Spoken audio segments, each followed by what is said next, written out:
Our safety on the road depends on the passenger, the driver, and the condition of the vehicle as well. Do you know as a passenger, you're also a driver? Because the pattern of communication between you and the driver can and does influence safety on the road. Welcome to Road Matters. I am Fatima Umar. On this episode of the program, safety while traveling will be the focus. As a passenger, when traveling, what do you look out for before embarking on a journey?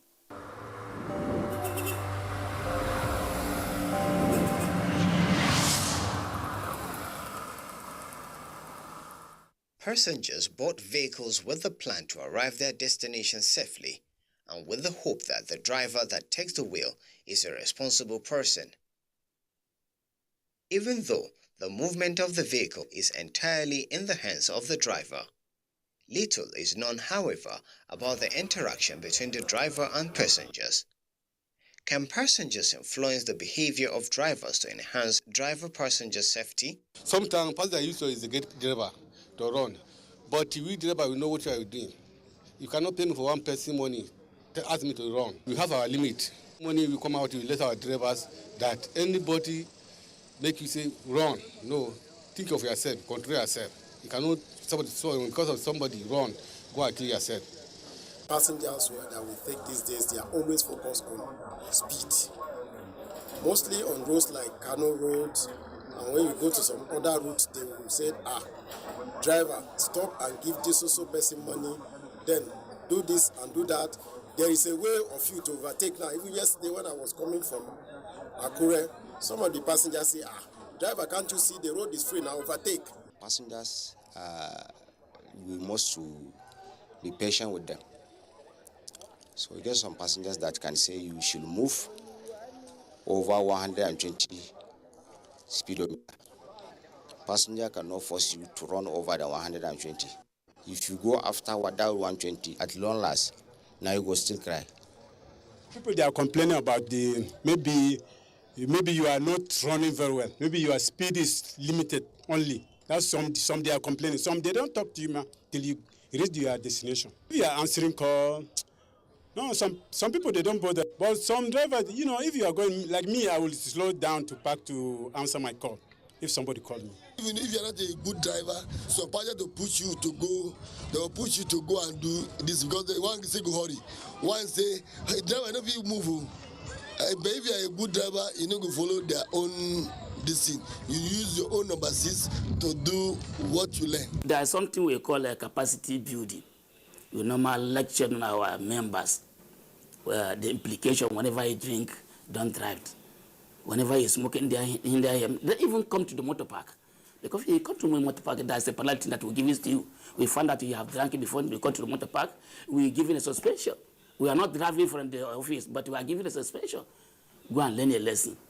That is the warning. If we give you 1, 2, 3, if you refuse to stop drinking, we ask you to go out of the system. If you're looking at the accident in the highway, 60% is not a commercial vehicle. It's a private vehicle. Look at it very well, based on our statistics that we're carrying out. Because our drivers, they are professional. You must make sure that you have a driving license before you are allowed to come operating in the motor park. Without you have it, you're not going to allow it. And secondly, do you know the reason why some people are carrying passenger with overloading? We don't want them to carry overloading. There's an implication. But the problem is that when they get out of the motor parks, if they see it in the roadside, they'll pick it, which is very, very bad. Whenever we get arrested, they will be complaining that they bought the car high purchased. So they cannot meet up. If they cannot carry passenger at times, although we are not encouraging them to carry overload, but at times if they do not carry overload, they cannot meet up and balancing the owner of the car. These people that are entering a vehicle within the roadside is dangerous. I'm advising the passenger whenever you want to enter, come to the motor park. There's what we call a last minute. You give your name, where you are going, your phone number. If anything happens, we contact your family. They said, he doesn't know how to run. Kai, will you reach where we are going? What are you driving? It better be speed, be instigating the drivers to speed, which is very, very dangerous. Don't tell our drivers to be speed. Because there was a time that I entered motor from Kaduna down to Abuja here. Somebody would say, Kai, when the driver buy a good Uber, He doesn't know how to run. I just laugh. I have to thank our national president during the COVID-19. It's real. When he initiated a program called fumigations program, which we did it very well. Although there's a lot of challenges, the challenges from the ladies. Whenever they come to the motor park, if you say we are going to fumigation, they say, no, don't separate the chemical in my body. I don't want to die young. We are not dead because not to kill them. By then, we are serious now about the COVID-19. But now, I don't know why things has gone down. Because whenever you go to the other place, you have to put your face mask. Otherwise, if you don't have a face mask, they will not allow you to come to any office. But now, well, it is soon that Nigeria are not serious about the COVID-19 again. The age of the passenger can be said to influence the driver's attitude, as older passengers assist in reducing the risk of crash and discourage the driver who do not act on their advice. Naturally, if the driver is not exceeding above 120, I don't normally trouble him. As long as I see how he drives, if he's driving well, then that's fine by me. But if he's driving above 120, I see no reason for the speed like that. Then we have to just tell him to calm down a little bit. I don't talk to them because I don't know how important that call might be. They should learn to be contented. It's not about taking 2 or 3 people and 2 people in the front seat that will make them rich overnight. They should just learn to be contented, as in what is theirs is definitely theirs. It's key for me, for all of us that are in the car. If the driver is on the phone, I'll collect the phone and off it. Because his attention might be on the phone. They might give him a sad information, maybe death or another accident. So he might get confused and lose control. So any driver that is on the phone, I'll collect the phone. My life is expensive to me. When the driver is on the motion, I can't allow him to be receiving call because of our safety. There was a time when I was coming from Jos to Abuja here, so the driver was driving somehow. So I spoke to him by telling him that what you're doing is wrong. Take us to where we are going. I'm not in a hurry. Anytime the driver is having any conversation that's taking his concentration away from the road, I will tell him, you're on the seats. Come on, face what you're supposed to do. Sometimes this our driver, before they drive, it's as if that they have taken something already. But you, as a passenger, you have to kind of shouting, no, and you have to calm down. If you are a passenger, your safety comes first. Keep the driver at alert, especially when sitting on the front seat. You can contribute to making that journey safe, as the passenger is a critical determinant of the safety of everyone.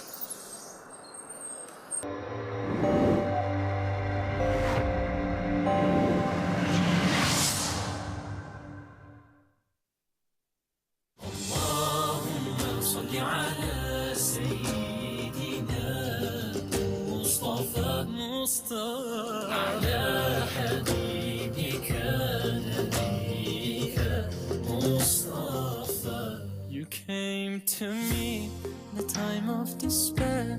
I called on you, you were there.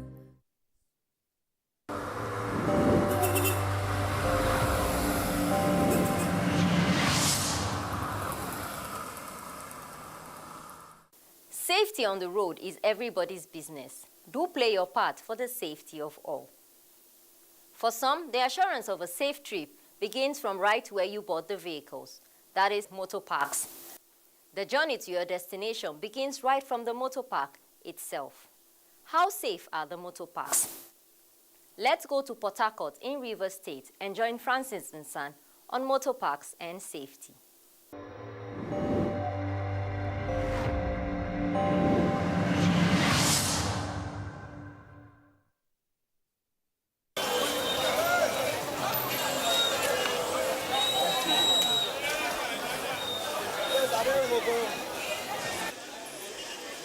Well, it's a sunny day out here at the ever-busy Rumokoro Park, located at the Obiakwa local government area of Rivers State.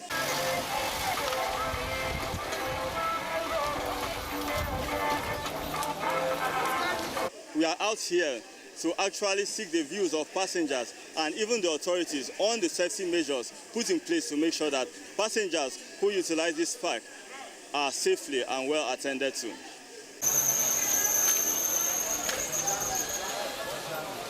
If you are a person traveling, you have important thing in your bag, everything, you must come to the park. If you come to the park, you're safe. You have what is called manifest. If you are traveling, your name will be there, your destination, where you are coming from. You understand now? You sign. So that you can come back. If a driver misbehaves, you can come back and complain. So we will have to discipline that driver. That's why the federal government, they introduced what is called manifest. We have what is called lost and found house here. If the driver got to Warrior Lagos, see that the bag, he don't even know who have the bag. He can return it here. So what is causing mostly accident? You see all these Belgian tires. We don't supposed to use all these Belgian tires. If you think as where you are growing now, where you are growing up, you doesn't see tire bus on the road. You cannot see it because they are new brand tire. So as a park official, what do you put in place to make sure that drivers don't move around with expired tires to avoid accidents? Yes, that is what boat road safety. They call for seminar here. They are advancing them. But some people, no money. Even to maintain the car now is a problem. Because things are very skyrocket. Too much. Safety measures. The only thing is that the driver tells you to put on your face mask, nose mask or face mask, and safety mask, and he drives carefully on the road. I've not experienced any accident. We need more seats here because of when rain starts, the place is filled with people, and people keep on standing. And if there is a way, some projection can be made to guard against rainy season. That's all. Reducing of your speed limits. Okay. And obey the rules and regulation on the highway. You know, then always safety conscious. Okay. So when you talk about reducing your speed limit, I think it has to do with your speedometer. Yes. So is there any particular limit which you don't go beyond?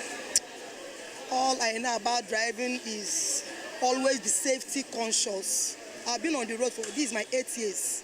I apply Omok, Lumokoro to Omok. Yeah. So, like me now, I'm not that I'm perfect, but you apply safety. They will even tell me, thank you, I like the way you drive. Okay. Because speed is not all, driving is not all about speeding. It's calculation. It's all about calculation. You always calculate. You might be careful, somebody coming might not be careful.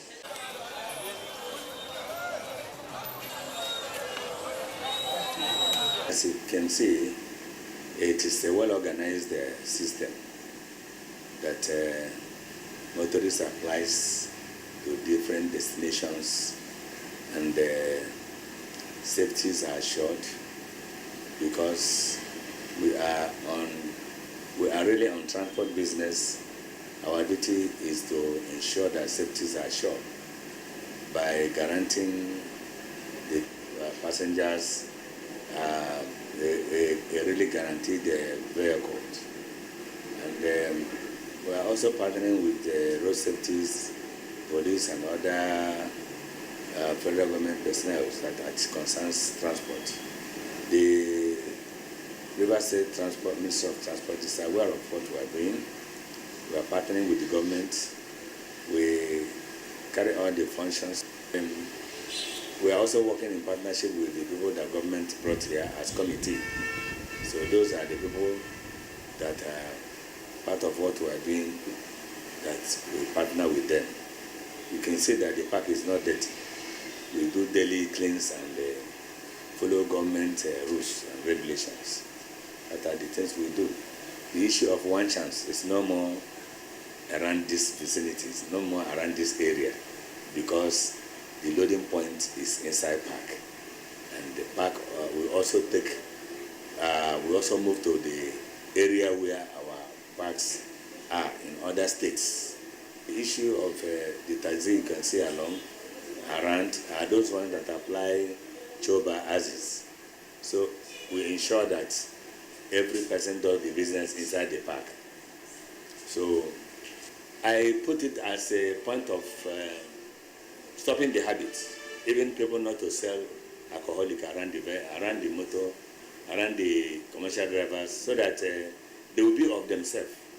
Because I know alcoholics are another spirit that can put one into trouble. So if you watch, you will see that I myself put it as a law that no person takes alcoholic while driving.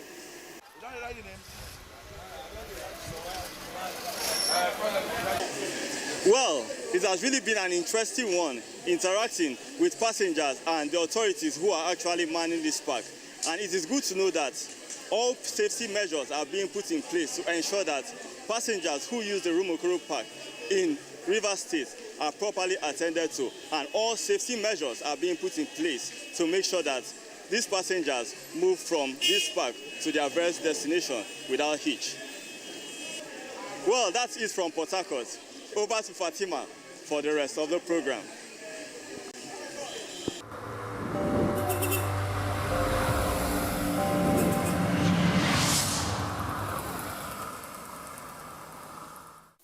Following the laid-down rules and going to the right motor parks to board your vehicle will ensure safer trips. Now to Ibadan in Oyo State, where Kweju Aguro visited some motor parks there in Ibadan.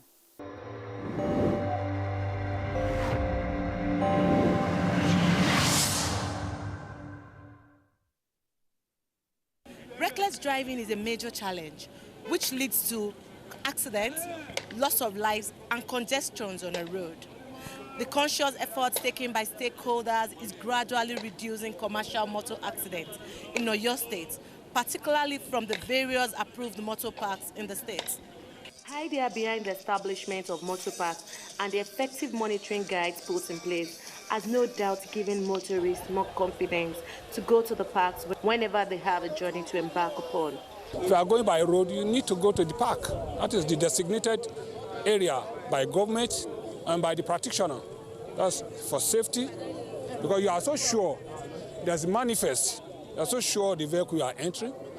They have an association here in the park. If there's anything goes amiss, you can easily trace it back to the park. The association will handle it.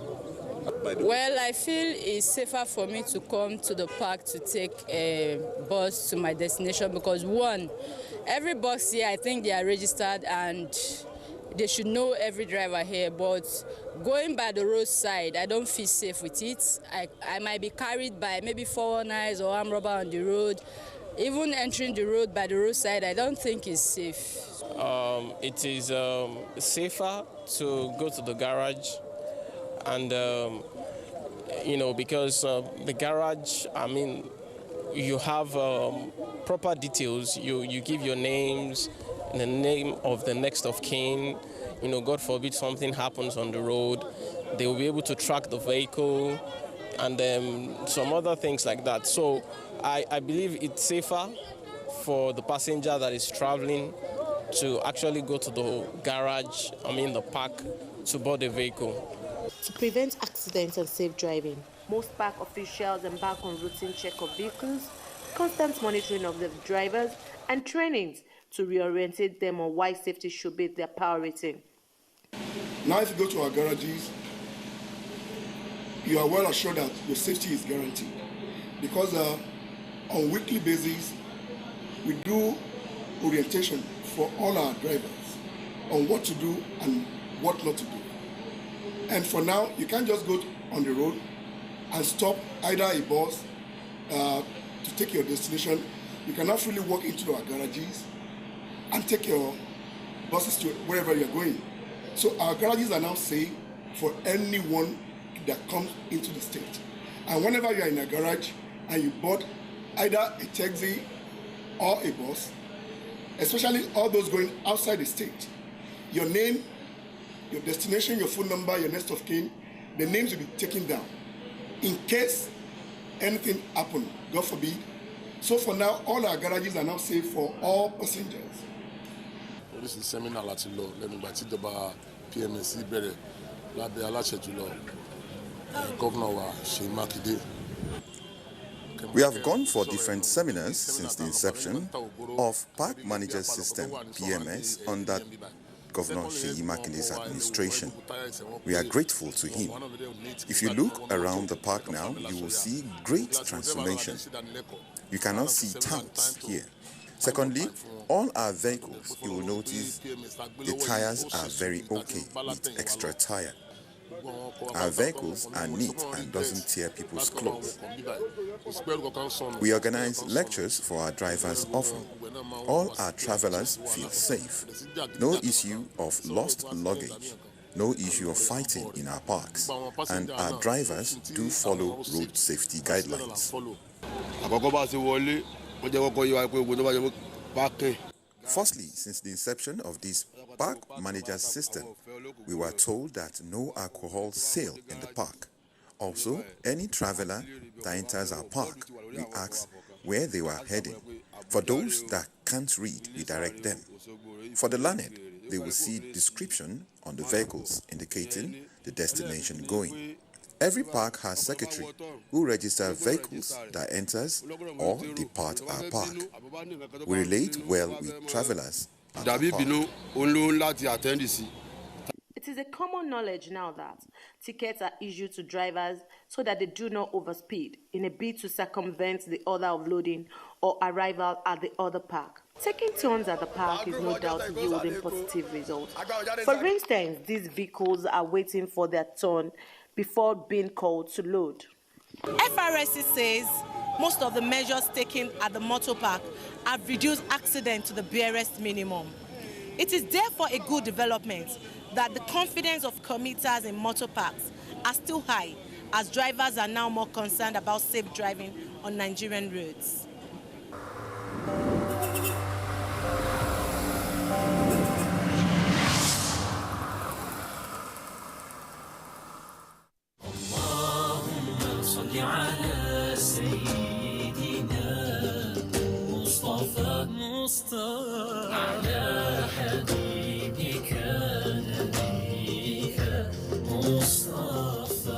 You came to me in a time of despair.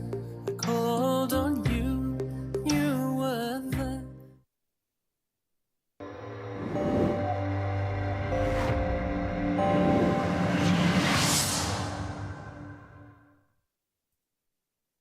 More needs to be done and actions taken, starting with the agencies in charge to perhaps create a post at the garages or motor parks for genuine road safety. That way, inspection comes before the journey. As a passenger, you have a part to play. Here are some tips.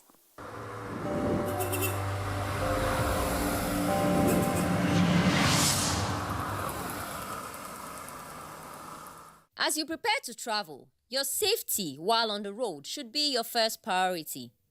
As you prepare, always leave for the journey early to avoid unnecessary rush. Avoid night journeys for a smooth and hassle-free journey. Always have your hand sanitizers with you. Use it at all points or when you touch surfaces. Sanitizers kills the germs you might come in contact with. Always use a face mask and use the mask properly. Do not bring down your mask to the chin. Cover appropriately and dispose properly. Wash your hands properly with soap and water as you enter the park and after the trip. Water is now available at most parks. Observing physical distance as you travel on public transportation and cooperating with the vehicle operators will keep you all safe and control the spread. Always board at the appropriate motor park where your safety is guaranteed, not roadside vehicles. As you travel, let your safety be the first priority.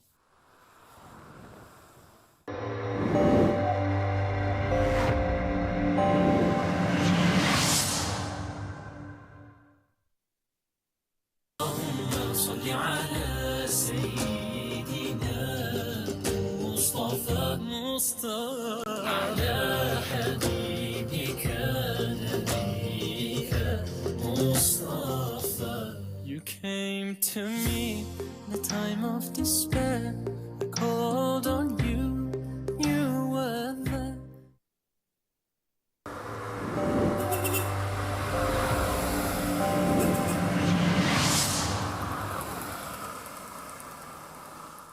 As you drive and travel from one destination to another as Muslim faithfuls celebrate the Eid, and with the situation around the world as regards the pandemic, it has become important for road users to take all necessary precautions as you travel. This concludes the episode this week. You can send a mail to roadmatters@nta.ng.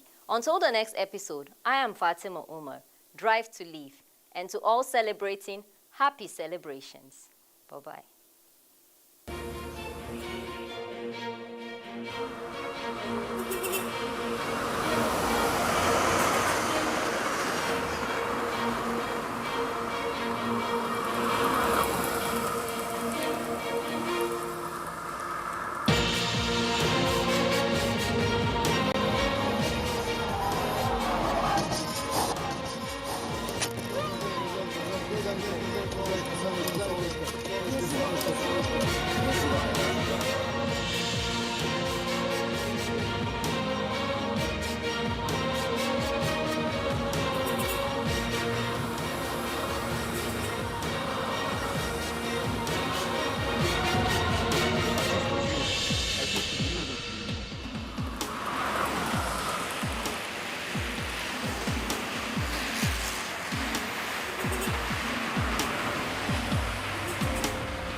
From dusk to dawn, 24 hours a day, NTA International is with you in your living room, office, everywhere and anywhere. We provide the company you desire in terms of balanced and up-to-date news, programs and the best of entertainment. Tune in to DSTV channel 251, GoTV channel 91, Freeview UK channel 264, or you can download www.visiontv.co.uk. App for iOS or Android. You can also see us on Facebook and YouTube for quality content on the go. NTA International, Africa's window to the world.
Welcome to Abuja, the place that unites Nigeria.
Good morning and welcome to News at 10 on NTA News 24. We are reaching you live from Abuja. I am Nolene Ebel Ame. Now the headlines.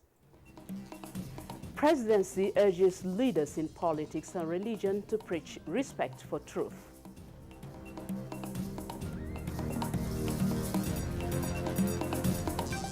Confirmation of COVID-19 Delta variant. Presidential Steering Committee puts 6 states and FCT on red alert. It's not a profitable organization that you want to make money by all means. But all what we're interested is about the welfare of our members.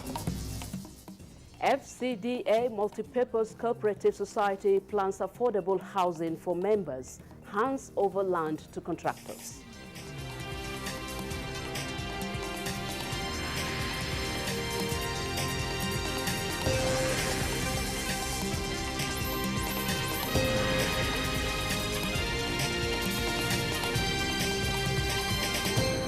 And on to the news. President Muhammadu Buhari is expected to inaugurate the first integrated farm estate established by the National Agricultural Land Development Authority, NALDA, this morning in Daura, Katsina State. Hamza Musa Makarfi reports that it is part of the federal government's drive towards engaging young Nigerians to achieve agricultural mechanization and food security. The integrated farm estate. Okay. I'm told we are going to join a live program, which is the Arafat Day. Happy viewing.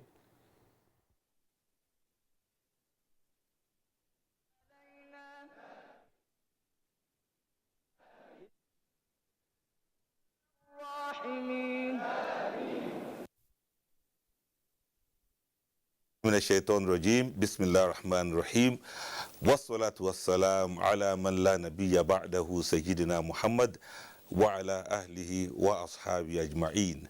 Assalamu alaikum wa rahmatullahi ta'ala wa barakatuh. We begin today's program in the name of Allah, the most gracious, most merciful, Master of the Day of Judgment, the Creator of all, the nourisher and sustainer of all He has created, the one that has blessed us with a great nation, Nigeria. He has graced us up for a lot of gratitude and has blessed us and positioned us for so much progress. We thank Him and we praise Him over and over again for His favor and His blessings and mercy and grace upon us. As we thank Him and we praise Him, we ask for forgiveness of our sins. May Allah forgive our sins and pardon our mistakes, and may He overlook our errors. Our esteemed viewers and listeners at home and wherever you are this hour, we'd like to welcome you to this special program on Arafat. It's about Arafat Day, and we want to look at the significance of Arafat and what it is like for us to build a great nation around the spirituality that will benefit from this very beautiful day of Arafat. Arafat is called Yawm al-Arafat in Arabic, and it is one of the most important Islamic holidays that is taken from the lunar calendar of the 12th month in the month of Islam, that is Dhul Hijjah. And Arafat Day comes up every year on the 9th of Dhul Hijjah, and it has come again. We give thanks to Almighty Allah for this holy day that is here. By the way, the holy night is Laylatul Qadr, and we have this day as a very special day. We shall look at some of these matters that we need to learn about this great day of Arafat, for those who are on Hajj and those who are at home, and what is it that we need to do and learn about this great day. It is so much of a great day that it precedes the biggest celebration of Islam, that is Eid al-Adha. And we have our sheikhs in the house to help us look into that. We also have so many of our guests that are not within the studio here, but we shall be joining them wherever they are. It is NTA, you know, and the reach is so broad. Wherever you are in the world, you can always be part of this program, and we can always be together in looking at this Arafat Day, the significance, and how do we build a great nation from the lessons and the blessings and the spiritual experiences that accrue from this great day of Arafat. My name is Abdul Fattah Adeyemi. This station is NTA, and you are most welcome. Please also join me to welcome to your living quarters and wherever you are this hour. We have our sheikhs in our immediate studio here. Please let me start from Sheikh Tajuddin Adigun. Assalamu alaikum wa rahmatullahi wa barakatuh. Alaikum salam wa rahmatullahi wa barakatuh. Sheikh Tajuddin is one of the foremost scholars based in Abuja. He's also one of the imams in FCT and the chairman of the Council of Imams and Du'at in FCT. Thank you very much for being around, Sheikh. Thank you for having me too. Yes, we also have our great scholar here. He's an architect and he's a foremost spokesperson and leader for the young Muslims, and he has been foremost in promoting peace and unity and mutual understanding for progressive Nigeria among the young Muslims. We have architect Abdullah with us in the house. Assalamu alaikum. He is also popularly known as Pen Abdul because of his gift in writing and so many other things in literature. May Allah bless you and preserve you for this great nation, Nigeria. We also have, at the other studios, we have, very importantly, our Professor Muhammad Kabir Yusuf. He is also going to be part of our discussion for today. And then not to forget to mention, very, very important personality we have with us here. That is the chairman of NAHCON. And we have that in the person of Sheikh Barrister Dhikrullah Olakunle Hassan. He'll be joining us from Lagos studio. And our esteemed viewers and listeners, whatever your names are and wherever you are this hour, we thank you for being part of the program that promises to be very enlightening and educative. That's Barrister there. Sheikh, salaam alaikum wa rahmatullah. Our greetings to you, Sheikh. Wa alaikum assalam wa rahmatullah, Sheikh Abdul Fattah and the viewers at home. That is our NAHCON chairman, and very importantly, whatever thing happens to Hajj this year, he is here to discuss with us and educate us on what is going on, so that everybody who had intended to go on Hajj this year will listen to what he has to say, you know, being the head of that commission. May Almighty Allah make it easy for all of us and ease our tasks. Our esteemed viewers and listeners, we want to thank you again for being part of this program. Let's fasten our seatbelts as we continue with the program, and we shall have an interview, a kind of reportage of on the significance of Arafat. We have Dr. Abdullah Shuaibu standing by to grant us that interview. Please stay tuned. This is NTA, and it is reaching you live. Assalamu alaikum wa rahmatullah. Allahu Akbar kabira walhamdulillahi kathira. Arafah is from the root word Arafah, that is to recognize, to know. But significantly or technically, when we talk about Arafah, we are talking about a specific location about 20 kilometers southeast of Mecca. Basically, it is a plain ground with some mountains surrounding the area where Muslims all over the world who are performing the fifth pillar of Islam, which is the Hajj, they congregate on the 9th day of the Shahr Dhul Hijjah. This particular day, historically, they say it was the point at which, Adam, the first man created by Allah, and Hawa, the wife, met one another again after Allah caused them to descend from the celestial world, to this earthly world. It is mostly associated today with the rite of Hajj. In fact, the Prophet said, sallallahu alayhi wasallam, al-Hajj Arafah, meaning that the pinnacle or the zenith of Hajj, which is the pilgrimage itself, is the Arafah, is the standing on the plain of Arafah.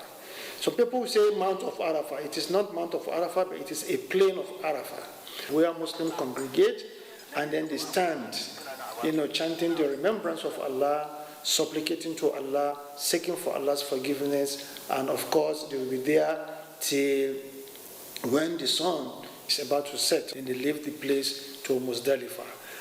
وَسُبْحَانَ اللَّهِ بُكْرَةً وَأَصِيلًا. This day of Arafah also is a reminiscence of what the day of resurrection will look like. Why?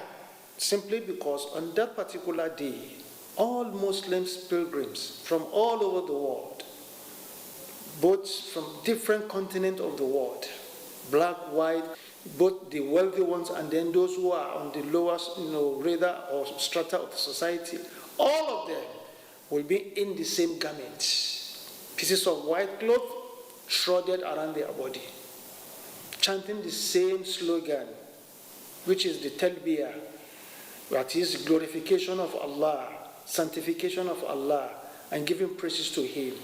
They will be there, camped in their respective countries, allotted places, doing the same thing at the same time.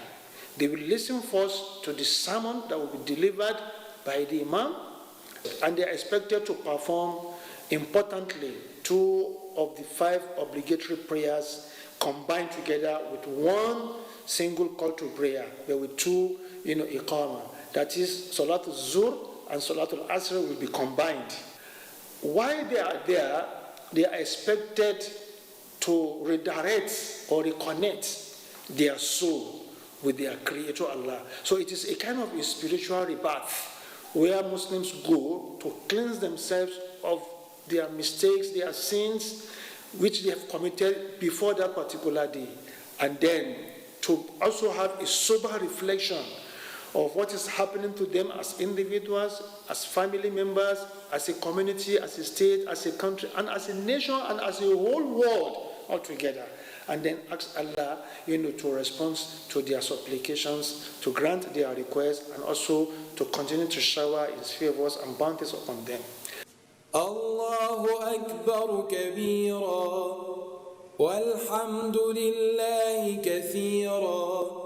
Muslims who are not pilgrims, that is those who are not performing the Hajj, who are in their respective countries, are encouraged, highly encouraged, meritorious, for them to observe fasts on this particular day. If they are unable to start the fasting from the first day of Zulhijjah, the Prophet said, may Allah peace be upon him, he said, Sawmun yawmun arafa kafaratun sanatay madiyah wa mustaqbalah. That is, fasting on the day of Arafah, expiates the sin of the past year and then of the following year. That is a great reward. It is also expected that on the day of Arafat, it is a day that underscores the importance of the completion of the religion of Islam, the perfection of this religion of Islam, and then the perfection of the favor of Allah, as well as Allah sanctifying and approving Islam as a way of life for them. There is a narration in the book of Hadith and in the Sirah book where a Jew was having a conversation with the second Khalifa of the Prophet, Umar bin Khattab radiallahu anhu. He said that there is a particular day in our book, i.e. in the Quran. If that particular day was revealed to them as Jew, they would have taken that particular day as a day of celebration. Then Umar asked him, which particular verse are you referring to? Then the Jew pointed out in Quran chapter 5 verse 3, where Allah says, Al-yawma akmaltu lakum dinakum wa atmamtu alaykum ni'mati wa raditu lakum al-islam dina. That on this particular day I have perfected for you, as your religion Islam. It has been completed, perfected. And I've equally completed my favor upon you and also approved for you Islam as your way of life. Then Umar then responded by saying, yes, I do remember and know vividly the day and the time when this particular verse was revealed. He said that particular verse was revealed on Friday evening. Just like we also have what we call Laylatul Qadr in the month of Ramadan, which is the best of all nights in all the lunar months. The best of all days in all the lunar months is the day of Arafah.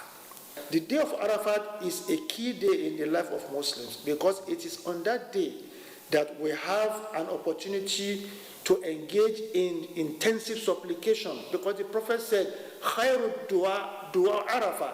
The best of all supplication you can make is the supplication you make on the day of Arafah.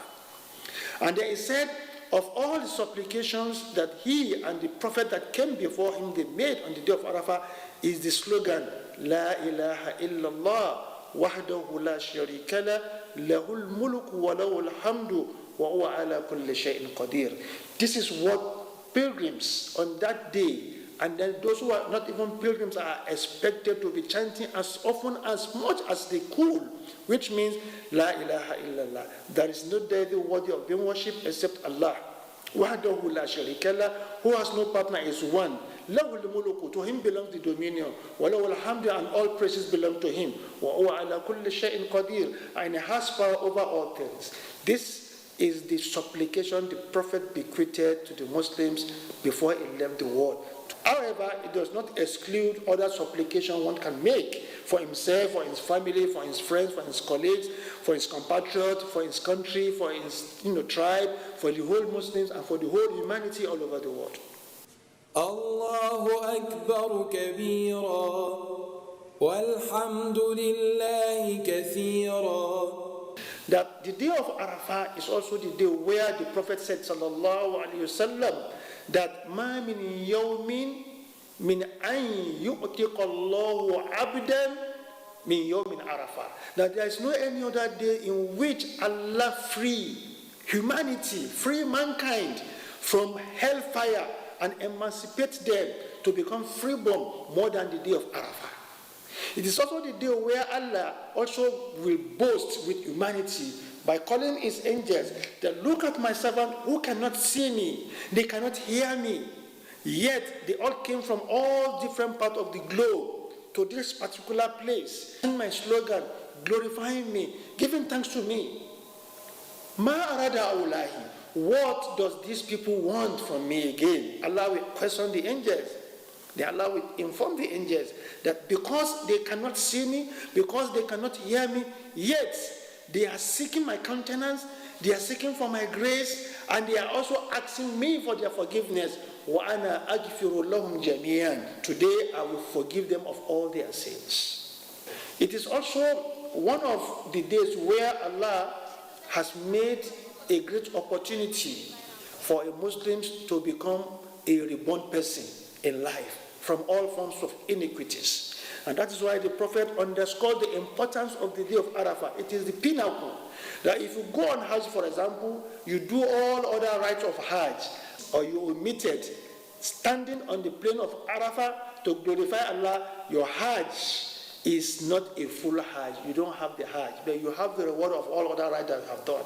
When Allah mentioned in the Quran, particularly in Surah Al-Buruj, this is Quran chapter 85 from verse 1 to 3, where it says, وَالسَّمَاءِ ذَاتِ الْبُرُوجِ, I swear by the heavens and these various great stars, وَلِيَوْمِ الْمَعْهُودِ, and by the witness date, وَشَاهِدٍ وَمَشَهُودٍ, and by he that witnesses and that is being witnessed. The Prophet ﷺ went further to expatiate this particular verse. Yawm al-Mashhud, the day of witness, is being referred to as the day of resurrection. Washahidin, and the witness is the day of Friday, which is a lesser day of festival for the Muslims. And then Wamashhud, and then that which is witness is the day of Arafah. So it also goes to show that the day of Arafah is not a man-made day chosen by the Prophet himself. No, it was a revelation from Allah, a divine instruction from Allah that Muslims performing Hajj must observe this particular day. So no matter what the situation may be, if the day of Arafah is not observed, then the Hajj for that year is null and void. For us who may not be performing Hajj this year, no thanks to coronavirus, which has denied many Muslims from all over the globe to perform Hajj, except the residents in Saudi Arabia are the only one that will perform Hajj just like they did in the year 2020.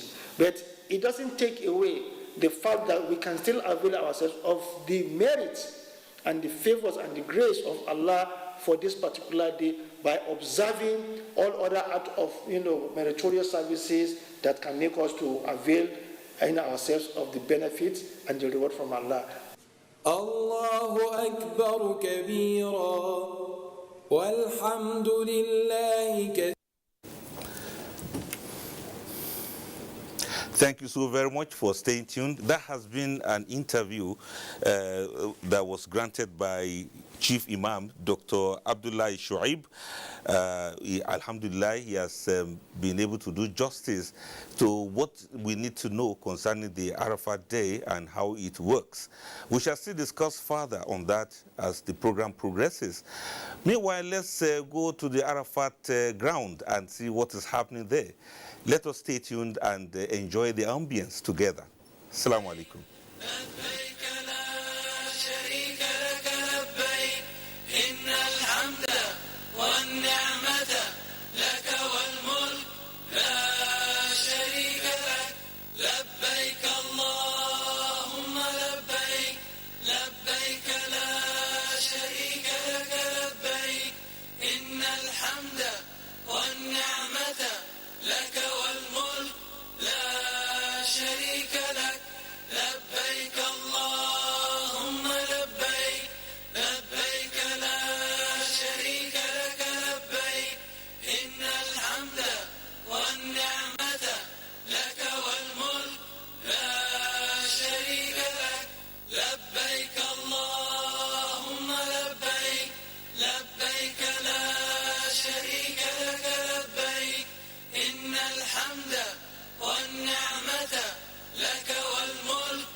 السلام عليكم ورحمة الله وبركاته.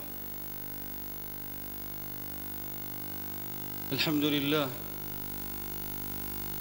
لله الغني الكريم صاحب الإحسان العميم والفضل العظيم، يهدي من يشاء إلى الصراط المستقيم. نحمده على نعمه المتتابعة وخيراته المتتالية، وأشهد أن لا إله إلا الله وحده لا شريك له، وأشهد أن محمدًا عبده ورسوله صلى الله عليه وعلى آله وصحبه وسلم تسليماً كثيراً.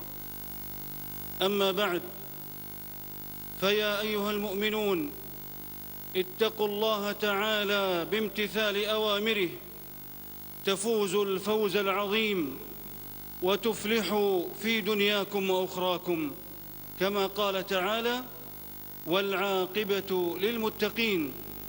وقال تعالى: إن الله مع الذين اتقوا والذين هم محسنون. وقال تعالى: إنه من يتق ويصبر فإن الله لا يضيع أجر المحسنين. وإن مما أمركم الله به الإحسان، كما قال تعالى: إن الله يأمر بالعدل والإحسان وإيتاء ذي القربى. فيحسن العبد في عبادة الله، كما قال النبي صلى الله عليه وسلم: الإحسان أن تعبد الله كأنك تراه، فإن لم تكن تراه فإنه يراك. متفق عليه. وأعظم ذلك الإحسان بالتوحيد وإفراد الله بالعبادة، كما قال سبحانه: ومن يسلم وجهه إلى الله وهو محسن فقد استمسك بالعروة الوثقى وإلى الله عاقبة الأمور. وقال تعالى: بلى من أسلم وجهه لله وهو محسن فله أجره عند ربه ولا خوف عليهم ولا هم يحزنون. فلا يعبد سوى الله ولا يصلى إلا لله ولا يدعى أحد غيره، كما قال تعالى: وقضى ربك ألا تعبدوا إلا إياه. وقال تعالى: وأن المساجد لله فلا تدعوا مع الله أحدا. وقال تعالى: فصل لربك وانحر.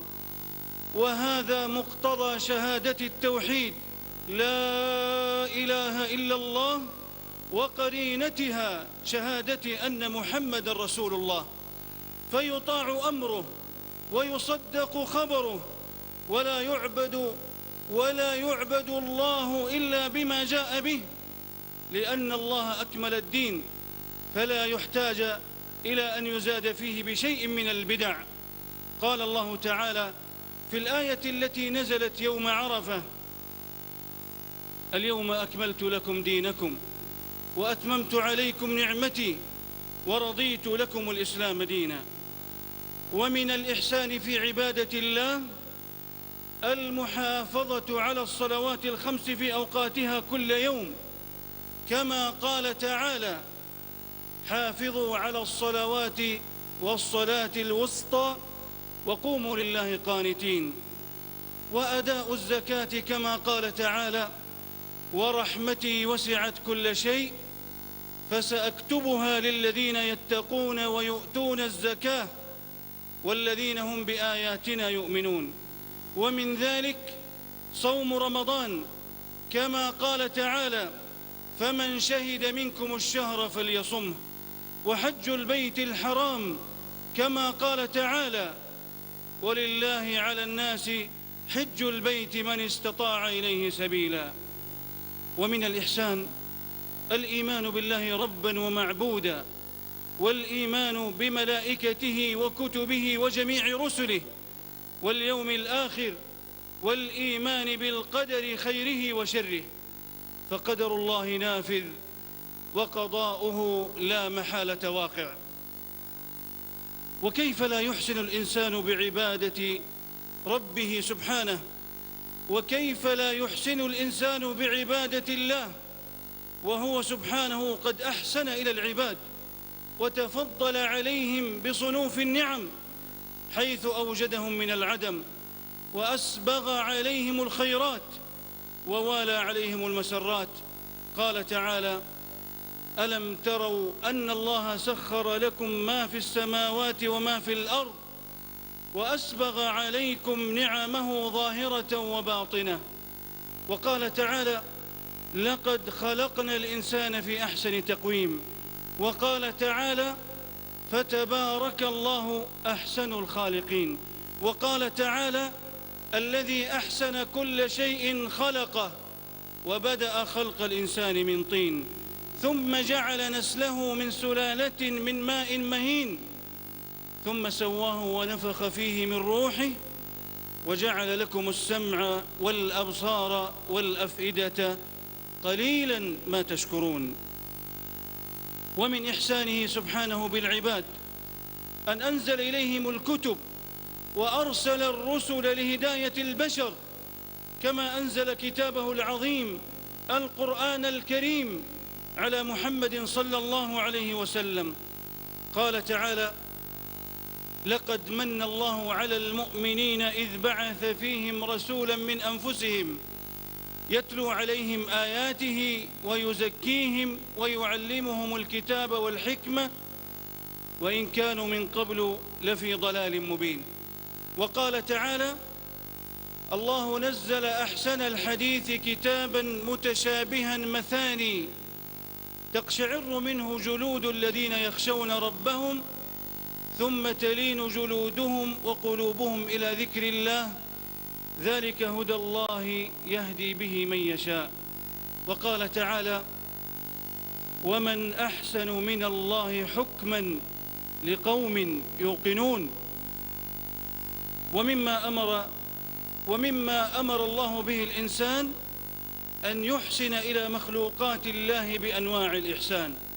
قال تعالى: وأحسن كما أحسن الله إليك ولا تبغي الفساد في الأرض إن الله لا يحب المفسدين.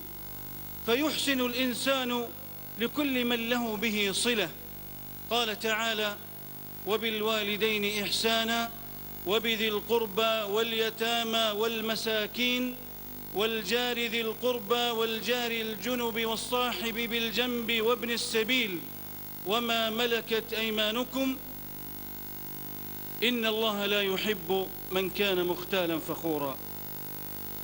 ومن الإحسان تربية الأبناء والسعي في الترابط والتكافل الاجتماعي، فيحسن الزوج لزوجته ومطلقته، وتحسن الزوجة لزوجها. قال تعالى: متاعا بالمعروف حقا على المحسنين. وقال تعالى: فإمساك بمعروف أو تسريح بإحسان. وقال تعالى: وإن تحسنوا وتتقوا فإن الله كان بما تعملون خبيرا. وأمر الشرع بالإحسان في التعامل مع الضعفاء واليتامى. قال تعالى: ولا تقربوا مال اليتيم إلا بالتي هي أحسن. وأمر الشرع المسلم بالإحسان إلى من يعمل معه من الموظفين والعمال والرفق بهم والوفاء بالشروط المبرمة في عقود العمل. قال تعالى: وأوفوا بالعهد إن العهد كان مسؤولا. وقال تعالى: يا أيها الذين آمنوا أوفوا بالعقود. وقال النبي صلى الله عليه وسلم: هم إخوانكم جعلهم الله تحت أيديكم لا تكلفوهم ما لا يغلبهم فإن كلفتموهم فأعينوهم. متفق عليه. ومن الإحسان السعي إلى سلامة العباد واستقرار البلاد وتمكين الناس من أداء مهامهم وأعمالهم مع صيانة دمائهم وأموالهم في حفظ الحقوق وترك ما يؤدي إلى الفتن وتحريم إيذاء الآخرين والمنع من تغذية الإرهاب والنهي عن الفساد في الأرض. ويصل إحسان المسلم إلى البهائم والجمادات كما قال صلى الله عليه وسلم: إن الله كتب الإحسان على كل شيء، فإذا قتلتم فأحسنوا القتلة، وإذا ذبحتم فأحسنوا الذبحة، وليحد أحدكم شفرته وليرح ذبيحته. وكما قال صلى الله عليه وسلم: في كل كبد رطبة أجر. والمسلم حريص على أن ينال إحسانه البيئة بالحفاظ عليها وعدم الإفساد فيها. ومن هنا ذم الله من يسعى في الأرض ليفسد فيها ويهلك الحرث والنسل، والله لا يحب الفساد.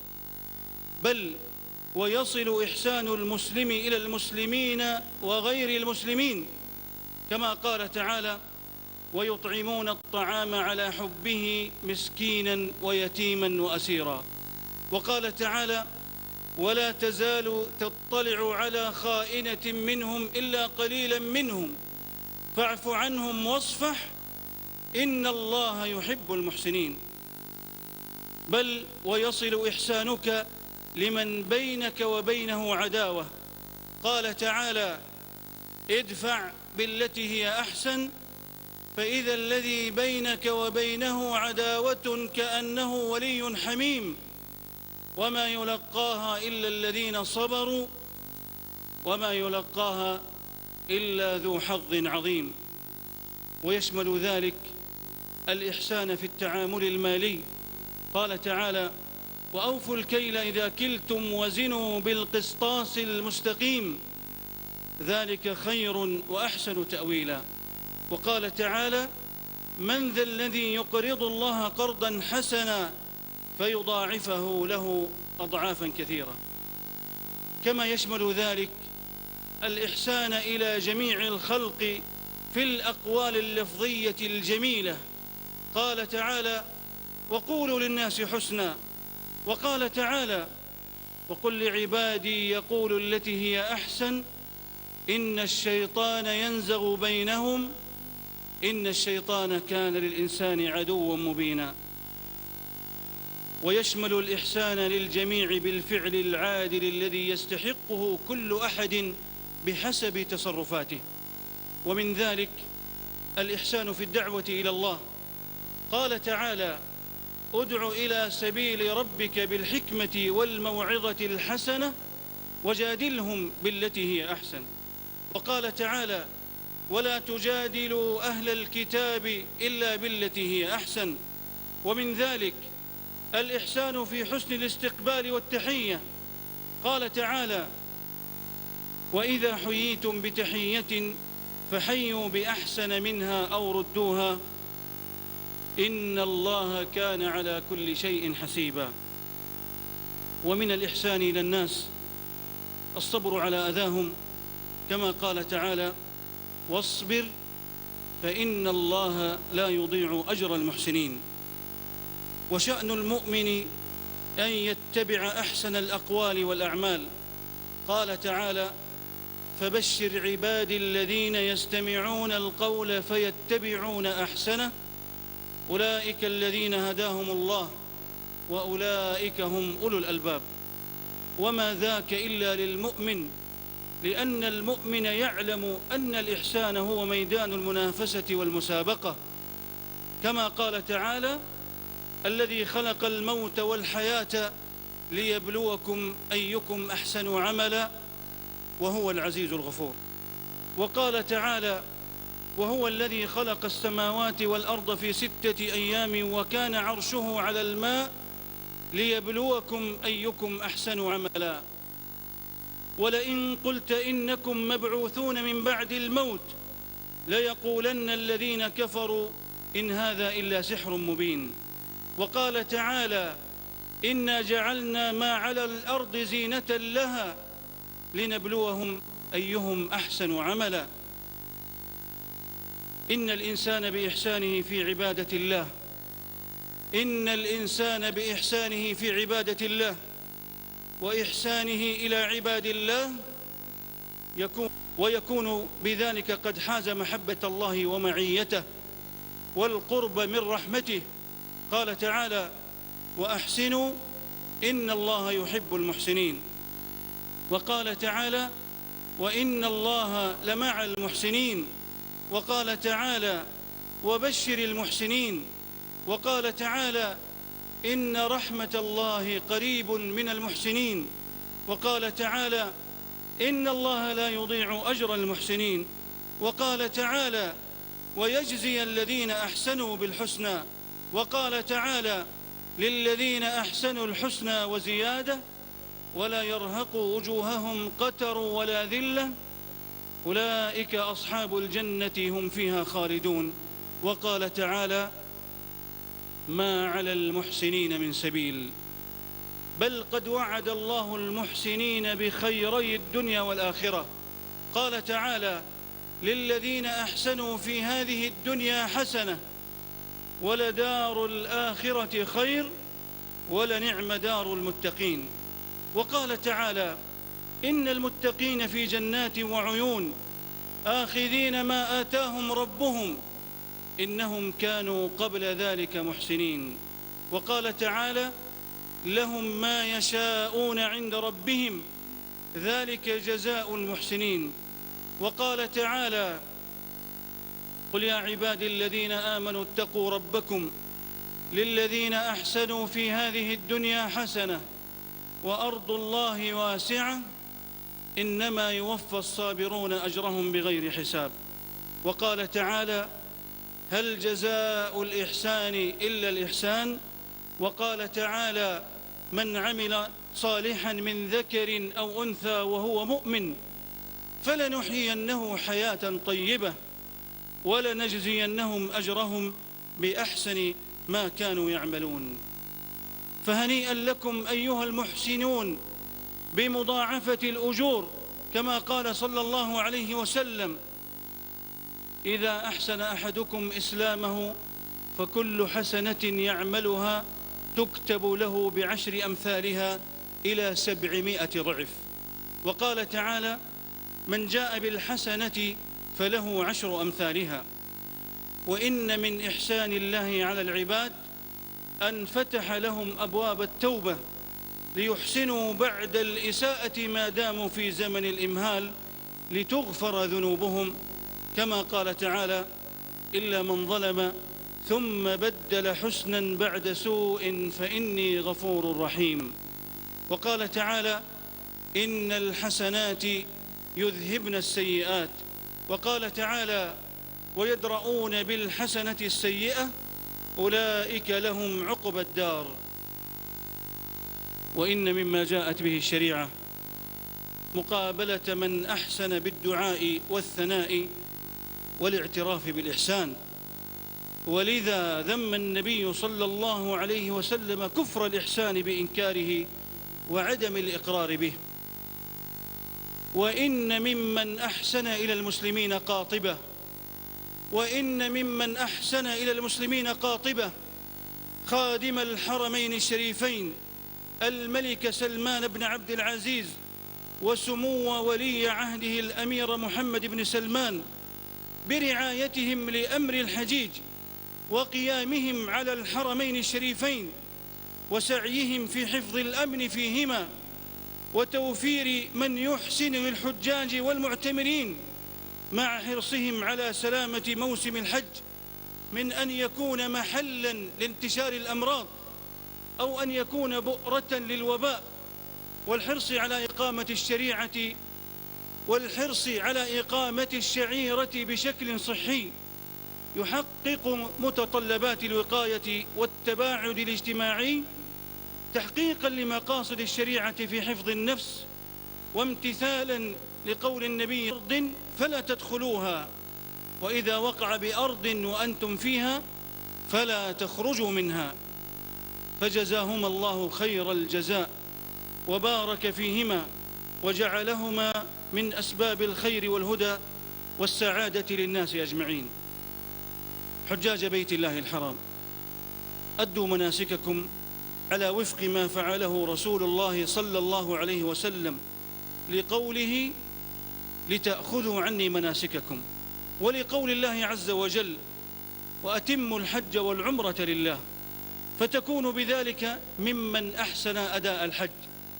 وأكثروا في هذا الموطن الشريف من الدعاء لأنفسكم وقرابتكم ولولاة البلاد وللمسلمين، الله فيه عبدا من النار من يوم عرفة وإنه ليدنو ثم يباهي بهم الملائكة.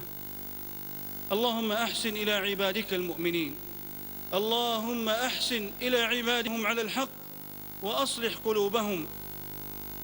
خطب رسول الله صلى الله عليه وسلم في عرفة، ثم أذن بلال فأقام وصلى الظهر مقصورة ركعتين، ثم أقام فصلى العصر مقصورة ركعتين، ثم وقف في عرفة على ناقته يذكر الله ويدعوه، فلما غرب قرص الشمس سار إلى مزدلفة وهو يقول: يا أيها الناس عليكم بالسكينة والوقار.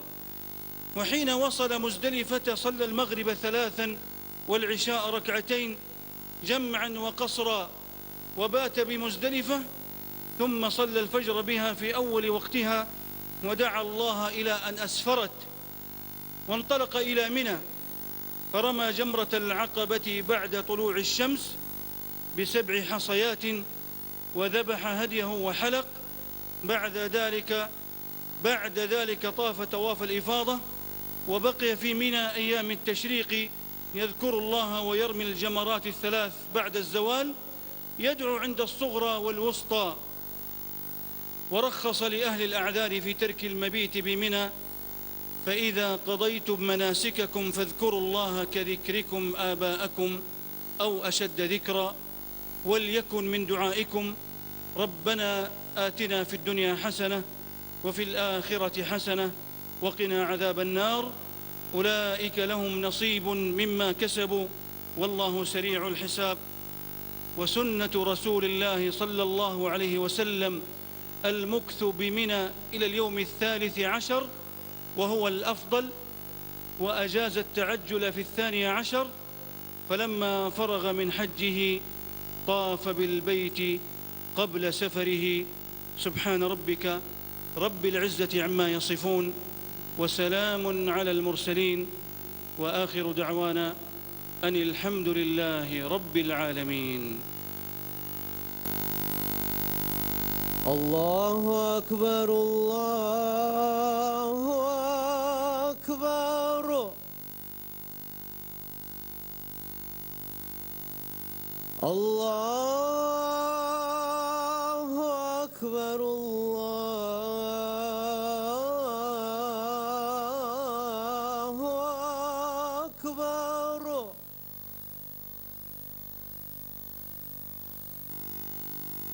أشهد أن لا إله إلا الله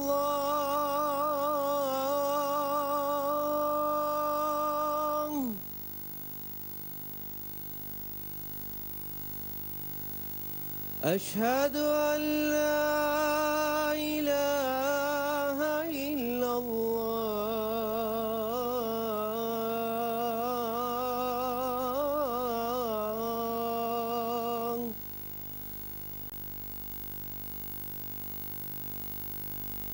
أشهد أن محمدًا رسول الله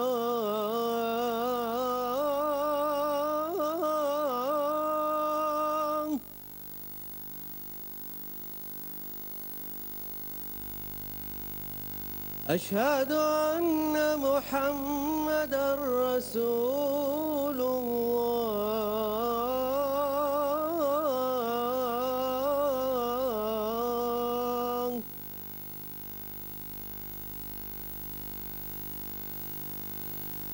حي على الصلاة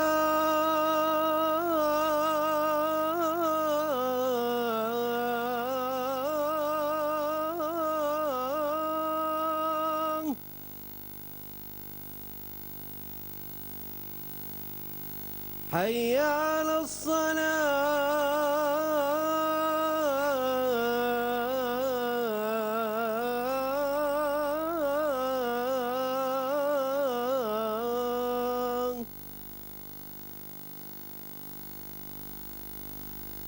حي على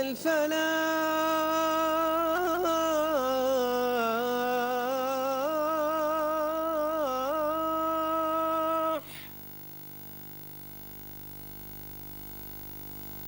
حي على الفلاح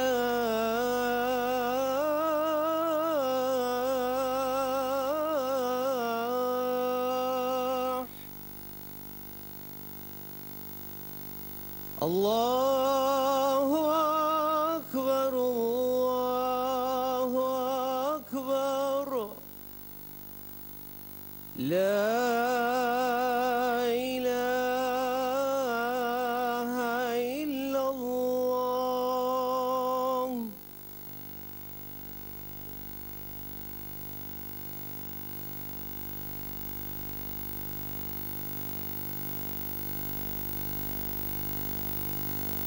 Thank you very much for staying tuned. We thank Almighty Allah for that, for the grace of having listened to the khutbah on Mount Arafat, that's the Arafat Plains.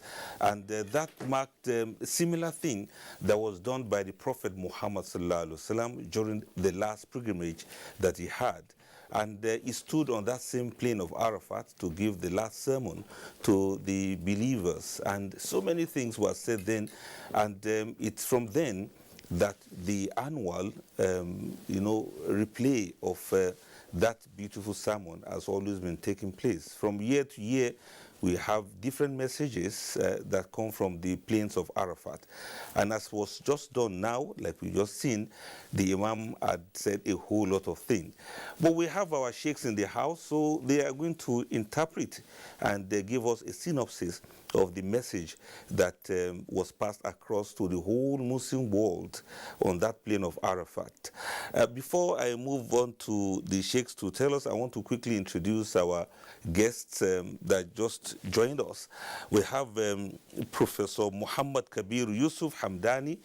He is the Chief Imam of Harmony Jumat Mosque, Galadimawa, Abuja, Nigeria. Thank you very much, Prof, for joining us. Jazakallah khairan. Hajia Hawa Mahmoud, she is here with us in Abuja. Hajia, assalamu alaikum. For being around, we will still get back to you because we want to look at the Arafat and women, the women perspective or women angle. What have the women taken from the message on the Mount of Arafat? So we move on straight to Sheikh Tajuddin now. Sheikh Tajuddin, please give us a synopsis. The khutbah was done in Arabic, and I observe also this year around, it's a young person that did that. What do we take from there? Yes, we give thanks to Almighty Allah, who has spared our lives to witness today. Alhamdulillah. Today, as we have heard again and again, is the day of Arafah, a great day in the history of Islam, a day which all Muslims who are opportune are together in the Arafah, regardless of their color, regardless of their status, regardless of whatsoever they have in this world. They will appear in the same appearance, calling one Allah subhanahu wa ta'ala, then praying together, seeking for Allah's mercy and forgiveness. Now, the khutbah has been a lengthy one, full of backings with verses of the Quran. Almost there is no point the Imam has mentioned except he directed the meaning of what he has said into the glorious Quran. In fact, verses upon verses. But what I understood from him is that the whole summary of the khutbah is centered on the fear of Allah subhanahu wa ta'ala and doing goodness. Goodness. He re-emphasized it. In fact, he quoted a number of verses that discusses the issue of being good. And then he summarized this goodness into two parts. Okay. He said, goodness as regard to your act of worship, that is between you and your creator, Allah subhanahu wa ta'ala, and goodness to the rest of mankind. Well, if we are to pick the area of taqwa, fear of Allah, he cited so many verses. And of course, among what you must say is he said, وَالْآقِبَةُ لِلْمُتَّقِينَ. The end of the journey, the favor will be for those who are always God conscious. So let us be God conscious in all we are doing. He also discusses intensively the 5 pillars of Islam with verses supporting them. When he discusses the issue of salat, he said, Hafizu ala salawati was salat al-wusta. So let us be conscious of salat. Also, he discusses the area of fasting. And he quoted the verse also, فَمَنْ شَهِدَ مِنْكُمُ الشَّهْرَ فَلْيَصُمْهُ. And then he quoted zakat too. And he quoted verses that related to also zakat. Also Hajj, of course, he's discussing Hajj. So verses that were quoted about Hajj are numerous. وَلِلَّهِ عَلَى النَّاسِ حِجُّ الْبَيْتِ مَنِ اسْتَطَاعَ إِلَيْهِ سَبِيلًا. Of course, also he discussed in summary, the nature of how one should perform his Hajj. And in fact, that actually is too beautiful because the way he took the summary, I learned a lot from that. In few words, he discusses Hajj. That Hajj, of course, from Arafah, you come down to Muzdalifah. He also described what to be done in Arafah, where you perform the two salat together, Zuhur and Asr combined, and then at the same time, and then you move to Muzdalifah, spend the night there, and then the next day, that is on 10th, you go and make the throwing of the pedals in the Jamratul Aqaba, 7 pedals, and then also you slaughter, you shave on that day also, and then you remain in Muzdalifah, in Muna, for good 3 days or 2 days, going to make your stoning. Now, what I would like us to take very importantly is the issue of goodness. Goodness. The whole khutbah discusses mostly the issue of goodness. He said goodness to your wife, goodness to your neighbor, goodness to those who are your relative, goodness to those who are Muslims, goodness to those who are non-Muslim, goodness, in fact, even in your weddings. When you talk to mankind generally, regardless of their color, their nation, their status, you should talk to them in a very, very respectful manner. Allahu Akbar. Now, he, if you like, you can say the key in his khutbah exactly is trying to inform those who are there and those who are listening to be good. To be goodness. And then that goodness, he summarized it, goodness in terms of your relationship with Allah, that is worship. Okay. Which is the explanation of the 5 pillars and the Hajj itself, and then goodness with the rest of humanity whom Allah has created. Allah. Well, thank you very much. Goodbye is wonderful. Jazakallah khair. That was a very big summary there. Sheikh Abdullah bin Abdul, I want to ask you, from what you've observed, there seemed to be a leveling ground for everyone. We observed that everybody was garbed in that white robe. What's the significance of that for somebody who probably has been seeing that, but never racial dichotomy in the way the people appear? What's the significance of that to the Arafat Day scene we just saw now? Well, Bismillah ar-Rahman ar-Rahim. I think that's the hallmark of everything, to remind us of our equality, and then beyond that, that we now go back to Quran and understand who is greater than another person. But at the first value, we're all equal before Allah. Then Allah said, Inna akramakum indallahi atqakum. So the most honored of you in the sight of Allah is the one that fears Allah the most.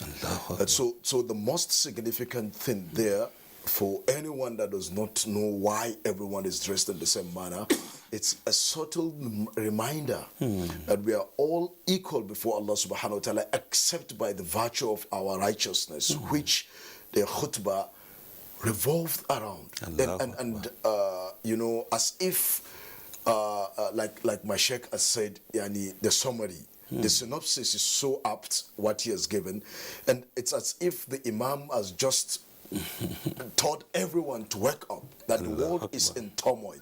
Here is the solution to our problems.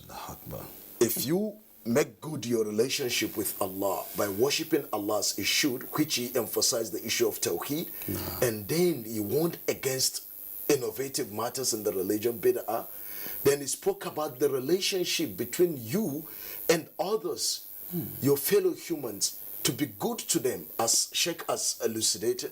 Then the relationship between you and even animals, he went further to discuss, even when it comes to slaughtering of animals, how the Prophet ﷺ has encouraged us to be nice in doing that in our words. Then ultimately, even towards your enemies, which he discussed, and he referenced the verse of the Quran also, Surah Al-Fussilat. It's even someone that has harmed you. And then he spoke about patience. And that patience will now encourage you to be nice to even those that bring harm your way. And then if we can imbibe this, then I think we have a solution to all of our problems. A solution.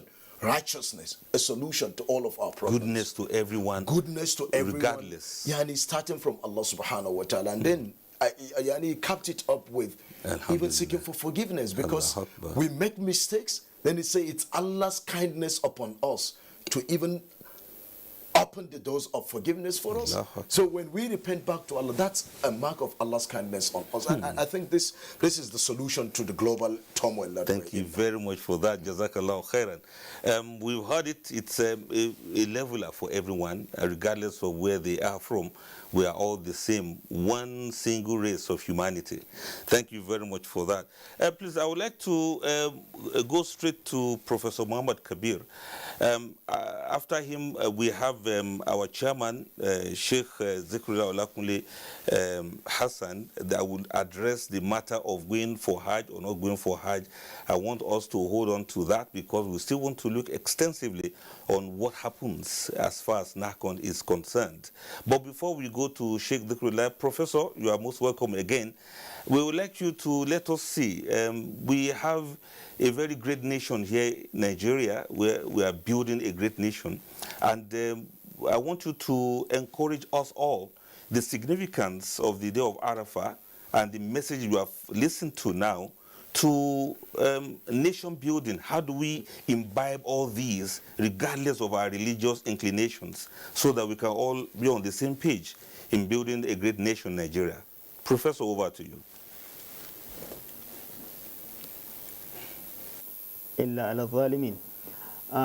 Viewers, assalamu alaikum wa rahmatullahi wa barakatuhu. First of all, thank you very much for having me. And second of all, we are talking about Arafat, and you're asking me about nation building. I think when we are talking about, and not just Arafat, just anything else, we should have a framework within which we are talking about that thing. So talking about Arafat, to build that framework, I think we should look at Arafat from 4 different stages, at 4 different levels. The first level is the historical background of what is Arafat, what is Hajj itself at the historical level, what does it mean historically. The second point at which we should discuss it is the ahkam. What does it mean in Islam? What is its position within the context of Islam? And how do you perform your Hajj? And how do you do wuquf Arafah? At the third level is to talk about the fada'il. What is its importance and significance, and what blessings does it bring to our lives? And then you come and talk about it at the fourth level, at the temporal level. What are the lessons we learn from it? And how do we use those lessons to improve our lives? And that is where the nation building comes in, when we begin to talk about Arafat at temporal level.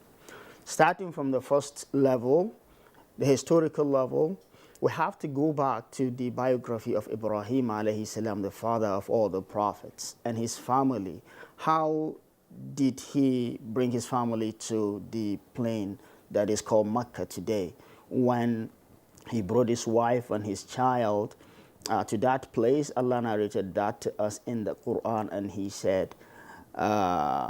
said, ربنا إنني أسكنت من ذريتي بواد غير ذي زرع عند بيتك المحرم ربنا ليقيموا الصلاة فاجعل أفئدة من الناس تهوي إليهم وارزقهم من الثمرات لعلهم يشكرون ربنا إنك تعلم ما نخفي وما نعلن وما يخفى على الله من شيء. That was the biography. Ibrahim alayhi salam brought his wife and his son Ismail to that place, nothing there, absolutely nothing. And he said, oh Allah, you see that I brought my family here, and I brought them here. There's no plant here, there's no water, nothing. I just brought them here so that they would worship you. Meaning that this is a sacrifice I'm taking in the way of Allah, regardless of the consequences. And his family accepted that. His wife accepted that, even though she knew that this could lead to her death and that of her son. But still, she asked her husband, "O Ibrahim, Allahu azina laka an ta'tiya bina huna." Is it Allah that asked you to bring us here? He said, oh yes. And then she said, okay, if Allah asked you to do that, no problem at all. And he left. After a little while, he came back, and the very popular story that we all know, he told his wife that, look, Allah asked me, I saw it in a dream, that I should slaughter my son. And she said, Allah asked you to do that? Then go ahead and do it. And he took his son Ismail, فَرَمَّا أَسْلَمَ وَتَلَّهُ لِلْجَبِينِ, the story that we all know. He wanted to slaughter his son. And then Allah said, وَفَدَيْنَاهُ بِذِبْحٍ عَظِيمٍ. His son even asked him, where are we going to? And he said, no problem. Then the devil, the Satan, came and whispered to the ears of the son that your father is actually taking you somewhere to slaughter you. And then he told his father that, look, this is the whispering that I'm getting. And then his father said, take some stones and throw at him. That is where the Al-Jamarat came from, right? And all of these stories, when we look at the story of the first coming to that place, then the Ibrahim trying to slaughter his son, then how Allah gave him a ram to slaughter in place of his son Ismail, and then how the son accepted, how the father accepted, how the mother accepted, we would see a total submission to Allah subhanahu wa ta'ala. So when people went to Arafah, what are they really celebrating? What they are celebrating is a day of celebration of loyalty to Allah subhanahu wa ta'ala. That is the reason, if you take the historical aspect of Hajj away and look at the actual activities of Hajj, they look like some activities that don't have a particular meaning. As-sa'i bayna Safa wal Marwa. You move around between Safa and Marwa, go and come back, just like an exercise. At-tawaf, circumambulation around the Kaaba. It doesn't seem to mean anything. Kissing of the stone. لولا أن رسول الله صلى الله عليه وسلم قبلك لما فعلت. He look at the black stone and say that you are just a stone. You can't benefit me. You can't harm me. I am only kissing you because I have seen the Prophet Muhammad sallallahu alaihi wasallam does that, right? So what this tells us is that this is a total submission to Allah. We are showing Allah subhanahu wa ta'ala that, oh Allah, we will do whatever you ask us to do regardless of whether we understand the meaning or not. That I think is the historical meaning and importance of it. Then the second, the ahkam, which other scholars have discussed, the ahkam, that Arafah is the pinnacle of Hajj. If you get Arafah, Uquf Arafah, your Hajj is fulfilled. All other things, if you miss them, there's a way you can rectify them, except for Arafah. If you miss Arafah, then you miss Hajj for that year. Then we come down and talk about Arafat as it's a fada'il, as something that brings some goodness to our lives. Arafah is the best day ever that Allah has created, except for Yawm al-Nahr. And it's a day that Allah took oath by, as we have listened in the beginning, introduction in the beginning, Surah Al-Buruj, وَالسَّمَاءِ ذَاتِ الْبُرُوجِ وَالْيَوْمِ الْمَوْعُودِ وَشَاهِدٍ وَمَشْهُودٍ. Shahidin wa Mashhud is the day of Arafah. And it's the same day that Allah mentioned, وَالْفَجْرِ وَلَيَالٍ عَشْرٍ وَالشَّفْعِ وَالْوَتْرِ. The water in this verse is the day of Arafat, as scholars of tafsir tell us. So then looking at Arafat as a temporal thing, it is a day that brings people of different tribes, different affiliations, different races, different nations, just everyone coming together to form that unity, that nation that Allah is calling us to come and form. Allah said, for example, يا أيها الناس إنا خلقناكم من ذكر وأنثى وجعلناكم شعوبا وقبائل لتعارفوا إن أكرمكم عند الله أتقاكم. O you mankind, we have created you in pairs, male and female, tribes, nations, so that you will recognize one another, not so that you despise one another. And the most exalted among you before Allah is the one who is more pious. Right? So Yom Arafah, the day of Arafah, it's a practical interpretation of this verse. Beyond just reciting the verse and trying to understand the meaning, you go to Arafah and then see for yourself how everyone is coming together, regardless of their tribes and language and nations and whatever, dressing in the same color and doing the same things, and everyone is submitting to Allah subhanahu wa ta'ala. Bringing this to our nation, Nigeria, building nation, I think this is a very beautiful thing that we can bring to this our nation, especially that in our nation, Nigeria, we have a lot of tribes, religious people, people of different religious affiliations, states, you know, a lot of opinions. This is a very good thing. We as a Muslim should be the role models in terms of unity, in terms of exclusiveness, in terms of tolerance, in terms of trying to bring everyone on board, because we have this as part of our religion, actually as one of the pillars, one of the most important pillars in our religion. So if Uquf Arafah, standing on Arafah, did not teach us to be the role models in terms of bringing people together, then I don't think there's anything that can give us that. So that is, I think, what we should learn from that and try to bring everyone on board. Yes.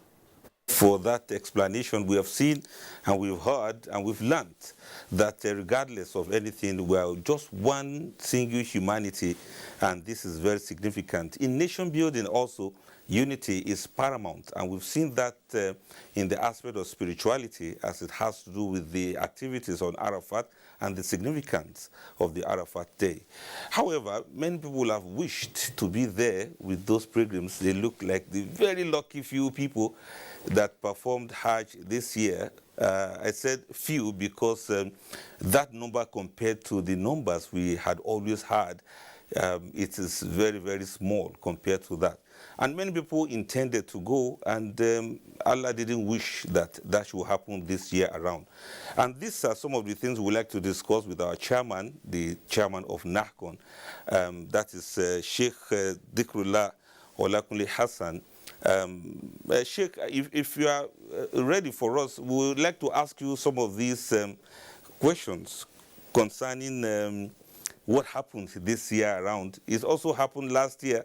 We were not able to perform the Hajj, and this time around, neither the Hajj nor Umrah was so possible for people to perform this time around. Please, we'd like to hear from you. How did you cope? What happened? We'd like to hear from Sheikh Zekrullah Olakunle, the NAHCON chairman. I hope you are listening to us, Sheikh. All right, so while we wait for Sheikh to tell us more about this matter of Hajj, because we'd like to hear from him as the umpire, the commissioner, the person that's in charge of Hajj and Umrah in Nigeria. We would like to know how he coped and what people had to go through. Sheikh, I was asking, how did it feel? What happened? We thought it was going to be possible this time around for people to go on Hajj. But as the Saudi authorities cancelled international Hajj operation, we'd like to hear from you. How did you cope? How did you pass this message across to the intending pilgrims? And how did they take it? Bismillah, Sheikh.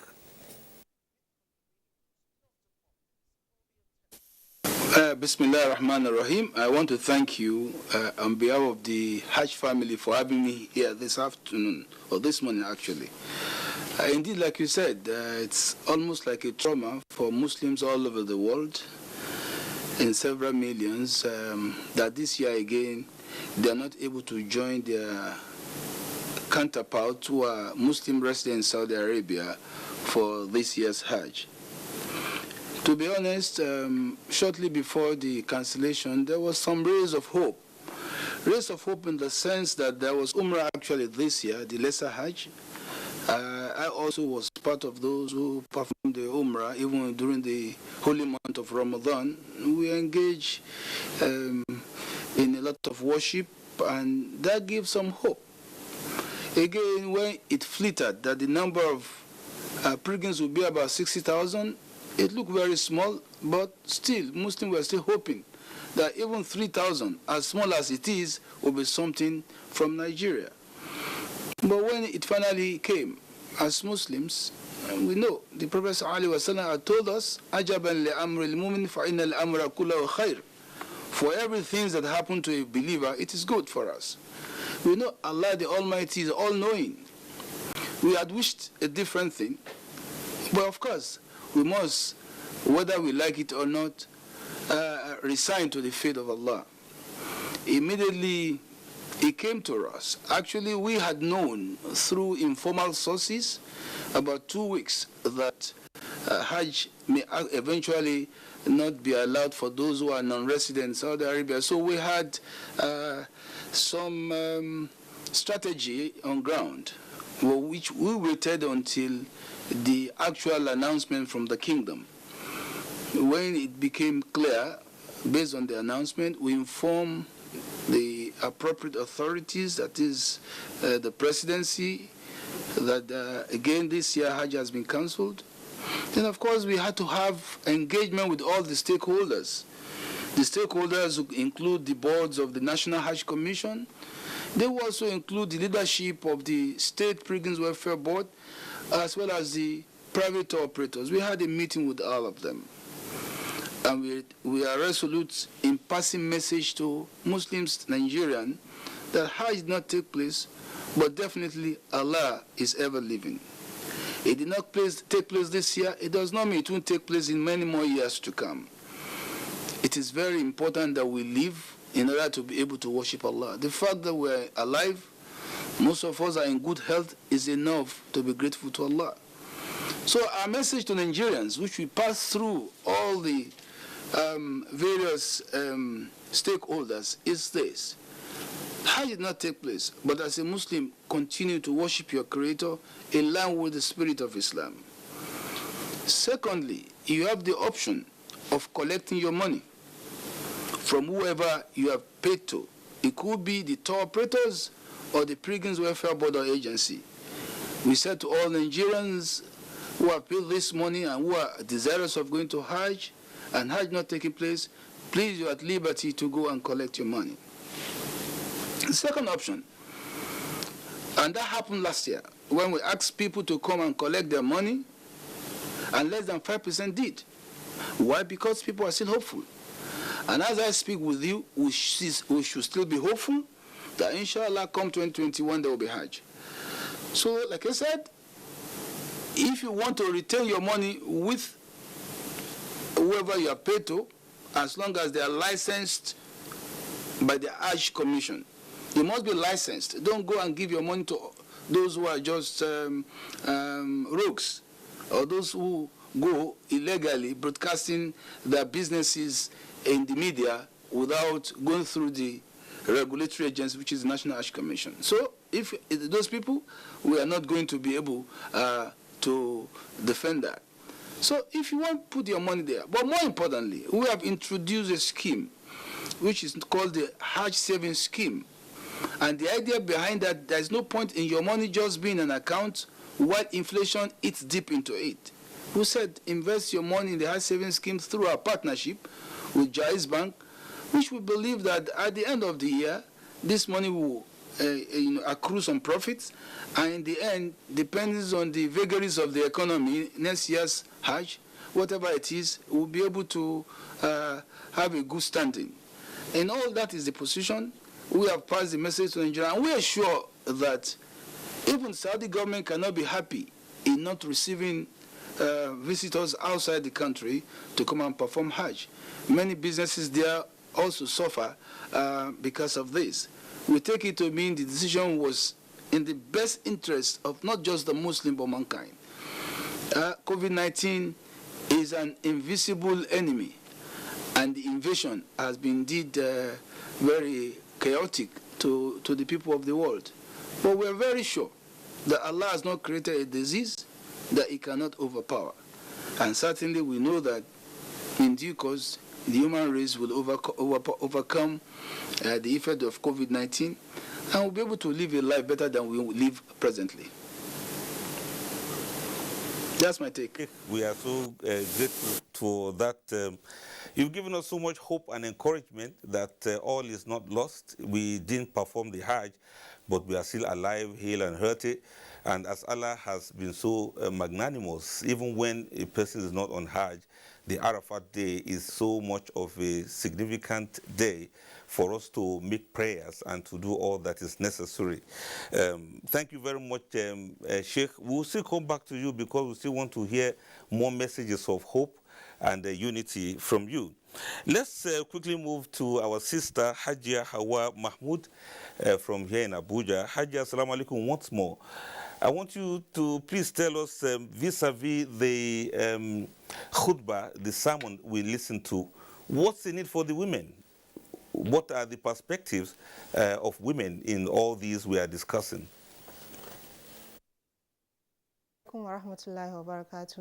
Thank you for having me.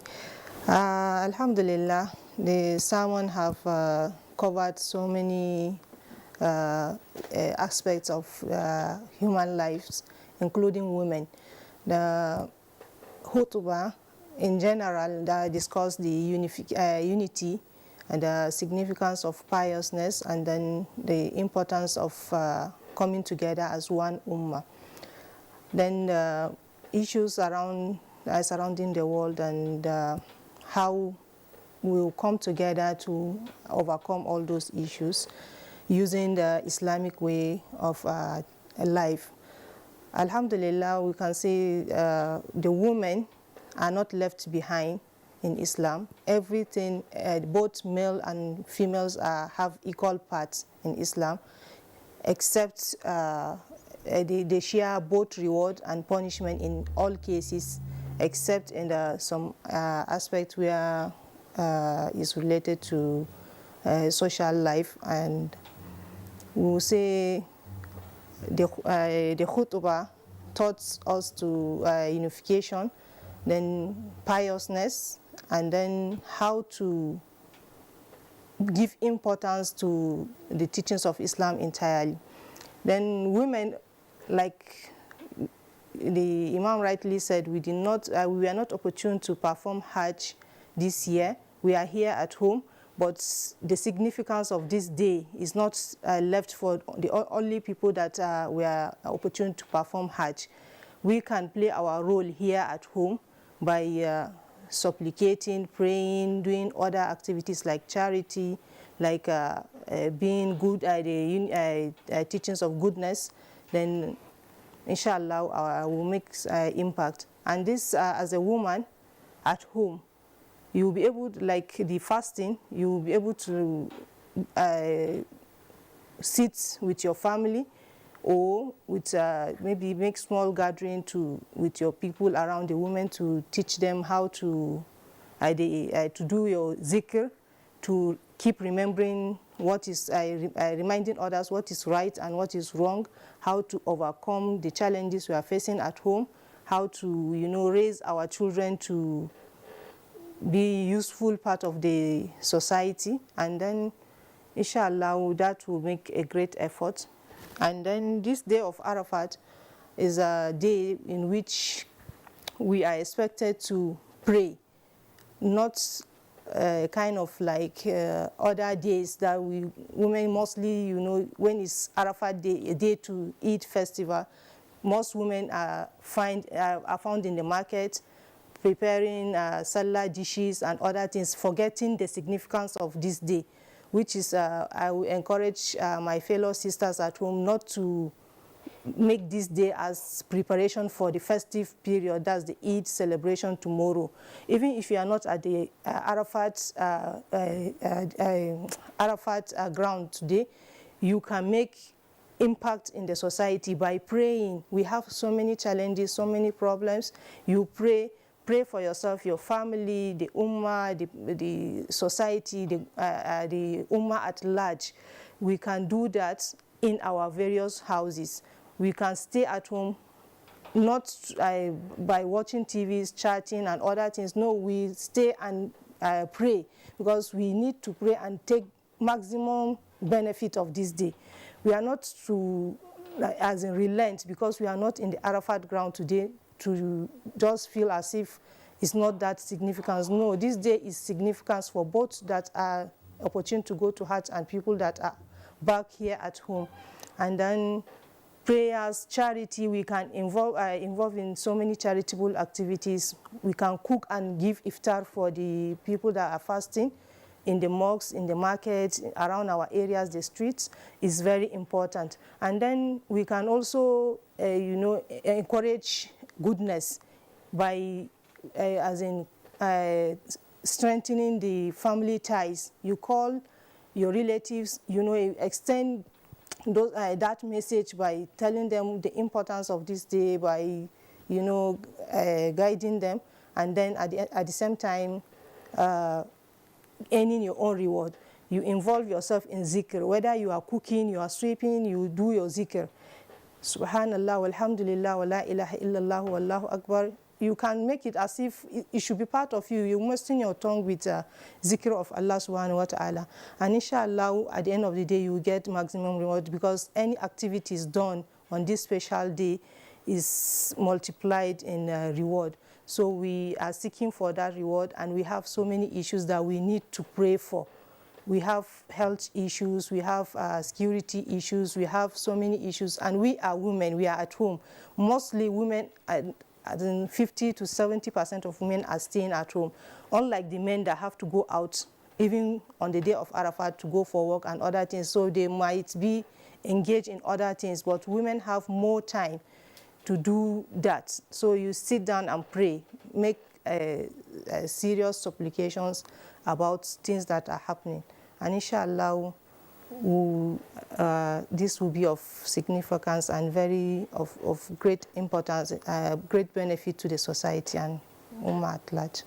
Very much, Hajia Hawa Muhammad, for that discussion, so that women will not spend the whole day cooking and quarreling with tailors for not getting their clothes ready. I think there's a lot for women to learn from there. Sorry, I have to say that, because that's the reality for some women now. So let's look at the Hajj as a package itself. vis-a-vis nation building. Nigeria is where Allah has created us and put us in, and we have a responsibility for this great nation, Nigeria. Allah has been so merciful. He has favored us by making us to be citizens of one of the greatest nations in the world, that is Nigeria. And this is the period of Hajj. It's also a period of Arafah. We also have a big Salah, you know, like we call it here in Nigeria, coming up. So how do we harness all of these spiritual elevations and educations? How do we put them together to contribute to our nation building? I will start with you, Sheikh Tajuddin. How do we wrap it all, you know, pack it all together and begin to use it as a tool in nation building? Yes, thank you for the opportunity again. Alhamdulillah. You see, Hajj as a package of activities, you have a lot to learn from it to build your nation. And especially Nigeria, and especially Muslims who are opportune to be in Hajj. You see, they must have undergo a number of training. You see, Hajj itself is just like an institution, where when you go, you graduated, and that's why your reward is Al-Jannah. When you come back from Hajj, it's expected, already you have collected the certificate of Al-Jannah, you are only waiting. But you must implement the lessons in building your own self, your family, your nation, in fact, the globe. Let me pick these points one after the other. Number one, among the lessons you will learn in Hajj is that you must shun crime. Keep away from crime. Of course, that's why Allah says in the Quran regarding to that specifically. He says, الحج أشهر معلومات فمن فرض فيهن الحج فلا رفث ولا فسوق ولا جدال في الحج وما تفعلوا من خير يعلمه الله وتزودوا فإن خير الزاد التقوى واتقون يا أولي الألباب. You see, Allah says, if you are on the mission of Hajj, you must in fact no argument. You don't argue. You don't hit the polity with argument and not walking. Don't go into criminality. Now today you find out that among the Muslims, of course also in the nation, you find attitude of criminality uncountable. And some of them has undergone the process of Hajj, which means they did not bring the lesson to be used in building the nation. Secondly also, as somebody who has performed Hajj, he will see clearly in Hajj that it's strictly on obedience. You don't do anything out of content. You must khuzu anni manasikakum. So if that is the case, when you return back, you're supposed to obey laws that are going to be of benefit to this nation. You have to be law abiding. You don't drive anti-clock on the road. You don't go and shun. You don't. You know, there are so many things you see which you have learned. Unfortunately, you refuse to implement them. Also, among the things that you must have seen in Hajj is time consciousness. You see, today now they are in Arafah now. Yes. You can't just be at home in Mecca and you claim you want to your Hajj accepted. If you miss the Arafah, as the professor has rightly said, you have missed your Hajj. And then you move from that Arafah to Muzdalifah. You move from Muzdalifah to Muna. Each movement with time. Of course, you must be time conscious. Today, most people are not conscious of time. How can you progress? How can the nation progress when you are in your house at 9 o'clock? You're supposed to be in the office by 8. When you're supposed to start cooking your food at this time and you are cooking it lately. Also, it tells you to be organized. Okay. You know, you can take the lessons there and build your nation by being organized. If you are a stakeholder and you're being given a trust, be organized in making sure that actually you benefit from that and people benefit from that too. Also, among the things that will build the nation, which you have learned in Hajj, is commitment and dedication. Commitment and dedication. You can see all the pilgrims are committed. Everybody is dedicated to what he came for. Also, you can see in them also a humbleness. The pilgrims are so humble. With all the mansions you have, with all the positions you held, now you are in Mecca so simple. Why can't you be simple so as to raise the banner of honor to this nation? You see people being very arrogant just because you are a minister or you are this. Oh, that is the position Allah has given you. But you don't inconvenience people even on the road. You should be so humble. Don't go and start beating the traffic, confusing everybody. That is not humbleness. In Hajj, if you go there, you see humbleness. Then if you come back, As a Muslim, why not implement yes, it? of course. Even in your office, you shouldn't be arrogant to those who are under you. You should be very simple. That doesn't mean you will not implement. But you see some people so arrogant just because he's so and so. And that actually will not build a nation. Also, among the things you should learn in Hajj is helping one another. You find out pilgrims are very, very good. Allah Akbar. Even if you don't know him, he's from Ghana, he's from America, you have the whole, you assist him and he assists you. You can see this very clearly also in Hajj, and that will support in building our nation. Also, among the things you can see very clearly in Hajj too, is that you find out those who are there, they are always remembering Allah subhanahu wa ta'ala. Allahu Akbar. فاذكروا الله في أيام معدودات فمن تأجل في يومين فلا إثم عليه ومن تأخر فلا إثم عليه لمن تلا وإذا قضيتم مناسككم فاذكروا الله عند المشعر الحرام فاذكروه كما هداكم وإن كنتم من قبله لمن الضالين ثم أفيضوا من حيث أفاض الناس واستغفروا الله. You can see in these verses you always remember Allah. When you remember Allah much, you be ideal and you be able to fear Allah and you'll be able to discharge your responsibilities. Allahu Akbar. And then you can see there also seeking for Allah's forgiveness all the time.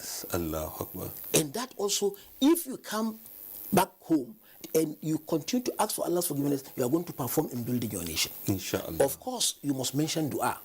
To pray for the nation. Of course, you can see them all, they are praying. They are praying. So we can use this opportunity to be praying for our nation all the time so that this nation will become great and greater. So among the lessons also we must have seen clearly is the issue of prayers. Even the Imam, you can see how he lamented much on praying for their leadership. Allahu Akbar. So we should also take that culture of, regardless of the criminalities happening. Of course, at times you'll not be happy when you see some attitude, but it's your own duty, your own quota, your own role. No. Pray for the nation because the whole Hajj is full of prayers. It's full of prayers. So whether a person is there on Hajj or at home, we should still pray for our nation. We are now learning the lesson we have seen there. And so we imbibe the lessons of here course, with us. even if you don't go there, you have seen the lesson very clearly. So all these items we have itemized are items that actually can help in building the nation. Thank you very much, Sheikh, for that. We'll still discuss a lot more on nation building. However, before we discuss further, we'd like to take a short report on the cancellation of Hajj 2021 for international pilgrims. But while we wait for that report to be read, let's go straight to Katsina now. We'd like to join Mr. President on what the day is like there. Please stay tuned. Let's go straight to Katsina now. Assalamu alaikum. Aura of Katsina State. This morning, President Muhammadu Buhari and other dignitaries have taken their seat on this day for the historic inauguration of a completely new organic integrated farm center undertaken by the National Agricultural Land Development Authority for the very good reasons of agricultural development, ensuring food security and employment generation for Nigerians.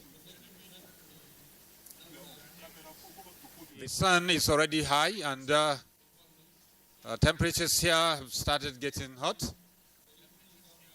In spite of that, communities for this project and of course dignitaries have converged here for this historic inauguration.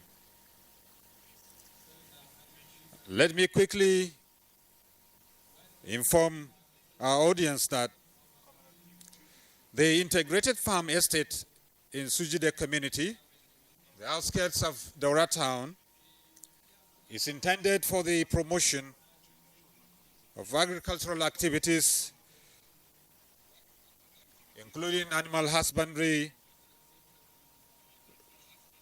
In fact, the facility having crop farming areas, processing and packaging plants, storage, clinics. His Excellency, the Governor of Katsina State, Amin Bello Masari,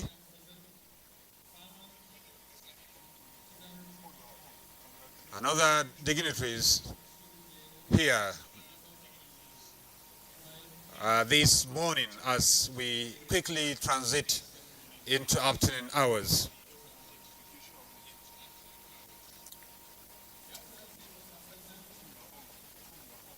To warmly receive you on the commissioning ceremony of the first integrated farm estate established by National Land Development Authority, NALDA, under your regime. Your Excellency may quite remember that NALDA was just revived under this administration to revitalize the agricultural sector. Your Excellency, today what we are about to commission is one of the projects that was successfully carried out by NALDA in just 6 months. Before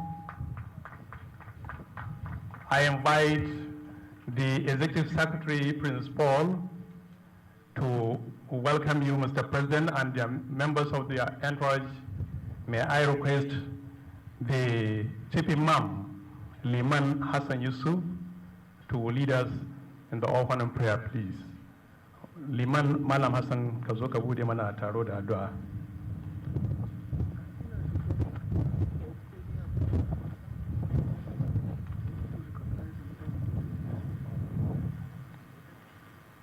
Sami salati goma ga annabi.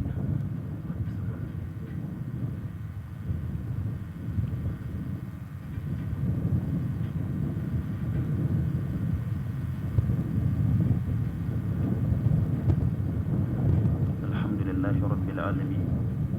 الرحمن الرحيم مالك يوم الدين إياك نعبد وإياك نستعين اهدنا الصراط المستقيم صراط الذين أنعمت عليهم غير المغضوب عليهم ولا الضالين اللهم اجعلنا في الدنيا مهتدين وفي الآخرة مرحومين وبطاعتك عاملين وبكتابك مهتدين وبسنة رسولك آخذين وفي الليل قائمين وبالنهار سائمين ولنعمتك شاكرين ولآلائك حامدين وفي عبادك صالحين ومن البلاء محفوظين ومن الشدائد محجوبين وعند الموت فرحين وفي القبور ثابتين وفي النشور آمنين وفي الحوض واردين وفي الجنة سابقين ومن النظر إلى وجهك الكريم متمتعين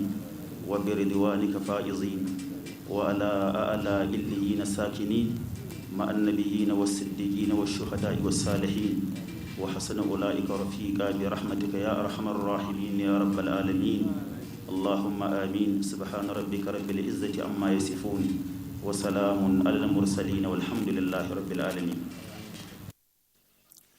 Prayers there by the Chief Imam, beseeching God Almighty to bless this occasion, to bless this day. Before the President was here, he actually visited to see the facilities here at Dabiram Dam, some few kilometers from here, to see that facility, which is related to the development of this infrastructure and what it intends to do for Nigeria. The Executive Secretary of NALDA. And the Governor of Kebbi State. Honorable Minister of Aviation, the Governor of Central Bank of Nigeria, members of Diplomatic Corps, members of National Assembly here present, the Managing Director of Jais Bank, Your Highness, the Emir of Daura, senior government officials here present, distinguished ladies and gentlemen, members of the press, good afternoon. Your Excellency, it is with deep sense of humility and honor that I welcome you today to the first NAUDA Integrated Farm Estate here in Sinduje, Katsina State. Your acceptance to visit this farm today further demonstrates your strong interest in reducing poverty and encouraging food security in the country through agriculture. There is no doubt that the hallmark of this administration remains people-focused, people-styled, and people-driven developmental policies that continue to yield amazing results, particularly in food and livestock production, with emerging agro-entrepreneurs. On assumption of office in 2015, Your Excellency, you set out a clear target that we must produce what we eat and eat what we produce. And that has turned into a mantra for growth and rallying call to return to farms. Across the country today, many agricultural institutions have sprung up, and existing ones have been strengthened, and the Green Revolution, which is reflected in initiatives like Food Security Council, Presidential Fertilizer Initiative, ban on importation of foodstuff, and closure of borders for a period, are clear signals of the sincerity you have attached to development of the economy. Worthy of note is the speed with which the country bounced back from 2 recessions, setting a new record for recovery and testifying to the power and resilience of your vision. We thank you for your vision, for your visionary steps you have taken in building and protecting the economy with sound policies, particularly in the agricultural sector. And clearly,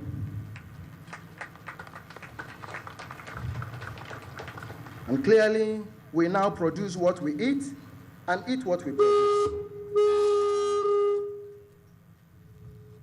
Already, many sectors have responded so well with rapid growth that have resulted in export. A real test of the revolution was at the height of the COVID-19 pandemic in 2020, that in spite of many months of inactivities due to lockdown,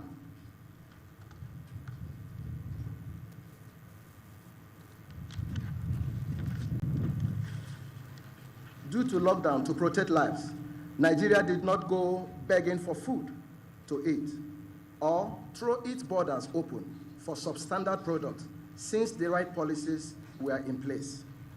Your Excellency, Mr. President, the first NAUDA Integrated Farm Estate is established on 100-hectare land donated by the Katsina State government. Let me sincerely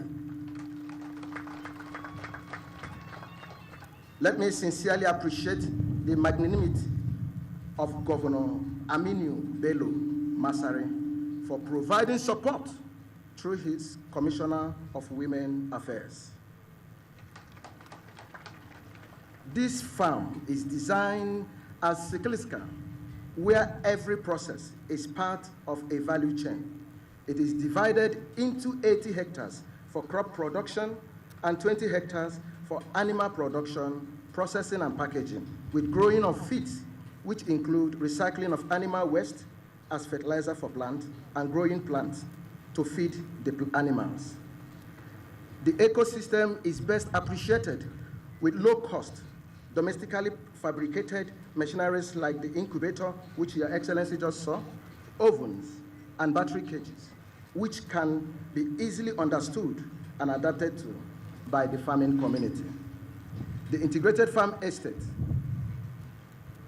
comprises of 40 poultry pens, which with a capacity of 400,000 beds, fish ponds with a capacity of 200,000 fishes, cows and goat pens with a capacity of 500 animals, rabbit pens with a capacity of 3,000 rabbits, bee hives with a capacity of 540 liters of honey per harvest.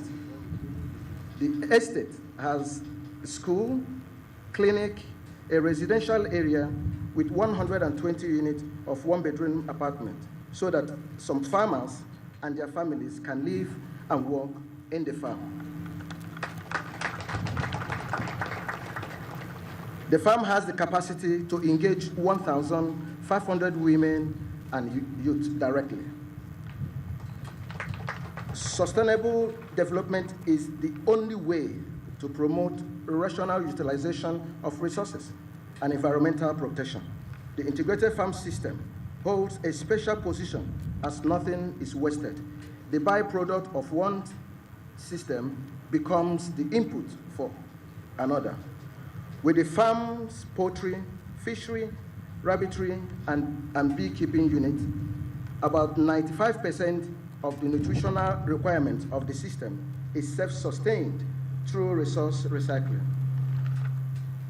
Following the vision of Mr. President to lift 100 million Nigerians out of poverty with focus on the most vulnerable members of the society, like widows, poor and unskilled, and teeming youth, the Narada Integrated Farm is deliberately designed to accommodate, empower, and position a new set of 1,500 agro-entrepreneurs every year from this category. This program is under NARADA's National Young Farmers Scheme, which Mr. President launched in November 2020. We will take in new farmers every year, and farmers pass out and move on to become independent after being trained and making money. This will attract and keep young people busy in crop and livestock production all year round. The Narada Integrated Farm Estate is designed with complete production chain for food production and livestock, an irrigation system so that farmers will have 3 production cycles in a year. The participating farmers are from 13 communities, namely Suduje, Madobi, Kayawa, Shararawa, Sukwawama, Dankwawa, Daberan, Benga, Gardenkoa, Zare, Muzaji, Tambo, and Dankolawa. Danagola. These farmers are being trained on best agricultural practices in crop farming, livestock, poultry, rabbitry, and fishery. The integrated farm has processing and packaging zones for fish and chicken. We are trying to produce dry chicken, not frozen chickens, and pepper. Farmers from outside the farm estate will also have their products, especially pepper, produced and packaged so they can get more value for their produce. With the NARADA's mandate, through the act establishing it as an agricultural land development authority, this project is a true reflection of what NARADA is meant to achieve in every community in terms of impact by providing standards, by improving standards of living and income generation.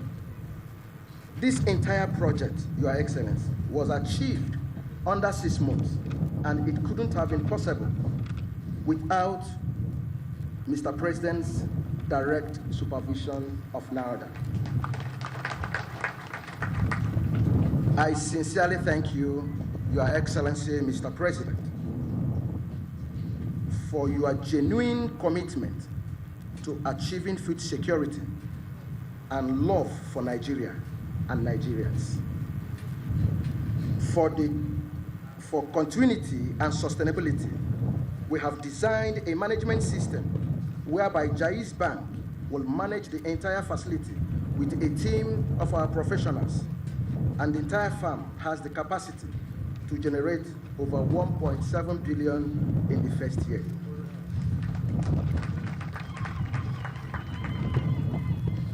This project, when replicated across the country, will increase the GDP, reduce unemployment,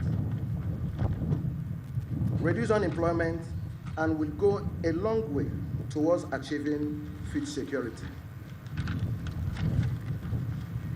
Let me place on record the support of the Vice Chairman of the Food Security Council, Senator Abubakar Atiku Bagudu, the Governor of Kebbi State, for his support, good advice, encouragement. I am indeed grateful, Your Excellency. Please don't stop advising us. The governors that have keyed into NADA's mandate, I am very thankful and optimistic that very soon, Mr. President will be commissioning similar projects in their various states. To the host community, thank you for your commitment, and I am convinced that you will make judicious use of this investment in your community. Your Excellency, Mr. President, after resuscitating NADA a year ago to a more functional structure in supporting your vision for agricultural revolution, you gave a directive for a bottom-up inclusion that will adequately capture the capacity of local farmers, inspire interest in mechanized farming, and create a turnaround in the perception of agriculture as business, not just for self-sufficiency. By your exemplary leading the way through regular visit to your farm when in Daura, we are witnessing a resurging interest in farming. Agriculture indeed is no longer for the poor and uneducated, but for everyone, including the rich and educated. We are glad agriculture is steadily taking its pride of place as mainstay of Nigerian economy. Again, thank you, President Muhammadu Buhari, for this historic visit. Welcome to NADA's first integrated farm estate. Thank you, everyone that have graced this occasion today. God bless President Muhammadu Buhari. God bless Federal Republic of Nigeria. Thank you. Executive Secretary there of NALDA, his speech around the presidential aspiration of growing what we need as a nation and patronizing what we grow as a nation. That is the essence, that is the beauty behind the establishment of this organic integrated farm estate. The environment here a little bit windy, and of course I did say that already the sun is high and temperatures getting a little bit higher. Nonetheless, the community, the people that are here is unprecedented for this community. Perhaps the very first time this kind of gathering of stakeholders from another milestone for agricultural development in Nigeria. Nigeria, a beautiful country. Nigeria, land of agriculture.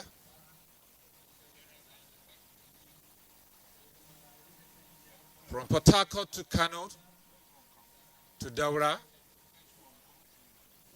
from Lagos to the northern city of Gombe. It is agriculture, agriculture, and agriculture. The mainstay of the economy of Nigeria.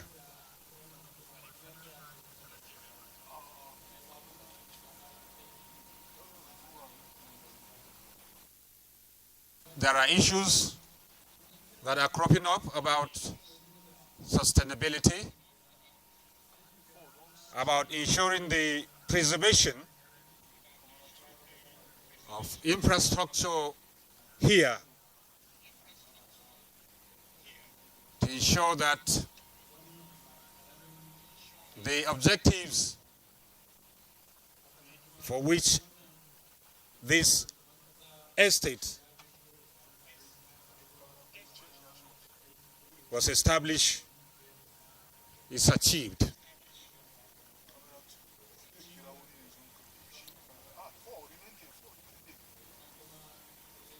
Very shortly,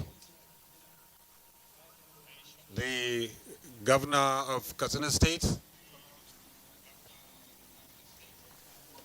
Right Honorable Aminu Bello Masari, will be invited to the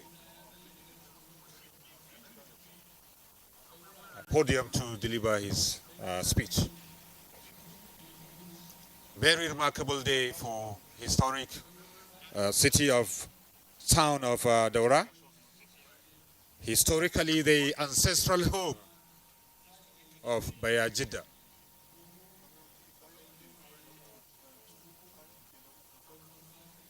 This eighth state, there is everything that is agriculture. Very soon,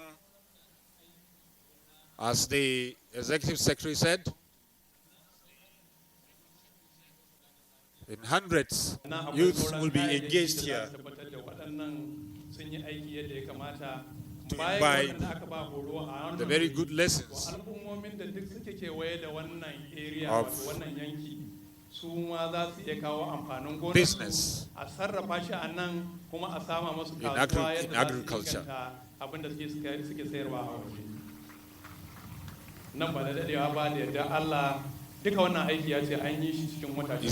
As Nalda Executive Secretary said, this will be replicated in parts of the country.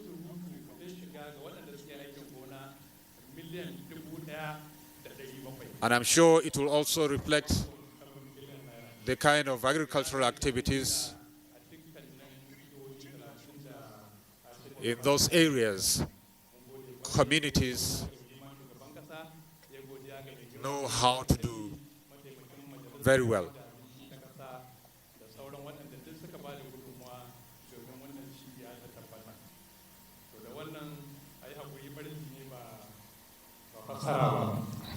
Saboda haka za mu gayyaci mai martaba sarkin Daura Alhaji Umar Faruk Umar CON da ya gabatar da sakon fatan alkhairi ga al'ummar jihar Katsina da kasa baki daya.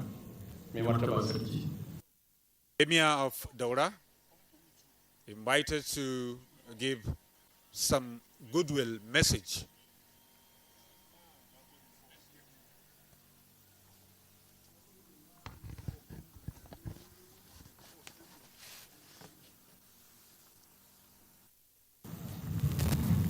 Alhamdulillah, godiya ta tabbata ga Allah madaukakin sarki, yabo ya tabbata ga manzon Allah sallallahu alaihi wa sallam.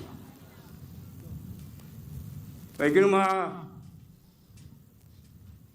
shugaban kasa ubangidan Daurawa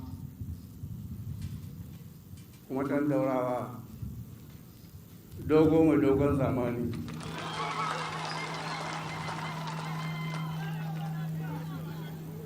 Mai girma matawalan Hausa Dallatin Katsina, gwamnan jihar Katsina tare da dukkan majalisar ta jihar Katsina,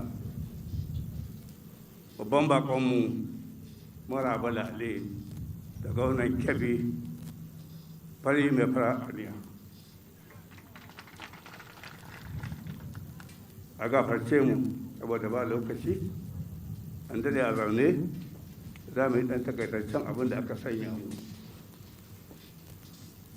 da an ce zan yi jawabin godiya ta musamman bayan an gama komi, daga baya ga ya kamata a canza mani don za a yi fatan alheri ga gwamnatocinmu, musamman gwamnatin Najeriya gaba daya da sauran gwamnatoci akan ayyukan da suke wa wannan ƙasa Najeriya. To ka san ɗan bori ka kaɗa mai bori a hau bori, sai a yi haƙuri.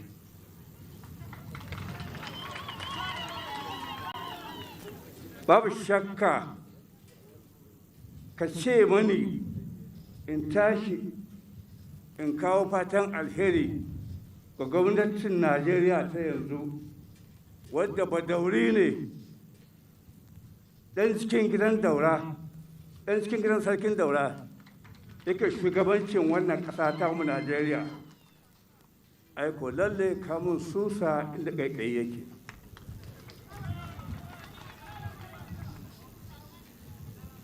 Tabbas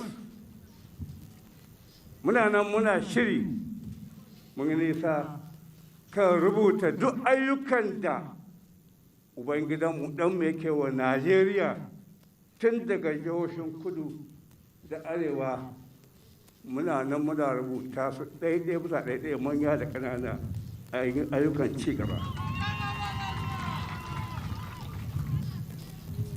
Idan ubangidanmu ɗanmu ya kai ƙarshen mulkinsa, wanda muna baƙin cikinsa, za mu fito da littafinmu ƙirƙiri a duk duniya, mu gaya mata ga abin da ɗan mai yawa a Najeriya, kai kawo na mu gwada.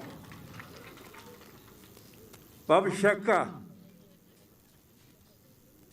wannan gwamnati ta APC ta ƙasa baki ɗaya, wanda shugaban Najeriya Muhammadu Buhari Bayaji da na biyu shi ne jama'ar al'ummar Najeriya suka zaɓa da kansu don ceto Najeriya daga rugujewa. Babu shakka ɗanmu bai ba ku kunya ba. Da ba dan ya zo ba, da Najeriya da ta gama yawo.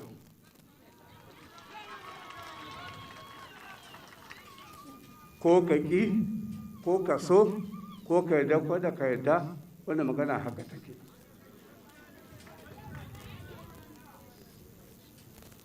Mun daɗe tun Turawa suna tare da iya suke mulki, muke cikin sha'anin mulki. Shekaru na an da ke tsaya na wurin 87.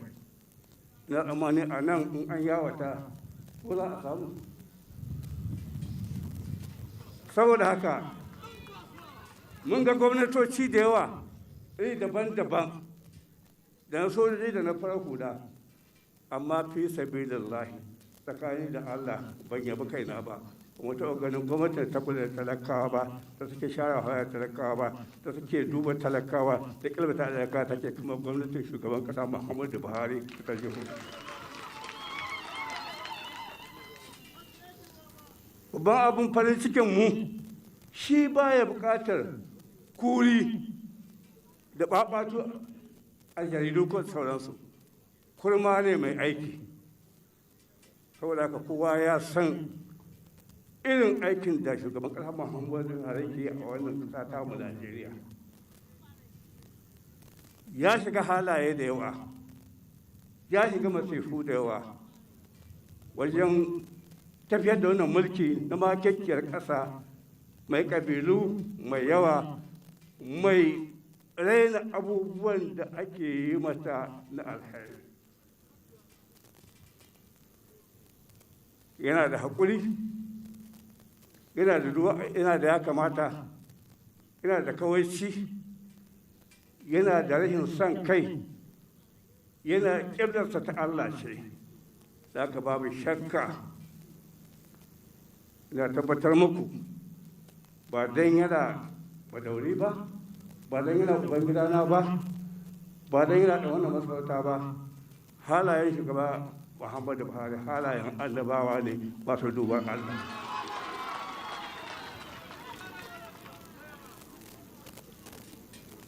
mu da muke nan mun san abin da muke ji muna tausaya masa da haka tun lokacin da ya hau kan mulki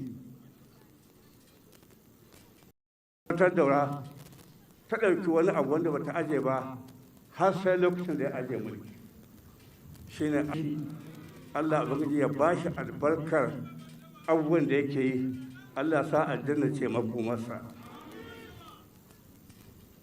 sanin kowa ne kowane mutum mun san irin shugabancin da aka yi mara kyau ta shugaban Muhammadu Buhari ga mu ita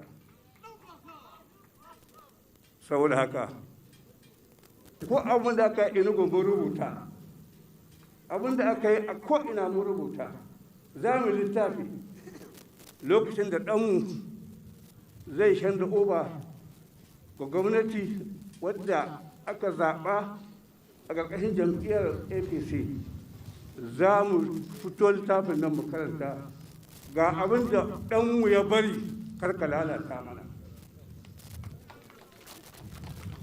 tabbas na son tabbatar da mutanen najeriya har yanzu muna bukata muna bar addu'a su ga ɗanmu shugaban ƙasa muhammadu buhari don ida mulkinsa wanda zai ceto najeriya daga rugujewa a tsaye yake tsayin daka baya barci kuma babu yadda inda za ka kawo shugaban ƙasa muhammadu buhari da wani rashin asha ko wace iri mutum ne na allah mutum ne mai son allah mutum ne mai da allah mutum ne mai son talakawa mutum ne mai son cigaban ƙasa mutum ne mai tsare mutuncin ƙasa don haka samun shugabanci irin nasa akwai wahala ba da son kai ba da son komi yana kawai da fuska da duk abin duniya don tabbatar da ci gaban wannan ƙasa ta yi najeriya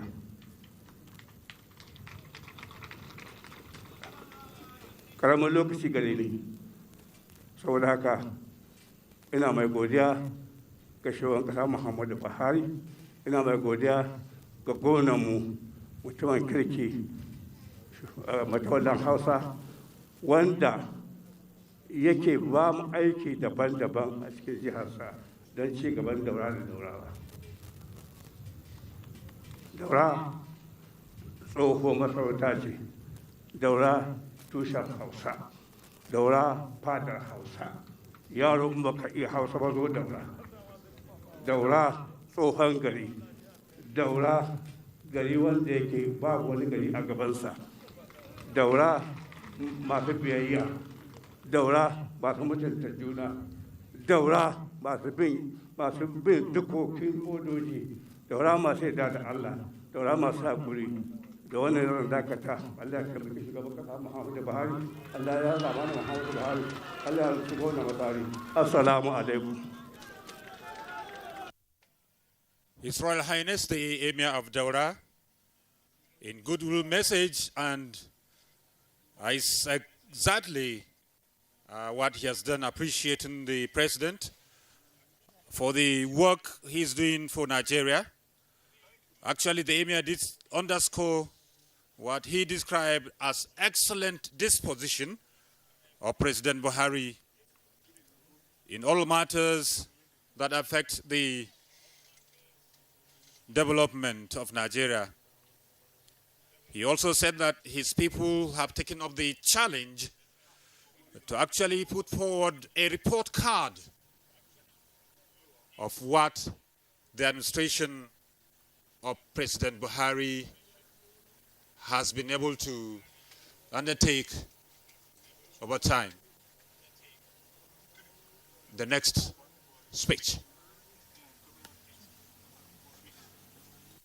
Governor of Katsina State, Right Honorable Masari, the Executive Governor of Kebbi State, Alhaji Bagudu Atiku, Honorable Minister for Aviation, Senator Hadi Sirika, members of the State Executive Council, National Assembly members here present, the Executive Secretary of NALDA, our royal fathers here present, and let me particularly recognize the presence of our Emir of Daura, Alhaji Umar Farouk, distinguished ladies and gentlemen.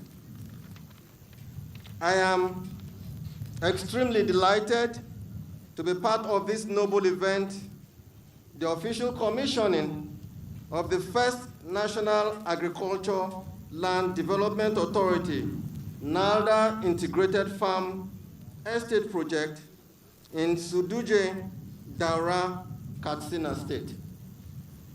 I consider this a noble event because one of the key factors that has constrained the growth of agricultural sector development in Nigeria has been land development and preparation.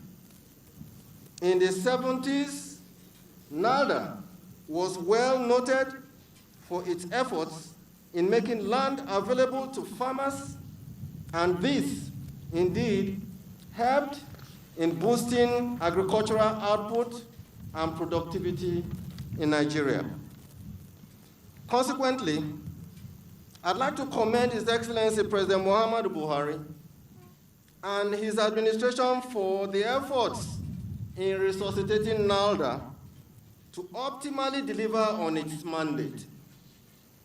The emerging results of NALDA's efforts in fulfilling this mandate to develop our rural communities through agriculture is the reason we find ourselves in the prominent state of Katsina this afternoon.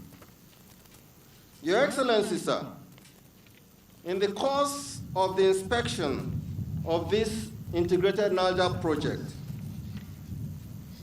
you made a statement. Indeed, you directed and you made a comment at the governor of the CBN. You said, CBN governor, this is the best way to spend money. Your Excellency, sir, you are absolutely correct. Correct because in the course of this inspection, we saw a 500-hectare solar-powered irrigation project. We saw locally built rabbit pens, locally built poultry pens, locally fabricated agric implements and machines. I say this, Your Excellency, because through this, what we do is create jobs for our people, particularly our rural communities who came out and thronged out and voted for you for 8 years. You are doing everything possible to deliver the dividends of democracy to the people of Nigeria, particularly those in our rural community. I'm sitting near the Executive Secretary of NALDA this afternoon, and I have commended him privately, and I do want to commend him publicly for this noble project. After this project, Your Excellency, and I have told him that the Central Bank of Nigeria will work with him and the agency to see to how we could replicate projects of this nature all throughout the country. Not in Abuja or Lagos, but in our rural communities, so as to boost the wealth in our rural communities and make life meaningful for our people. It is indeed fulfilling that NALDA Integrated Farm Estates will serve as an agricultural hub for inhabitants of this area. From briefings so far received, this project has a wide range of facilities to support various farm activities. It includes facilities that will support the rearing of poultry, goats and rabbits, as well as fish ponds, crop farming areas, processing and packaging plants, storage, clinic, residential area, school, training centers, and administrative facility. Your Excellency, distinguished ladies and gentlemen, I'd like to reiterate that the strategic mandate of NALDA aligns with the current developmental priorities of the CBN. Our development finance programs are aimed at harnessing the vast agricultural and human resources in Nigeria towards increasing cultivation and processing of agricultural commodities in Nigeria. Through the deployment of well-targeted intervention programs to farmers in our rural communities, we are aiding the government's effort at improving job and wealth creation. These measures are also supporting our nation's food security objectives. Nigeria is likely to make significant strides over the next 3 years in repositioning our agricultural sector for greater growth, given the combined efforts of NALDA and the CBN in making land and credit available to farmers. I commend Jaiz Bank and will also be calling on other banks to come in and join in this effort to support NALDA to help fulfill on its mandate. Your Excellency, ladies and gentlemen, as you may be aware, the programs and schemes being implemented under your administration have recorded resounding successes, and the recent unveiling of maize pyramids here in Katsina, as well as paddy pyramids in Niger, Kebbi, Gombe, and recently Ekiti states, are testaments of your success story and a legacy that you will bequeath to Nigerians. These symbolic events reinforce our belief in the massive potential of Nigeria's agricultural sector and the need to stimulate more private sector investment in the agricultural value chain with the support of our government.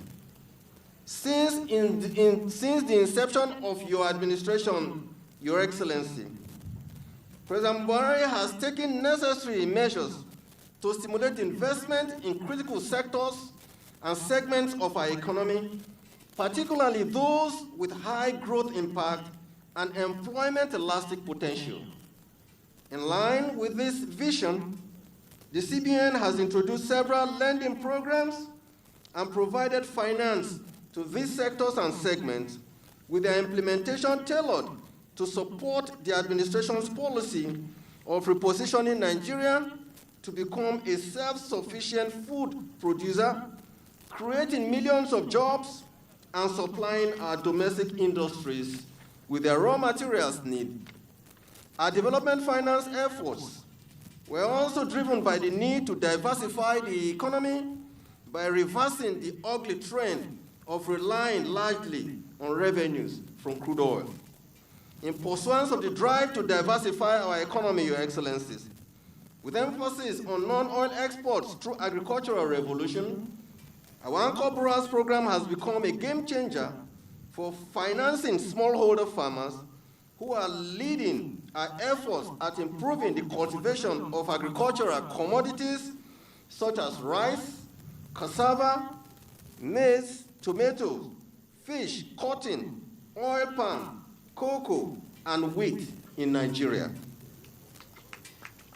The program also links smallholder farmers to agro-processors and manufacturers who provide quality inputs and training in best farming practices to ensure high yield and output.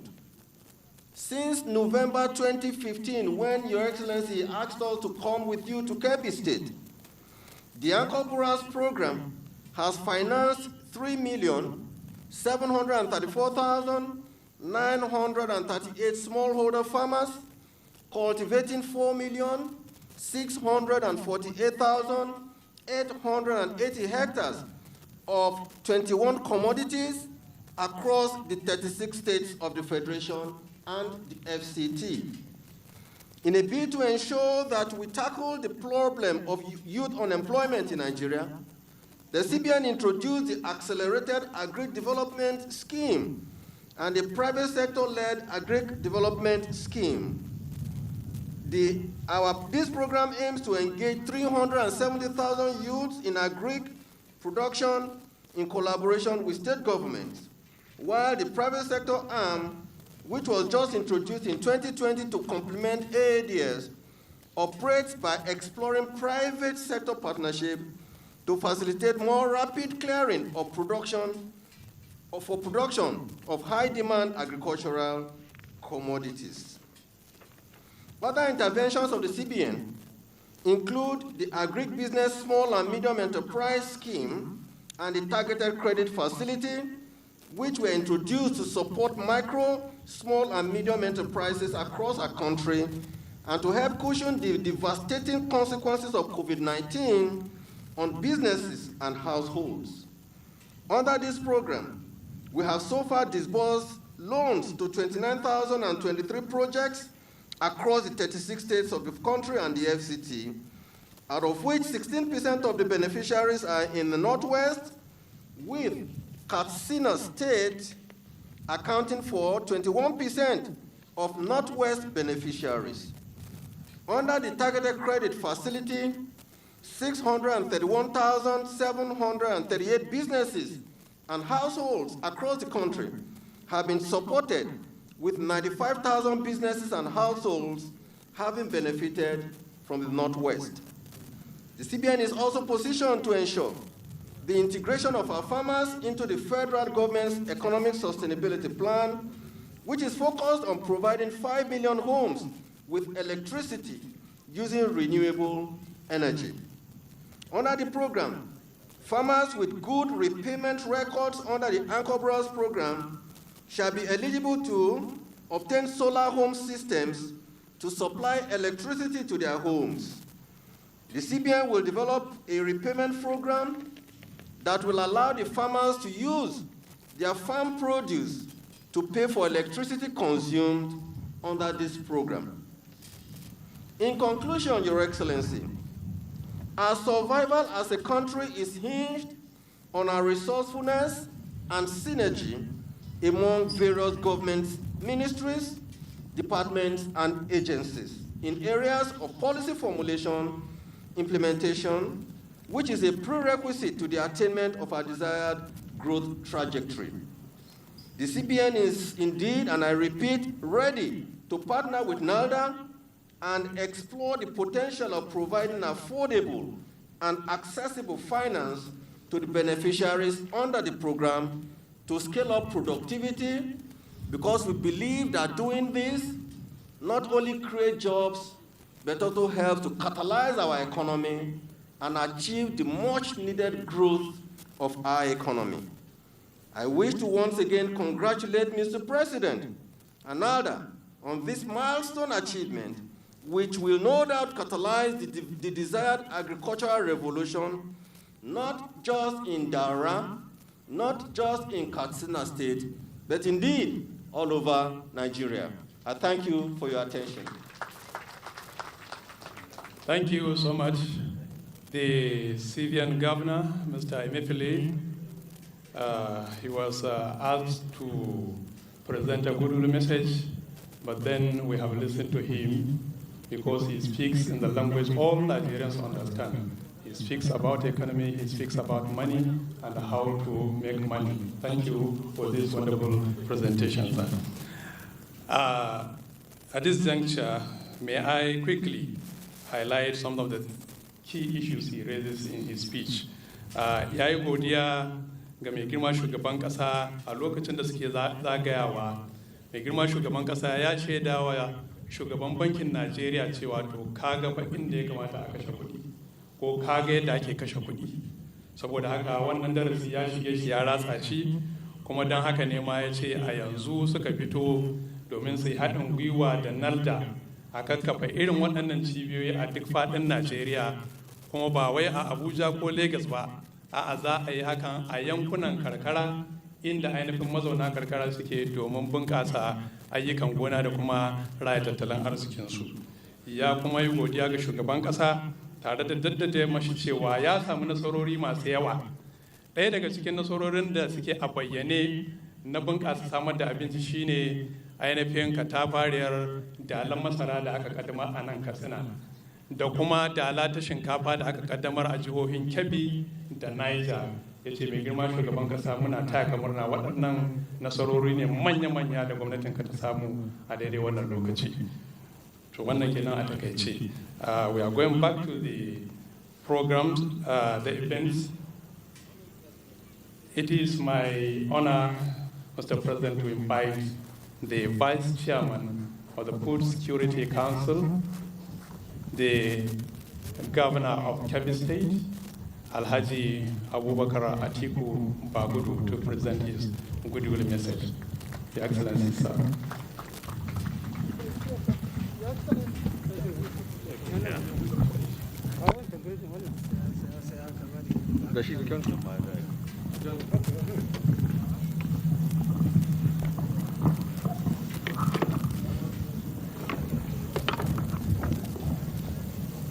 Your Excellency, Mr. President, President Muhammad Buhari, our leader, my brother, the Governor of Katsina State, Right Honorable Aminu Bello Masari, the Honorable Minister of Aviation, Governor of the Central Bank, Executive Secretary of the National Agency, National Agricultural Land Development Authority, distinguished senators and members of the House of Reps, Speaker and members of the State House of Assembly and other members of the State Executive Council, His Royal Highness, the Emir of Daura, Elijah Umar Farouk, distinguished ladies and gentlemen that are all gathered here, good afternoon.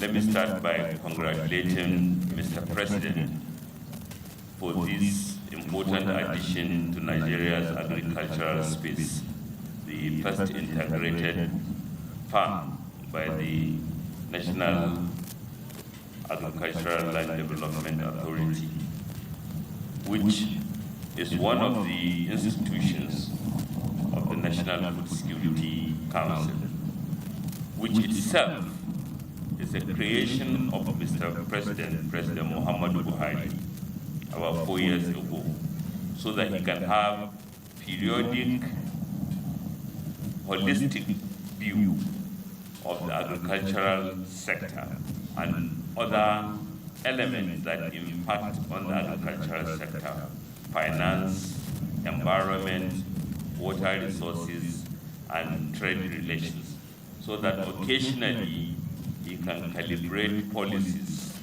to ensure that Nigeria is up in front in the agricultural sector.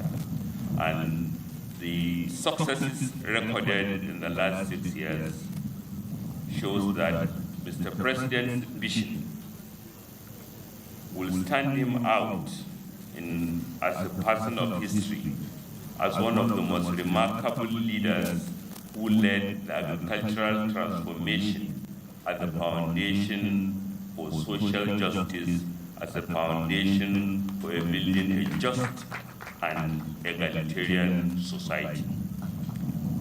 A revolution has been going on because under President Muhammadu Buhari's watch, opportunities are being created daily, and those who embrace those opportunities and put in their effort are being rewarded massively.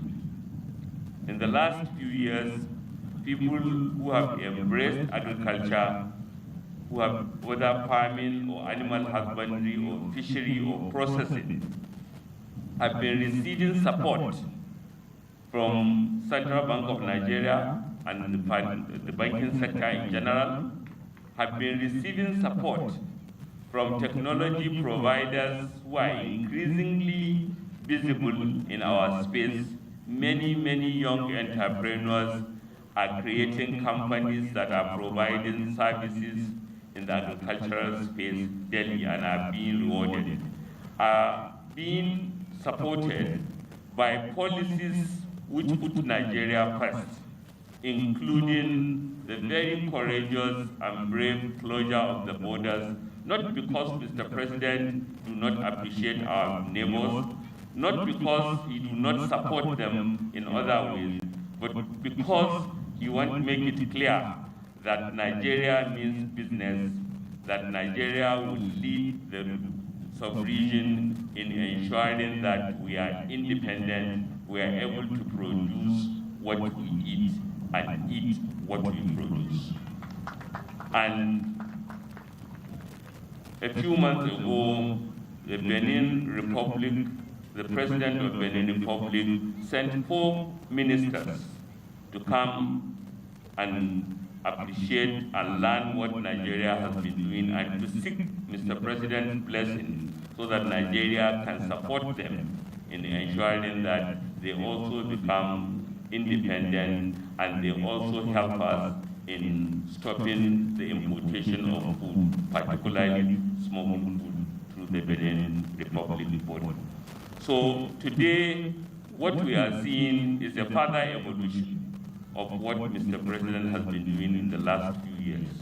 NALDA, especially as demonstrated today, is able to solve the land problem faced by many young entrants to the agricultural space, and is also able to bring best agronomic practices and best practices together where the younger ones can have one-stop shop where they can learn and live here more empowered, more knowledgeable, and more prosperous. Mr. President, we thank you. All the 36 states of Nigeria, including FCT, have received massive support from the federal government to do many things in the agricultural space.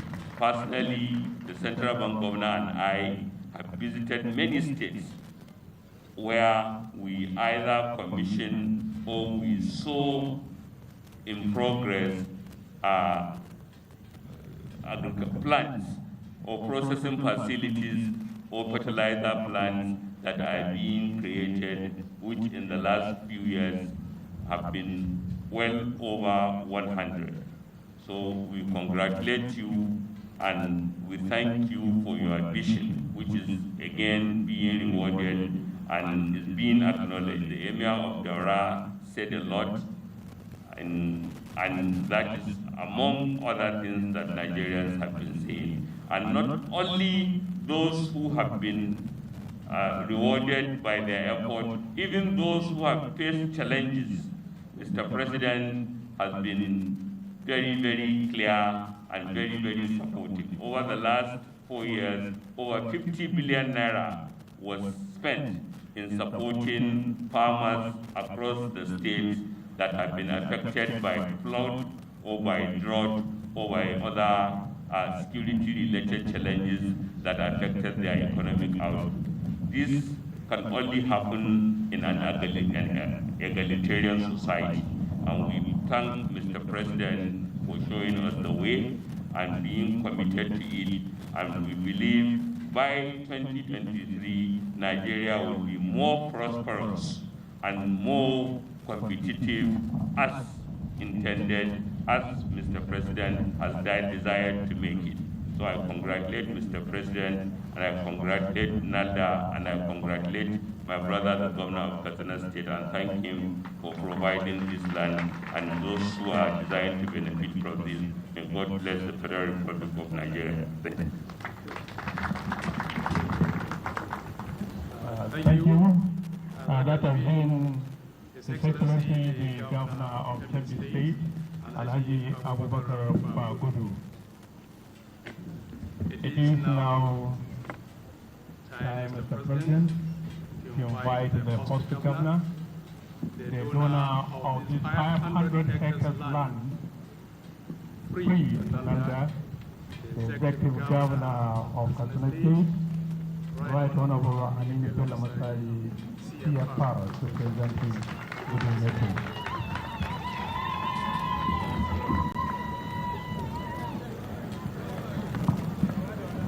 أعوذ بالله من الشيطان الرجيم. بسم الله الرحمن الرحيم.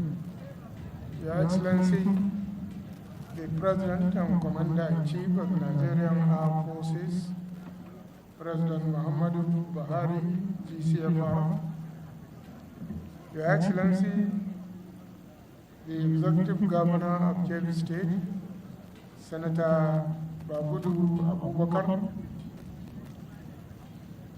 Governor without a border, the Governor of Central Bank. You know, he is in every state, in every house, and in every pocket. But Governor Babudu is limited to Kebbi. Your Excellency, the Deputy Governor of Katsina State, who doubles as Commissioner of Agriculture, my friend and the co-traveler, Honorable Minister of Aviation, Senator Hadi Sirka,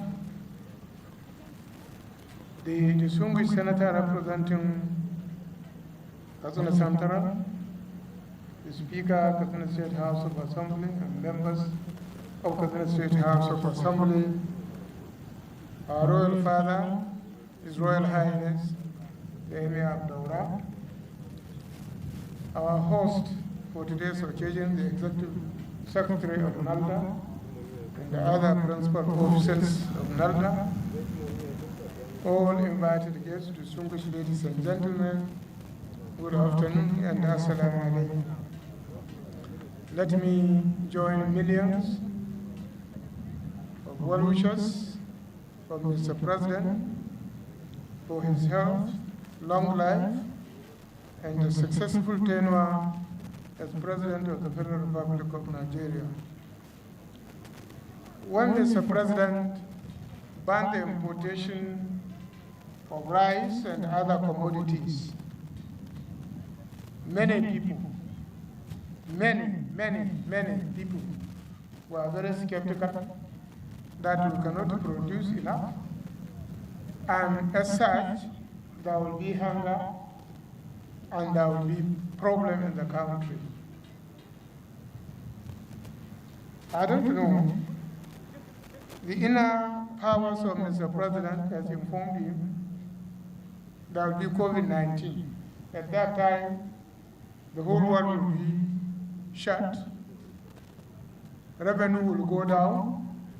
And even if you are importing, you don't have the money to pay. Even if you have the money to pay, there is no transportation. The whole world was at standstill. With Nigerians should have applauded the vision and the foresight of Mr. President when he stopped importation of food, that we must produce what we eat and eat what we produce. I think you have been vindicated, and the history will vindicate you more in times to come. Mr. President, like you know, based on what you have been doing in agriculture, the opportunities in agriculture are limitless. The Nigerian population, over 70% of us, depend directly on agriculture. The remaining depend indirectly on agriculture. Agriculture has been the mainstay of this country up to some part of the 70s. With the advent of oil, revenue, agriculture was abundant. And today, we know the consequences of what befell a nation that cannot feed itself. Even if it has all the money, if it has to buy, somebody can decide not to sell. There's international politics on food. We have heard of countries that ban and destroy or convert eatable grains to fertilizer instead of sending it to countries that are dying of hunger. So I think, thank you, Mr. President, for this vision and foresight that really saved us and restore our honor and dignity as Nigerians that can feed and manage their affairs. Mr. President, in line with your agricultural policy, you have introduced into Nigerian system a social security system. There has never been, since the amalgamation of Nigeria, any government I have read, and I have participated in few, since a government that has deliberately introduced policies and programs that touch the last man on ground zero. Your social intervention has laid a foundation for social security system in Nigeria for the next government that will come. It is only under this government that an enumeration in many of the states was conducted. As to the last one on the ground, those that do not have toilets, those that if you have 10 naira, whom can you give 1 naira? The poorest of the poor are the people that have been assisted with stipend every month.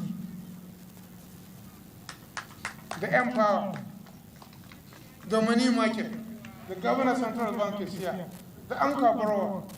It has never happened before. But you know, Mr. President, don't be discouraged.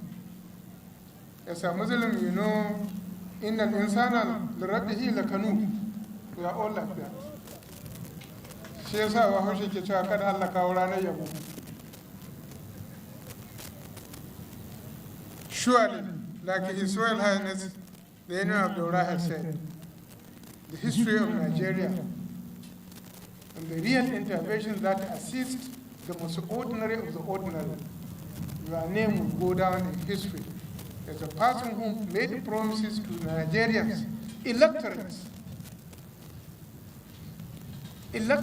people who came out since 2003, following you. You have remembered them. That is an evidence of a gentleman and a good man that remembers yesterday those who suffered for him, and he, on the other hand, worked for him. This integrated agricultural establishment, we are very proud and happy that is happening in Katsina State. Realizing the potential of agriculture, especially irrigated agriculture in this area, when we came, we decided to rehabilitate the Miranda, of which Delta now has taken over the second phase. We have already done the first phase, is rehabilitating the embankments, raising the embankment, including the crest of the spillway, and the second stage will be the desilting, which NALDA will do, and we're happy with what NALDA has done by using underground surface to augment, because it is clear to all of us in this country that rain-fed agriculture alone cannot feed Nigeria and cannot sustain our economy. So we need irrigated agriculture. We need to farm all year round. So I think the approach of NALDA in this is highly commendable, and we will partner as a state government. We will make sure that whatever is required to make this investment a success, we will provide, inshallah. I am also happy to hear from the Executive Secretary NALDA the involvement of Jaiz Bank, because the problem of structures investment like this is sustenance and maintenance. The sustainability of management is the key. The idea of bringing Jaiz Bank to help in managing this, I think, is highly welcome, and I am now more confident that this investment will survive and will prosper and will provide opportunities, not for only these 19 communities, but all communities that will come across this investment. I thank Mr. President, I thank NALDA, and I wish Mr. President more than what he wished for himself. Assalamu alaikum.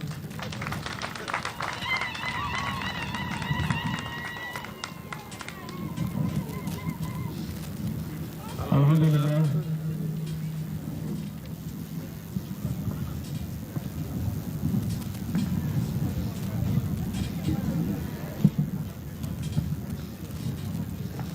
That has been the governor of Katsina State, Right Honorable Aminatullah Watari CFR, with his photos. And before we invite Mr. President, may I quickly make the following announcement, please, that only the following dignitaries will accompany Mr. President to where he will commission these gigantic projects. They are the Excellencies, the Governor of Kebbi and Katsina State, the CBN Governor, Member National Assembly, that's the Senator, Honorable Minister of Aviation, the Emir of Daura, and Managing Director, Jaiz Bank. Please, only these dignitaries will accompany the President to the commissioning side of this project, please. It is now my honor to jama'a da Allah da annabi ga sanarwa kafin magayaci mai girma shugaban kasa a cewa waɗannan mutane da zan karanto suna su kaɗai ne za su raka mai girma shugaban kasa zuwa wancan wuri inda zai kaddamar da wannan katafariyar gona. Na to sunayen mutanen su ne. Very shortly, we will be having the address and then the inauguration of this gigantic project by the President.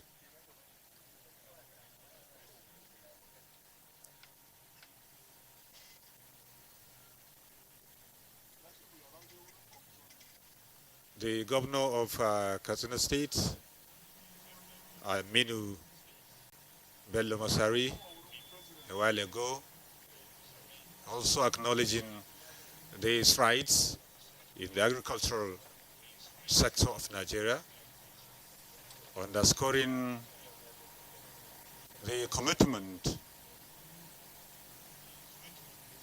by the federal government under President Buhari in driving policies and programs to drive agricultural development in the country. As host governor, we've been told this vast piece of land was donated by the Katsina State government. The speech by the President.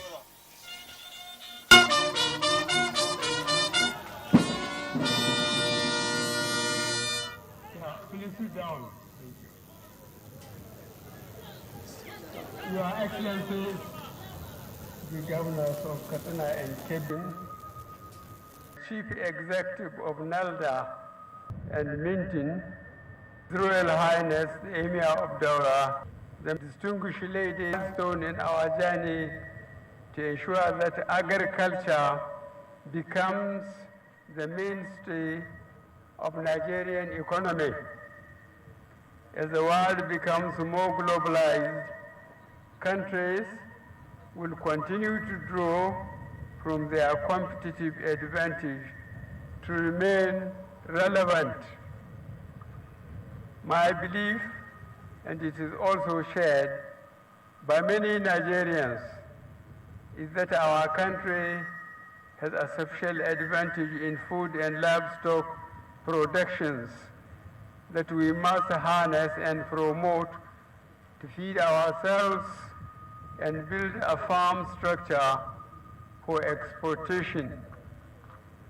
Our vision of robust agricultural economy continues to provide amazing results.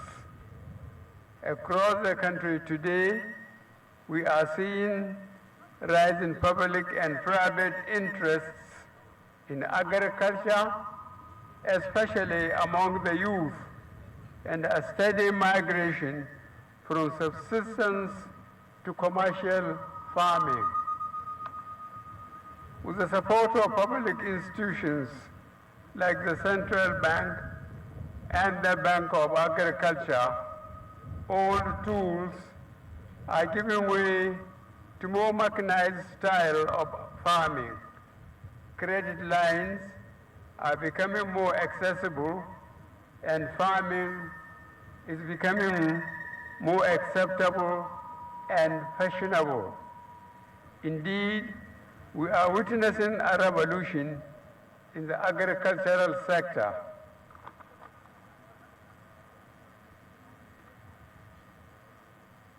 The National Agricultural Land Development Authority, NALDA, was already moribund when we assumed office. We had to restate it to meet the growing needs of the country. I am happy to see that the directive to the Executive Secretary, Chief Executive Officer of NALDA, Paul Ikone Prince, and his management team, when I launched the National Young Farmers Scheme in November 2020, is gradually taking shape. At the launch of the National Young Farmers Scheme, I recall that I told the management that I have directed that all NALDA's abandoned farm estates be retrieved to enable thousands of our young men and women to be engaged in farming. This administration will be achieving agricultural mechanization through this scheme, and I am confident that Nigeria under my watch will achieve food security in producing most of what we eat. In good harvest years, we may even export our surpluses and earn foreign exchange. I must commend the zeal and patriotism of the NALDA team in achieving quick and sustainable results like the integrated farming scheme, which has pulled the strength of men, women, and youth in communities and channeled them into different kinds of farming in one location. The integrated farming scheme again opens up more opportunities for employment and, most importantly, creates communal-based system that promotes food security, skills acquisition, and entrepreneurship. I wish to restate my commitment that getting 100 million Nigerians out of poverty is realizable. Excuse me.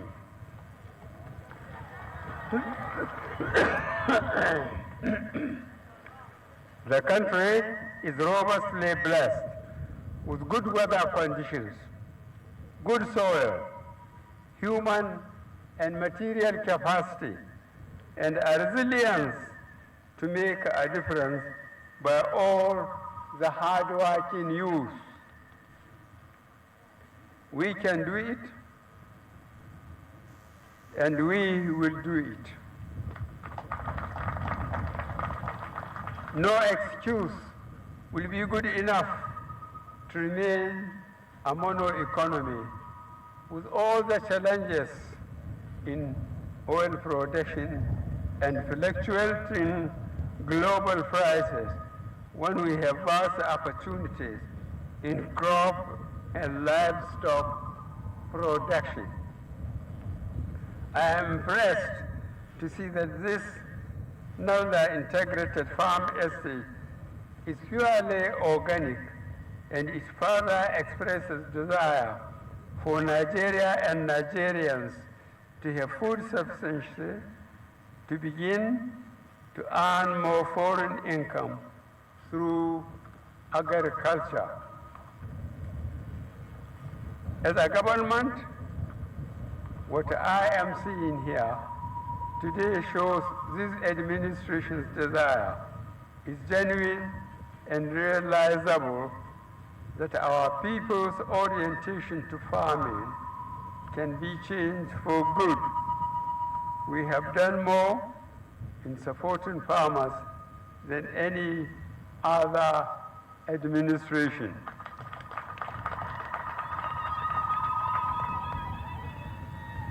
I wish to direct all the federal government institutions to work in synergy in lifting and diversifying the economy, and NALDA should be given all the support it needs to expand the integrated farm estates across the 109 senatorial zones in the country.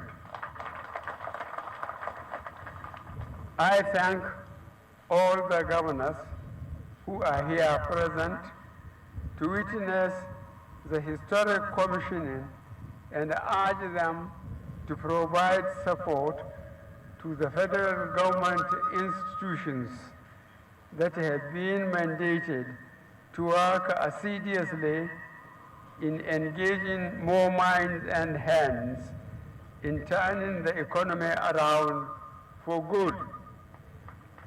My special thanks to the Governor of Katsina State for providing the 100-hectare land for the integrated farming estate. I hereby wish you all the best as we jointly commit to making agriculture the backbone of our economy. Thank you for your... Madalla, we have listened to the President's address, and he will now move to commission the farm center. The only dignitaries invited for this are the two governors, the civilian governor, a member National Assembly, the Deputy Governor of Katsina State, Honorable Minister of Aviation, Emir of Daura, and MD Jaiz Bank.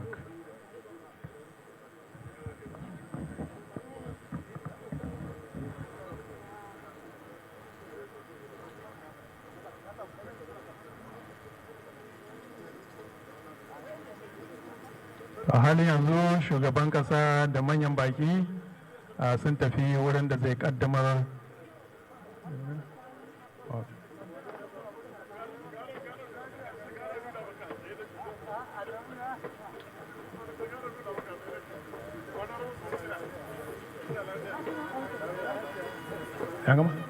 national anthem, please. Police band, can we have national anthem, please? Police band, give us the national anthem, please. National anthem, please.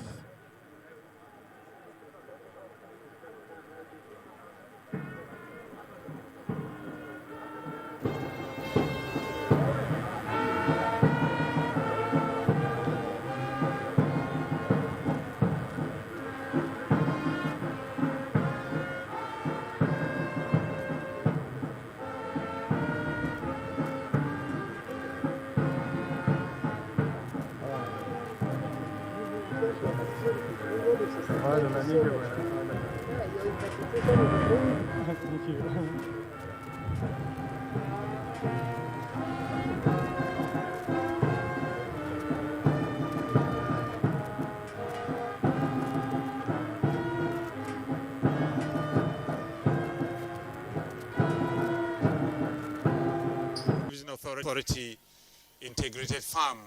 Tell you the national anthem can either signal the commencement of an event or the end, but I tell you this is bringing us to the end of this program from this important community where this project of Nalda Organic Integrated Farm Estate is located.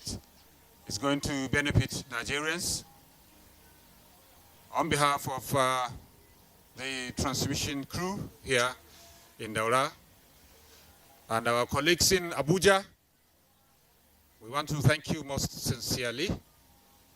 And on behalf of everyone, this is Hamza Musa Makarpi from Daura of Katsina State, thanking you for watching.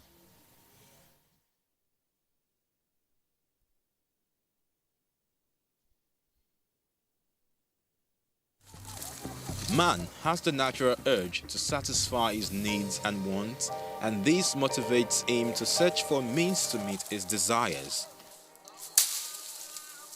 Some people go in search of the goods and services they need in different ways, and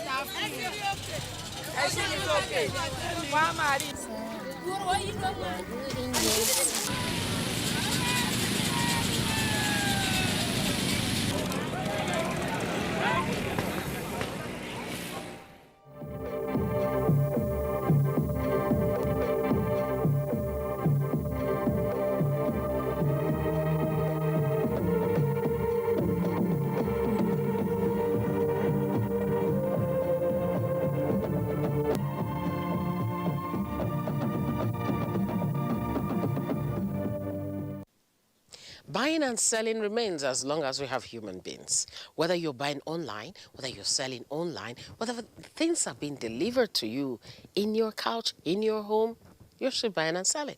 But that notwithstanding, we still have traditional markets where people go and buy things physically. Some of these markets have stories behind them. Some of them are actually tourist attractions. You find such markets everywhere in the world. And we're visiting one of such markets today. It has a story. You get to find out the market in a very busy city, in a commercial city. Can you guess the city already? I doubt. Welcome. This is our history. Let's go on marketing as we'll be taking you to a popular market in Lagos State, the Aswani Market. My name is Cordelia Obe. You're welcome.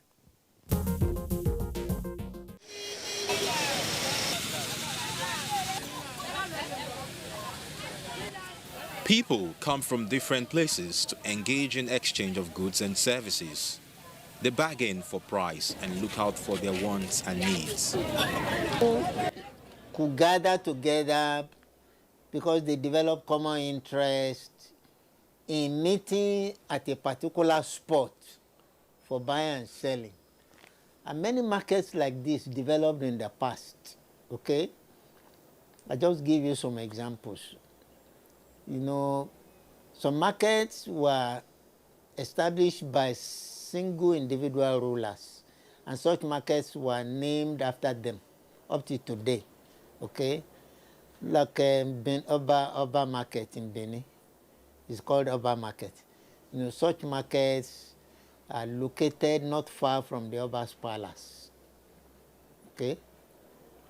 And then markets established by consensus of people, you know, could bear any name, especially name of the local people there, okay? Like you have a common resting place, maybe under a tree along the footpath used by traders, okay? And then, you know, whenever people trek along the footpath, they will gather under a tree. Maybe they could collect some fruits like idioro. Like idioro. Oro is a popular fruit that is edible and could grow naturally. And people will be gathering there, or idiroko, you know, and underneath iroko tree. People could be resting there. It's along, you know, and And before you know it, over time, people will be gathering and they'll be resting. Then somebody will come with an idea of providing accommodation or be cooking some food, you know, to sell to the people, or prepare some food crops here and there. And in the process, it will become a market.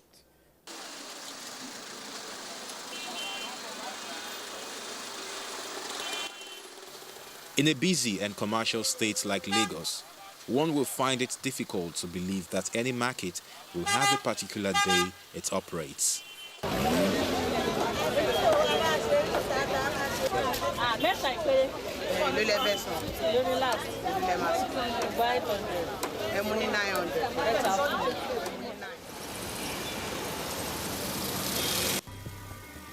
In Oshodi, Solo local government area of Lagos State, is located a distinctive market that has since inception been held only on Tuesdays. This market is called Farumbi Aswani International Market.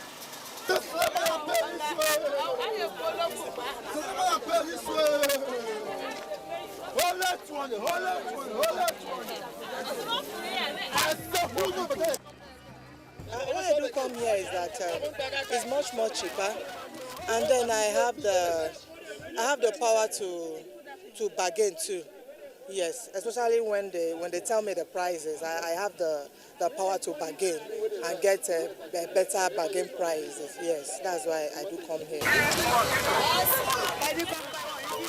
Aswani Market was said to have started in its present location in 1979 by the then traditional ruler of Isolo, late Obadisu Farumbi.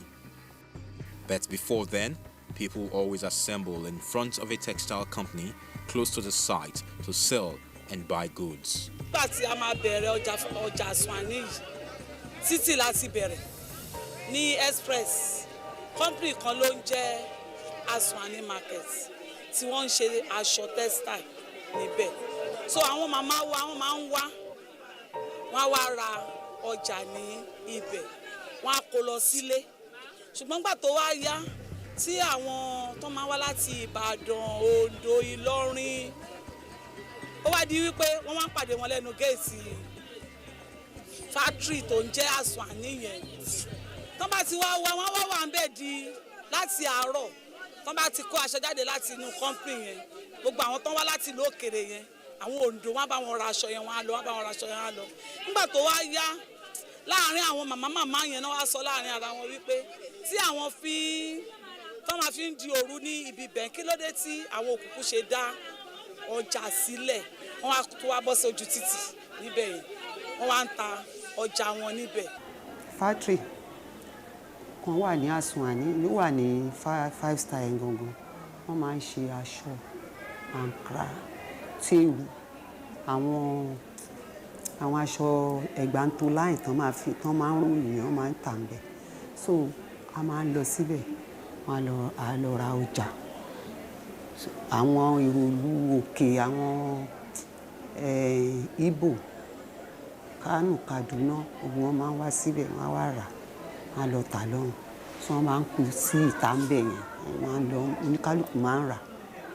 Àwọn factory yẹn, àwọn òyìnbó yẹn, Aswani náà ń jẹ́. So náà wá fi wà wípé Farumbi Aswani International Market. Bàbá wa kábíyèsí àná ọba Dísù Ọláyíwọlá Farumbi òun ló fún wọn nílẹ̀ yìí, òun ló fi ní orúkọ Farumbi fi ń jáde mẹ́ torí ilẹ̀ yìí àwọn Farumbi náà ní. Bàbá yẹn ló wá dáhùn wípé òun á fún wọn nílẹ̀ tá bá ti lè lọ rẹ́gísítẹ̀ ni wọ́n fi lọ sí Abuja náà lọ rẹ́gísítẹ̀ ní Farumbi Aswani Ọlọ́run dá market. Ṣé mọ̀ ọjà mi ìjọ márùn-ún eléyìí ọ̀sẹ̀ once in a week wọ́n ṣe mú bẹ́ẹ̀ ni wípé torí àwọn ará àdálẹ̀ so wọ́n wá wò wípé káwọn fúnra wọn gap wọ́n fi tà bí 1 week yẹn wọ́n á ti rí owó wọ́n á tún padà wá tó fà á nìyẹn. The Aswani brothers were Indian people who invested in establishing the textile mill, you know, for making Ankara materials of various designs, you know, to meet the local consumption Okay, and you know, in the process of manufacturing, you know, these products, there were loose ones, or what we call leftovers.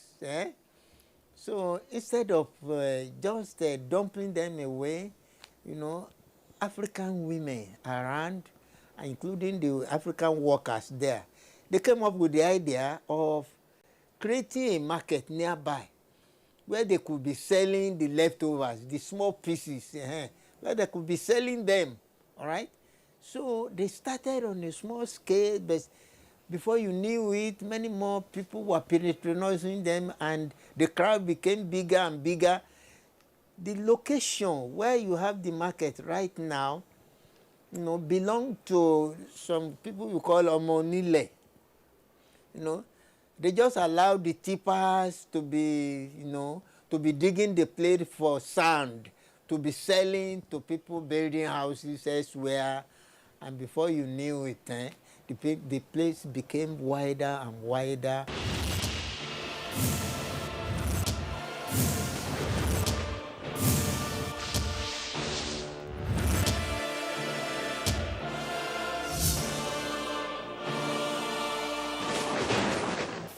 Our history.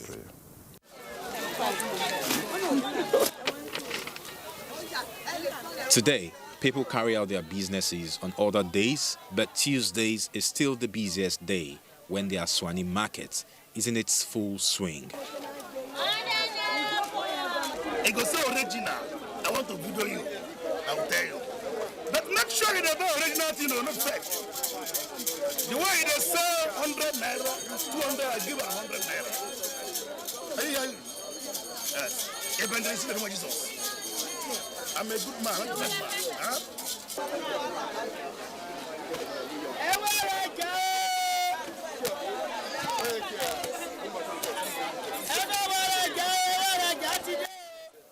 Aswani Market is being managed by the Babaloja, Iyaloja, and a secretary who interacts directly with the traders. And in order to maintain peace and order, security officers parade the market on Tuesday, Aswani Market Day.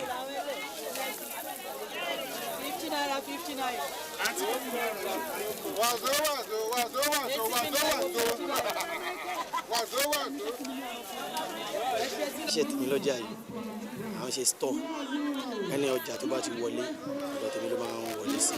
Àpọ̀ bẹ́ẹ̀ bọ̀ tèmi náà jẹ́ kan láwọn olórí náwọn tó ń gba ọjà yẹn tí a bá wọn kí ipò ẹ̀ ìjọ mẹ́jọ táwọn èèyàn bá tún dé láti Kánò, ọ̀dọ̀ mi ni wọ́n máa ń dé sí. Tó bá dijọ́ àsùnwọ̀n àyàwó gbé àtà, èyí tó bá kù wọ́n tún dá padà síbẹ̀. À ń bójútó gbogbo bẹ̀, a lè ń ṣọ́ àwọn tó wá tajà, ẹni tó wá rajà, ẹni tó wá tajà, gbogbo wọn là ń ṣọ́.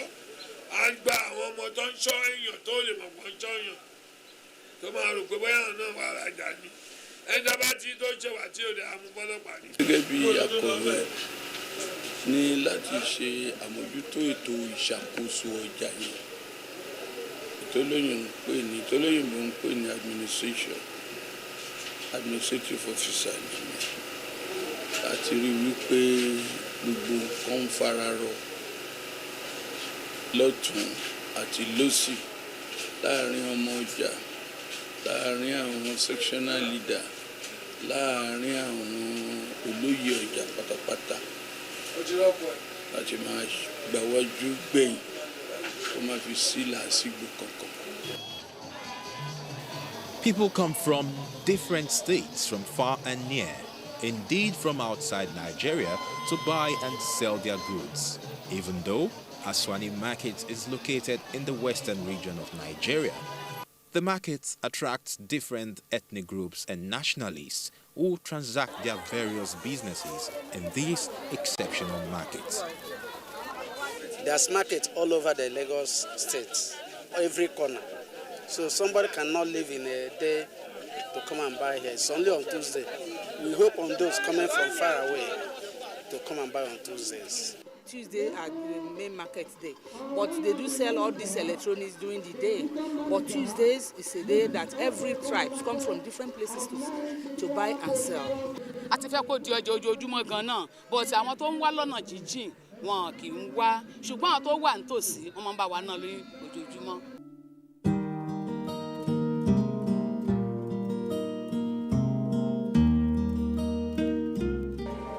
Our history. Orderliness is key. For any society to grow, people must be orderly, and there should be some form of law and order. Yes, if I can use that phrase. And that's one thing you find a lot in African markets or markets all over the world. There are people who make sure that things are done properly. You find that in Aswani markets too. Everything is done properly. So the traders and the things they trade in, everything falls into place. Good. That is very good. And there is also this diversity. There are people from all parts of Nigeria conglomerating every Tuesday to do business. That gave birth to the Farumbi Aswani Market Day. At that festival, what we've always heard about, unity in diversity, really did come into play. Enjoy watching it, and I'll be back. Our history.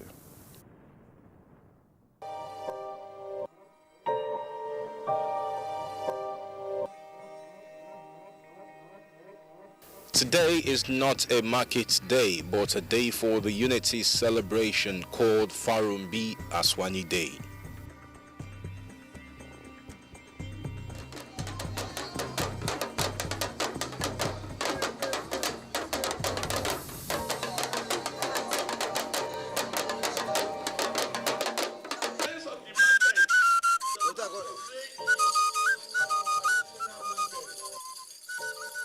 The Farumbi Aswani Market Day is an annual event, but the 2017 edition was celebrated in grand style. Today, a day that we remember to celebrate Aswani Day.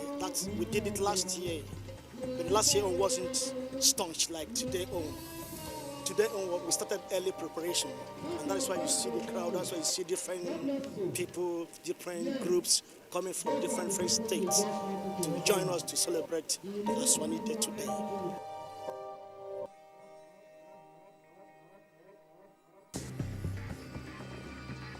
Everyone wore a uniform dress code called Ashwebi in Yoruba dialect.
On this fateful day, different units and groups paid homage to the Babaloja and showcased their culture as means of entertaining everyone.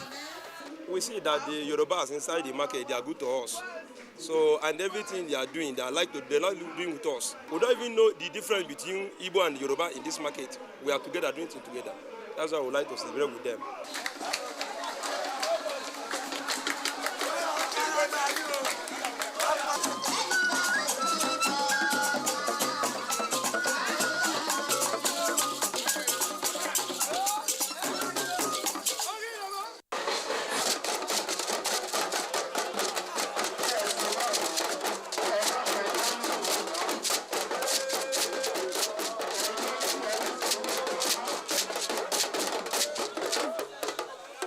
Every society should aim at achieving unity, as unity promotes peace and progress.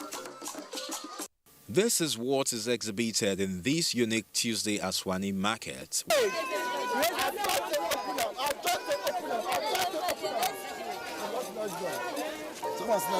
where traders go about their activities without any fear of molestation or feeling of insecurity, considering their very nationality or ethnic group.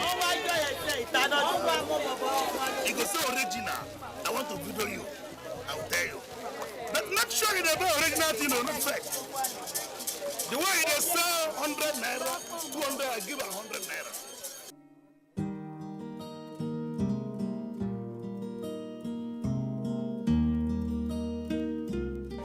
When the host community is accommodating, you find that peace will definitely be in place. That is one thing with this market we visited today. We discovered that one of the traditional rulers did give this market a huge piece of land that they are currently occupying. Maybe, just maybe, that singular sacrifice would have contributed to the level of peace they're experiencing there. That is a lesson for all of us to learn. Host communities should learn to accommodate people who've come to do business within them. It makes peace to reign and it makes everybody prosper. You agree with me, right? Well, that has been our visit to Farambia and Swani markets, just a sample of major marketing or major markets in Africa. We'll visit some other place next time on the program Our History. My name is Cordelia Obe. I wish you a very, very beautiful time. And remember, pray for Nigeria. This is the only country we have. If we mess it up, that would be a big, big shame upon all of us. We need to save the country for our children and our children's children. I'll see you next time. Bye-bye.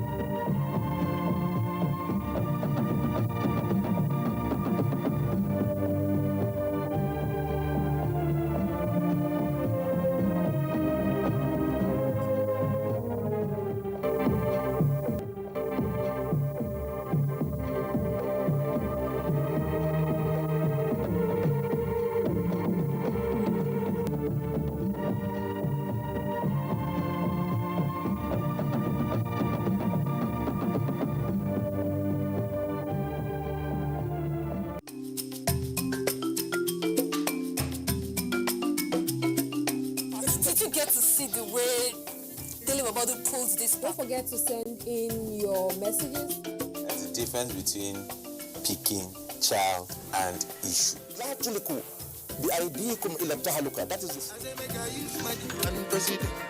can do more with less people.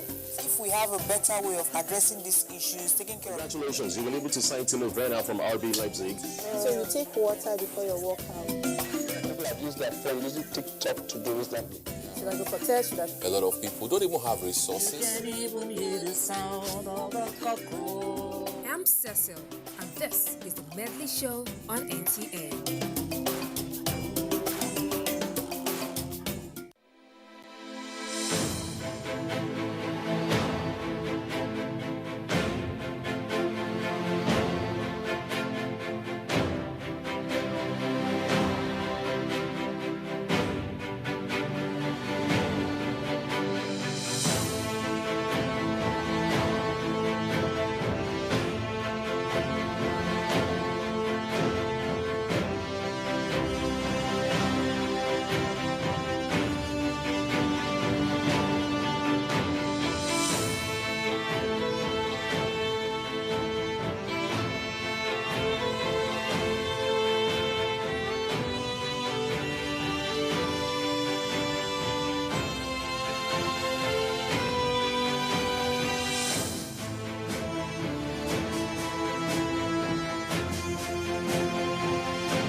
to Abuja, the place that unites Nigeria.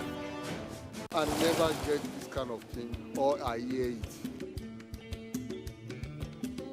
Abuja Intrapolitics Agency then called me because we are partner with them. They say you should come.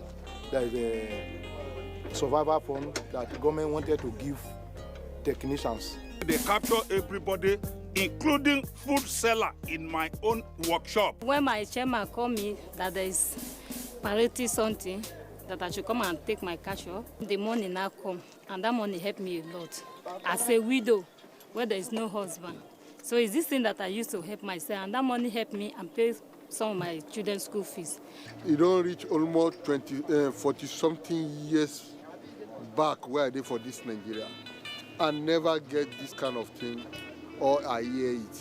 It is only this government, President Muhammadu Buhari, likewise in Vice, that he recognized a mechanic.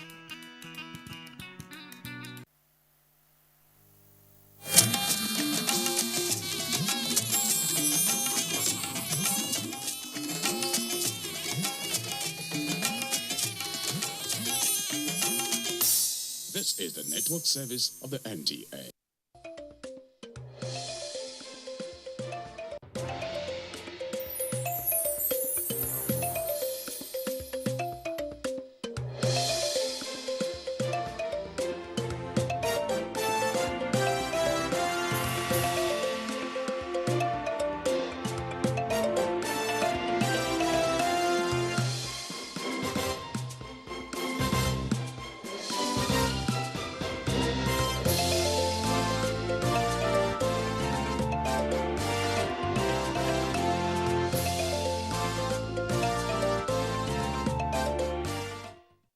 Communities in Zaria await an August visitor that leaves them in pains and agony, as correspondent seeks ways of averting the disaster.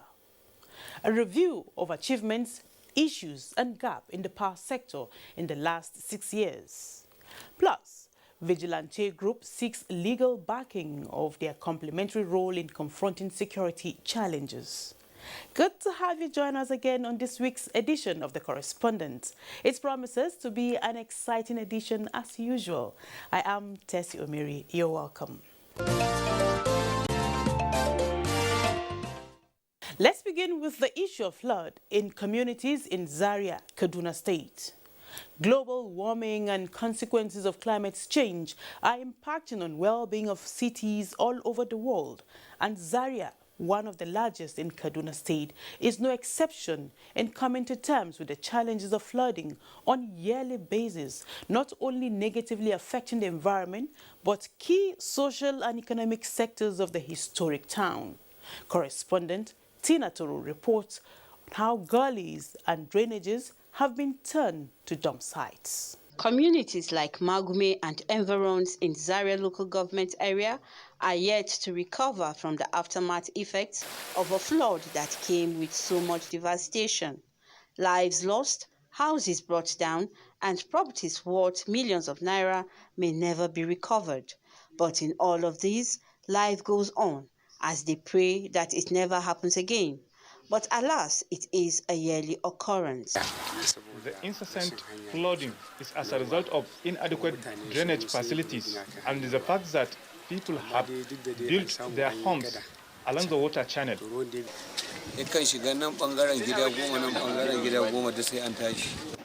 When the flood comes, so many people are displaced. Last year, 7 people lost their lives and properties destroyed, and it is a yearly occurrence.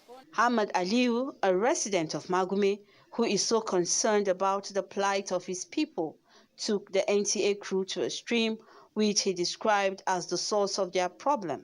Aside buildings that have been erected on waterways, the water channel has now been converted to a major dump site. If a standard bridge is not constructed to mitigate the flood, it will persist and the community will continue to suffer. These communities have no proper drainages, and those available are filled to capacity with nylons, plastics, and other waste materials. As the rainy season approaches, what are their plans? Nothing, and that is what is scared us. now. We are scared of anything now. Because all the rivers have been blocked. Because of this work that we are doing, government is doing at Opa Castle. Some farmers engaged in irrigation farming and rain-fed crop production also speak of their misfortune as they recount their losses. Experts who attribute flooding to a number of factors are calling for proactive measures to curb the menace. There are natural routes or pathways through which water flow on the earth's surface. So if you change them, definitely you can cheat nature. Definitely, nature will take its way. It is very, very important that government should know. Those in the authority, the communities and individuals should put this at the back of their mind that, yes, let us work together to evacuate these large drainages, because this is where people dump refuse. Members of these flood-prone communities are hopeful that an extension of the urban renewal project by the Kaduna State government will help stem the tide. I quite agree with you, Tina. Urban renewal project is the answer to the numerous challenges affecting such communities. We hope that they will soon heave a sigh of relief, especially now that Nigeria approaches the climax of rainy season. Thanks a lot. And still talking development, reliable and adequate supply of electricity is the dream of every Nigerian, and the federal government strives to meet this demand through various interventions in the power sector.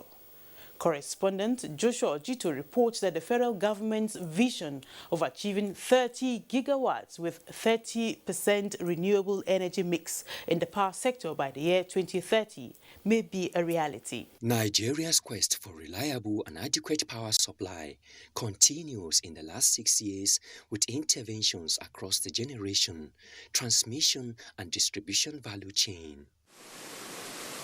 2 hydro dams of Kashimbila and Dadinkowa completed, with Zungeru nearing completion to deliver additional megawatts to the national grid, as 22 substations have been constructed under the National Integrated Power Project to boost electricity supply. There have been a lot of improvement and value that has been added to the power sector, particularly the generation, the upstream, the Big 10 generation, and a lot of improvement vis-a-vis transmission.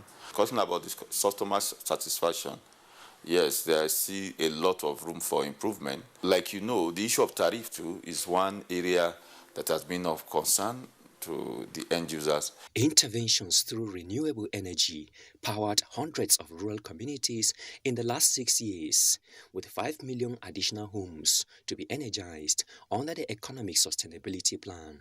It's very important for us with the enjoyment well. We have street light, and that street light is very bright. So when renewable energy is taken up, you'll find that you can have off-grid, gated energy supply. The challenge of estimated billing and loss of revenue, federal government says, is being addressed with the launch of National Mass Metering Program to deliver 6 million meters to electricity customers in the first phase.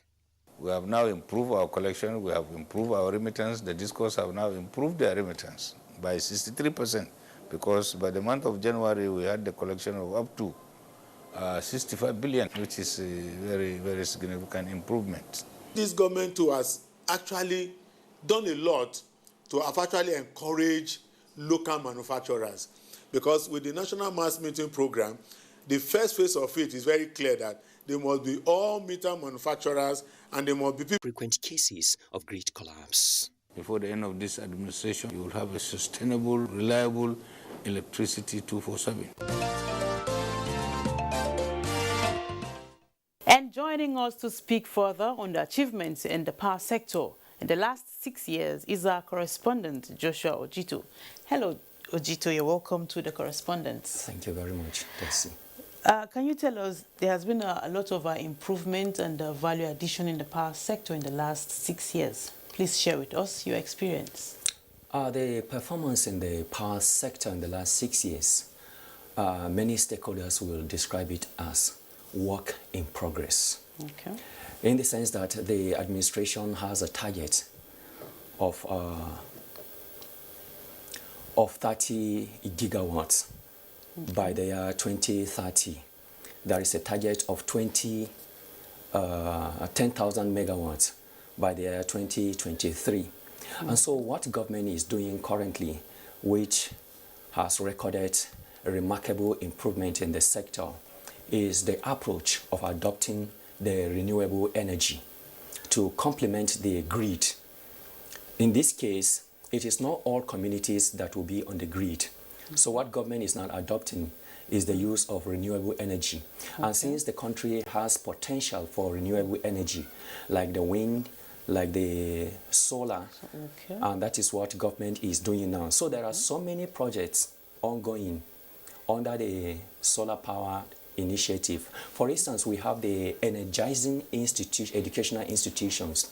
On this project, what government has been doing in the last 6 years is to provide solar-powered facilities to educational institutions, especially okay, federal universities. Bayero University has benefited, and so many other universities in this country have already benefited from this intervention. So that in the event, it's not that these universities are not connected to the national grid, but the event, since there is no adequate supply, okay, these universities, yes, these universities can now okay, go on solar. Okay. And also there is the energizing economy. The target of energizing economy is to powered markets. So there are so many markets now that are benefiting from this initiative, especially in the southeast part of the country, and also some markets in Lagos and Kano. Okay. And also there is another intervention that was launched last year, that is Solar Niger. The Solar Niger project is targeting 5 million homes which will be connected using solar. And the target is also targeting to create 25 million jobs, because definitely this has to do with local content. The materials that will be used for the solar project will be locally sourced. Okay. So you can imagine people that will be empowered. Yes. And the contractors that will go on this project are local contractors. So the target of this is 5 million homes. You can imagine if federal government should power 5 million homes, you can imagine the impact. So this is what government is doing in the last 6 years, the intervention through renewable energy. And you can also agree with me that recently the wind farm project in Katsina State was also completed, about to be commissioned too. That one also is to power some communities, and also Umaru Musa Yar'Adua University also in Katsina. So there are a lot of projects going on in the power sector in the last 6 years, especially I'm not talking about the renewable. When you now come about the issue of the hydro, there are so many projects that have also been completed, like the Kashimbila hydro dam, which is to supply 40 megawatts of electricity. That can cover Taraba and also part of Benue State, and in fact some parts of northeast Nigeria. And also we have the Dadinkowa dam. That also has been completed in Gombe. And then the Zungeru power project is almost 90% completed. So there are so many projects that are going on in the sector. The thing there is that the performance or the working in the power sector is a three-way approach. You have the generation, you have the transmission, and you have the distribution. So until all three work together, before Nigerians will begin to see more of this achievement that we have been talking about. But on a whole, the last 6 years has not been bad. Nigeria is, or the power sector is work in progress. Indeed, work in progress with all that you have listed out. Okay, despite these achievements, Joshua, customer satisfaction and issue of increase in tariff still remains a major problem. And just like I told you, this is a country of more than 200 million. And this is a country whereby we are still battling to distribute 5,000 megawatts of electricity. You can imagine distributing 5,000 megawatts of electricity to 200 million people. Definitely it will be inadequate. Yes, sure. And people will look at it as if nothing is happening in the sector. And that is what I told you, that the work in the power sector, like now, most of the investment that government is doing has to do with the generation. So until all these are completed and power evacuated, distributed to the end users, it is then they will now look at it that yes, government is working. But actually, government is working. So the country, the population of the country, the 5,000 megawatts that is being distributed, which at times is not even up to the 5,000 megawatts because of the challenge of the transmission infrastructure, evacuating this power, because that is one thing that we'll also be having in the power sector. Generating, the country can generate up to 11,000 megawatts. But the problem is evacuating the 11,000 megawatts to the grid, to the end users, now becomes our major challenge. And that is what government is working on. And recently, government also, the federal government approved the sum of 6.2 billion naira for the transmission company of Nigeria to help upgrade the transmission infrastructure so that the 11,000 that we are generating, we can be able to evacuate them all. So Nigerians might not really appreciate what is happening in the sector because of our population, but indeed a lot of things are happening in the sector. And the issue of tariff, Nigeria must come to terms that electricity is a commodity, it's a product for sale. And because it is a product of sale, one has to buy it. So and Nigerians must now have it at the back of their mind that this thing is no more free. So you pay for this. They're looking at subsidizing it, you know. Government is still subsidizing. I can tell you that even government, as it is at the government is subsidizing monthly to the tune of 30 billion naira monthly. Really? Yes. Okay. So still there is subsidy in the sector. Because customers or the end users cannot be able to bear the cost of the entire electricity. And that is why government is still subsidizing. But Nigerians must know that electricity is a commodity for sale, so it is not free. Okay. Indeed, work in progress. Let me ask this question, Joshua. Is there any hope for Nigerians, you know, to enjoy electricity 24 hours, 7 days a week? There is hope. In the sense that we have to look at where we are coming from, where we are coming from, and where we are now, and the projection of government. And again, lest we forget, there is another laudable project again by this administration. That is the National Mass Metering Project, the National Mass Metering Program. The target of the National Mass Metering Program is to address these challenges that you are talking about, the cry of electricity, estimated billing, and the rest of it. And that is what government is doing. So the target of government is 6 million meters to the customers, and it's absolutely free. The customers are not paying for it. It's the CBN that is funding the project. And so far, we are in zero phase.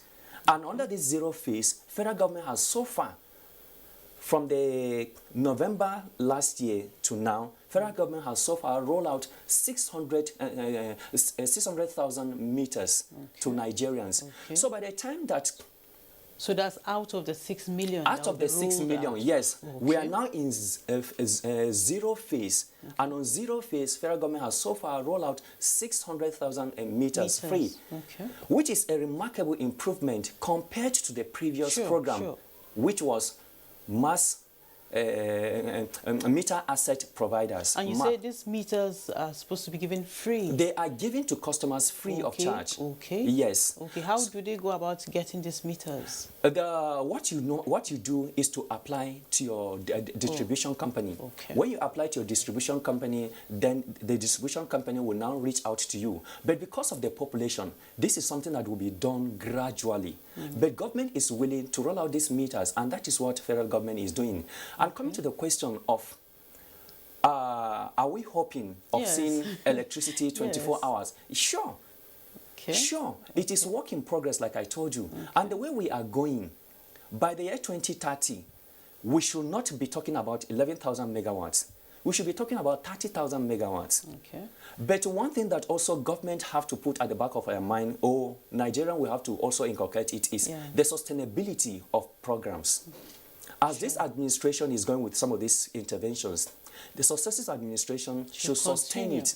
If we are sustaining some of these interventions, and that is how gradually we'll get to where we'll be able to enjoy 24 hours electricity Joshua, in this country. I can't wait to witness that day when the children, the new generation will not have to be, hey, NEPA. Yes, I don't know if you have witnessed that. That time will definitely come. Amen. With we the say interventions amen to that. in the power sector. All right. Thank you so much, Joshua, for coming on the program, and thank you so much for the updates. It is indeed cheering, of, to all Nigerians. Thank you very Hope much. to see you again soon on the program. Thank you very much. Still to come on the correspondence, a security outfit seeks relevance in the scheme of things. Join us again. The coronavirus, also known as COVID-19, has been declared by the World Health Organization as a global pandemic. While clinical trials are ongoing for a vaccine and a possible cure, there is no known treatment for the coronavirus. Nigeria has recorded some of these cases, and people are advised to take these preventive measures to keep themselves safe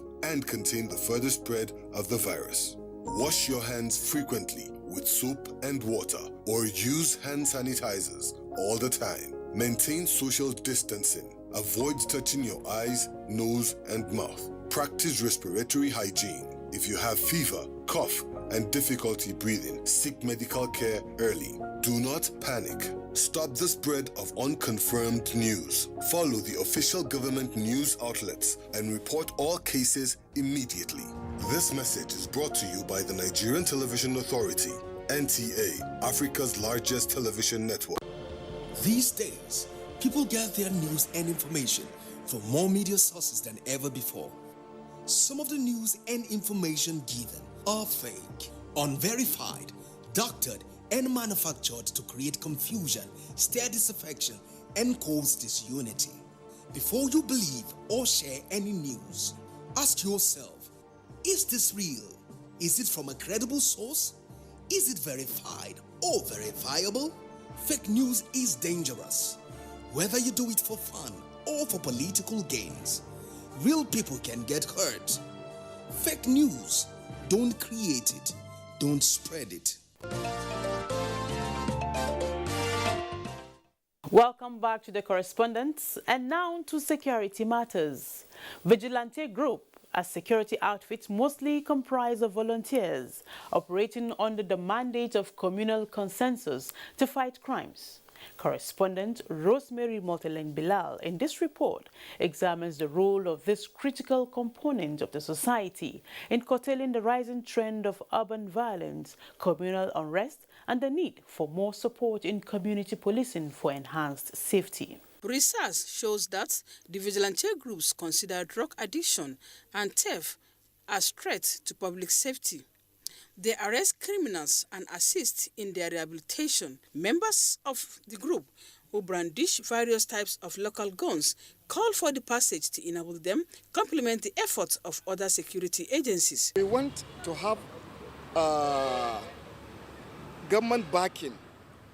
That is by signing our bill. This will give us, will add to our strength in confronting our enemies, both known and unknown.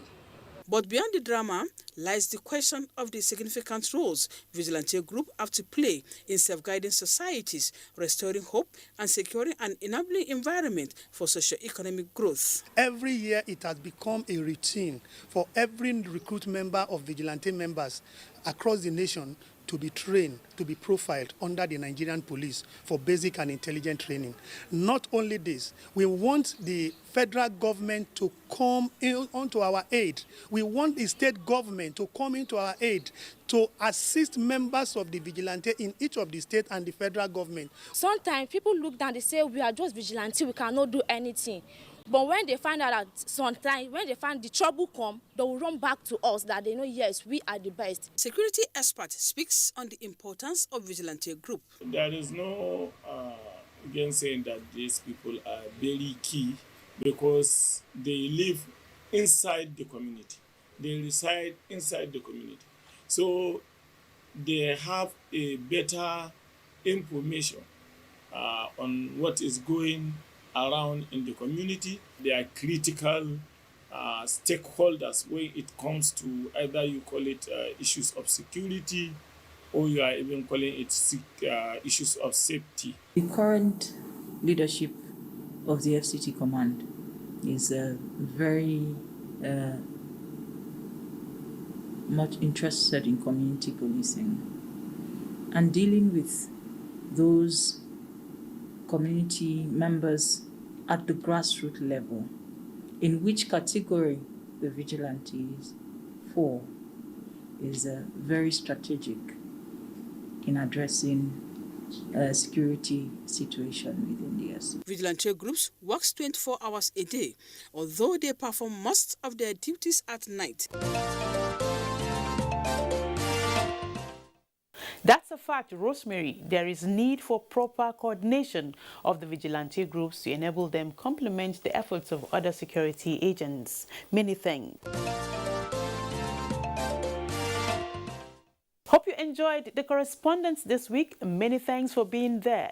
Join us again next week, same time on another edition. And a quick reminder that COVID-19 is still around us. Continue to abide by government regulations and safety protocols. And more importantly, get vaccinated. Take responsibility and stay safe. See you next week.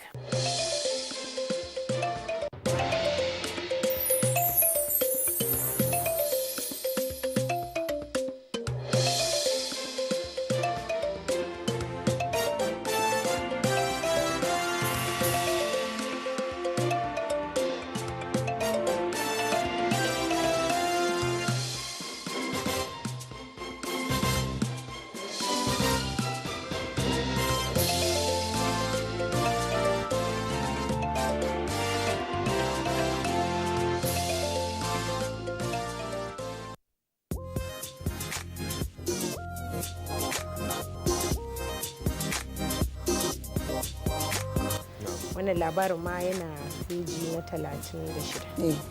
Ita kuma babban labarin wannan jarida shine ainihin labarin da ke gaban jarida shine ta bayyana cewa ọkwa ji Ikenga eziokwu nwanne m nwoke Ikechukwu Ndukwe Igbo mam iji wee mee ka ụbọchị na-aga n'anya ya ọjọ́ tuntun n'ewutelu unu. Nation fún ti òwúrọ̀ yìí ibẹ̀ náà ti sọ pé àwọn ìgbìmọ̀ aláṣẹ ìpínlẹ̀ Benue pàṣẹ wípé ní gbogbo àwọn ẹ̀ka ní ẹ̀ka ètò ẹ̀kọ́ ní ẹ̀ka ètò ìlera ní ẹ̀ka ètò ààbò.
This vaccine is safe and it has been certified safe and usable by NAFTA.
integrated farm estate in Daura, Katsina State, an initiative of the National Agricultural Land Development Authority, NALDA. The farm estate, President Buhari said, is expected to employ and empower Nigerian youths with skills and tools to handle business aspect of farming, thus contributing to the development of the nation.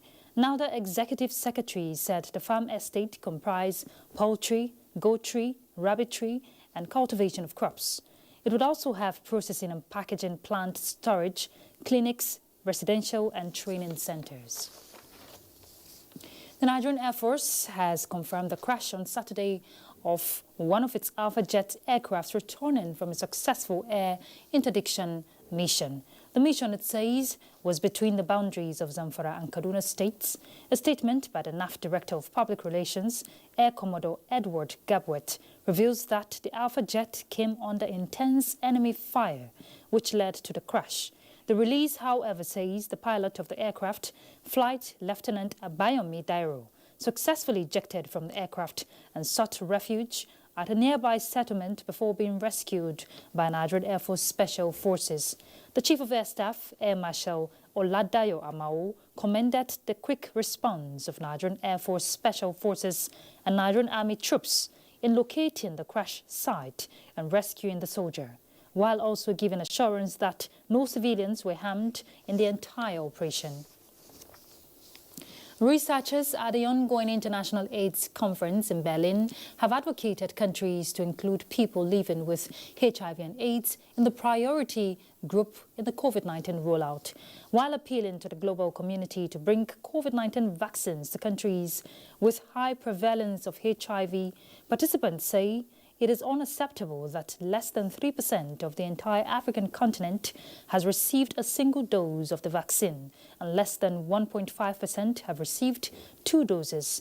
International AIDS Society 2021 presents the critical advances in basic, clinical and operational research that moves science into policy and practice. German Chancellor Angela Merkel says HIV must not be allowed to fade in the background because of COVID-19. And let's bring you figures from the Nigeria Center for Disease Control. It confirmed 203 cases of the virus in the country. A breakdown indicates that Lagos recorded 186, Edo 4, Oyo 4, Rivers 4, FCT 3, and Kwara 2.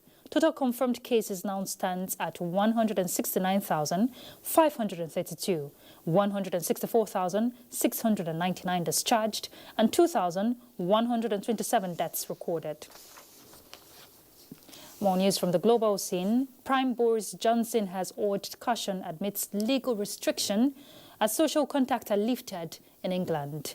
There are now no limits on how many people can meet or attend events. Nightclubs reopened at midnight, and table service will not be necessary in pubs and restaurants. Face coverings will be recommended in some spaces but not required by law.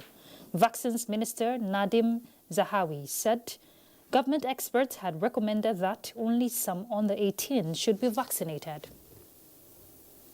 We're done with the update. Thanks for your time.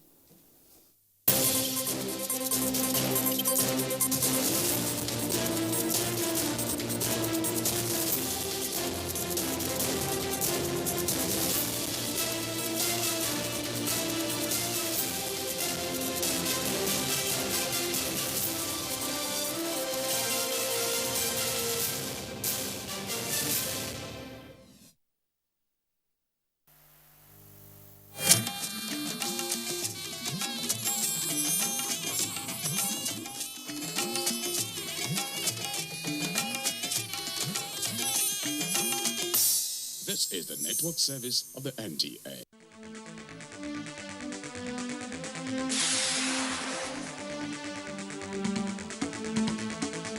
NTA.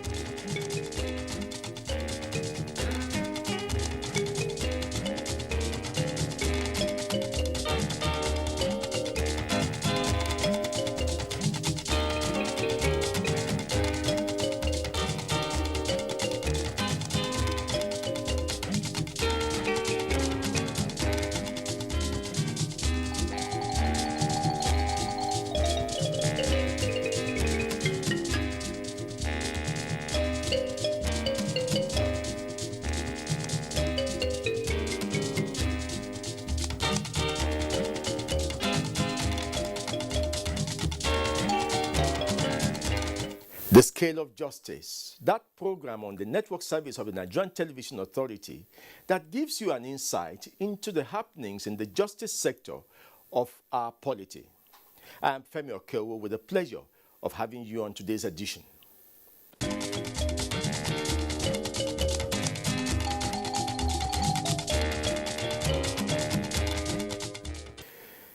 It is an area of concern in our justice system, but which not many people pay attention to. It is the juvenile justice system in Nigeria.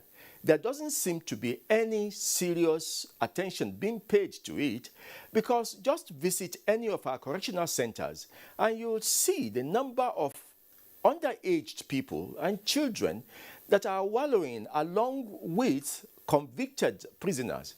And that is not good for our social system in Nigeria, where young people or juveniles who are found on the wrong side of the law are harbored along with the hardened criminals. Of course, there's very little chance of them being truly corrected. And so the federal government is of recent been paying attention to it, and of course through the Presidential Committee on the Reform of our Correctional Centers. You remember some time ago, this committee paid a visit to the Correctional Center in Lagos and also tried to visit the one in Ogun. But then the Attorney General of the Federation now sees it as also an area to look at. Recently, the Attorney General of the Federation addressed a virtual meeting of juvenile correctional center personnel, and that is what we're going to start with before we go into the history of what has been done in the last few months about juvenile system in our correctional centers.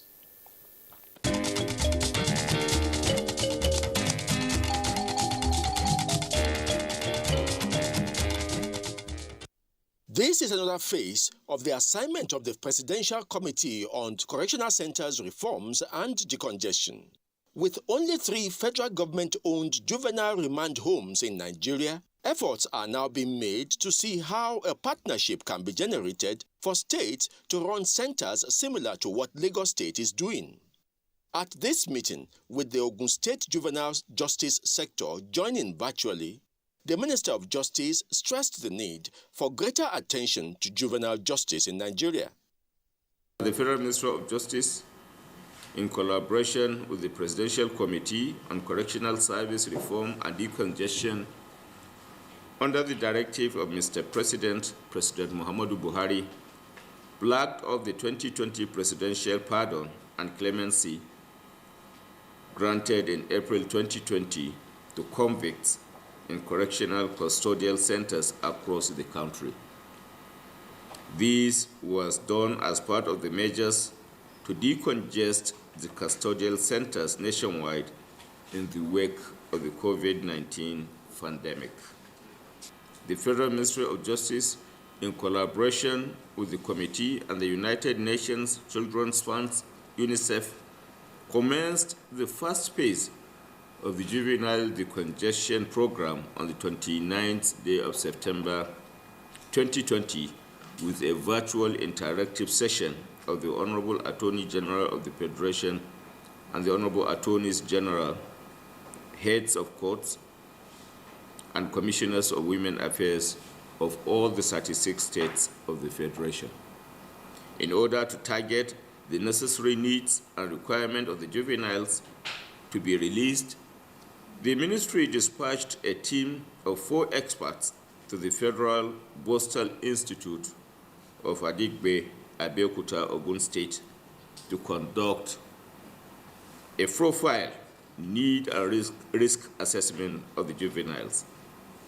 The assessment exercise took place from 20th to 21st day of May 2021. To this end, today's meeting is aimed at organizing a coordinated judicial action to provide legal and psychological support to released juveniles for proper integration back into the society. Chairman of the Presidential Committee on Correctional Centers Reforms, Justice Ishaq Bello, and the Chief Judge of Ogun State spoke on the collaboration between states and the federal government in this regard. This occasion is of huge significance to me because I see it as an opportunity to yet strengthen the capacity of the Nigerian Correctional Service towards good service delivery as it concerns juveniles in the detention centers. One of the major objectives of the correctional reforms and the ensuing advocacy campaign of the committee is to reposition the Nigerian Correctional Service centers as well as bolster the institutions, remand homes with the mandate to rehabilitate and reintegrate inmates, most especially juveniles, back into the society. For any released child, the committee will continue to work with the Ministry of Women Affairs of Ogun State to ensure proper integration and rehabilitation. The courts normally commit to the foster home or juvenile institutions children in conflict with the law and above parental control for reorientation, reformation, and final reintegration into the society. Most of the times, the courts commit to custody for a certain period of time.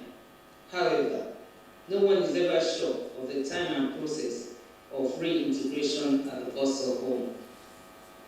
Unlike the correctional facilities for adults, where they are released when their terms are concluded, it is unsure what the process for reintegration and reconnection with their prospective families for the child offenders are. After the conclusion of their terms. In fact, some end up staying at the foster institution for long, even after their term is concluded. In an effort to counter the deviant behaviors perpetrated by certain youths in the society, the government, through Section 4 of the Postal Institutions and Remand Centers Act, Laws of the Federation 2004, provides that, I quote, "The objects of postal training shall be to bring to bear every good influence which may establish in the inmates the will to lead a good and useful life on release, and fit them to do so by the fullest possible development of their character, capacity, and sense of personal responsibility." About a year ago, we wanted jointly to start an initiative with regard to the enhancement of rehabilitation and reintegration capacities at Maiduguri Maximum Security Prison, where a large number of suspected associates of Boko Haram are being held. And we are glad to be able to announce that this project in the meanwhile has actually commenced. And there is a mission presently actually looking at the upgrades of the recreational, vocational, and educational facilities at that prison. And we hope to be able to expand that project into 2022, 2023, provided we get additional funding. As part of COVID-19 mitigation strategy, I'm very pleased to say the joint advocacy that was done between UNICEF and UNODC to influence the government of Nigeria to implement the recommendations of the technical notes for children deprived of their liberty was very, very successful. This led to the release of a total of 689 children. That was in just last year. And then if you look in terms of the totals we now have, we are well over 700, which is a remarkable achievement that has been done by the committee. So short efforts are laudable, and UNICEF, as well as our sister agency, UNODC, we applaud the efforts of the ministry and the tireless commitment under the dynamic leadership of the Presidential Committee. More states are to be explored for an improved juvenile justice system in due course.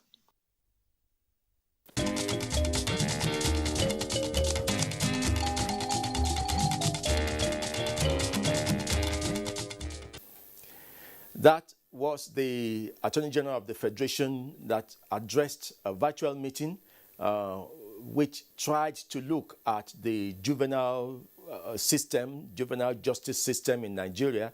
And we used that as a footing to look at what the Lagos experience is. You remember the Presidential Committee on Correctional Centers and Reform visited the Lagos centers to see how states can help in complementing what the little the federal government is doing. Of course, you remember we also told you that there are just about 3 juvenile centers across the country. That is most inadequate. So if states like Lagos has done can come in, I think it will help. So let's take a brief look at what the Lagos experience is.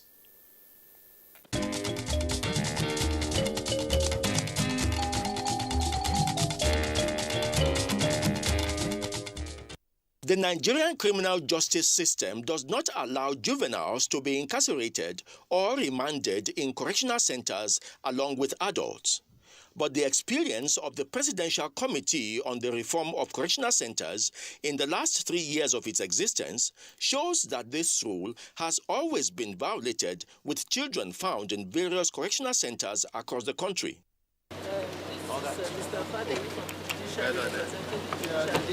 This is why, on resumption of its tour of correctional centers, focus is now on juveniles and efforts to reform them.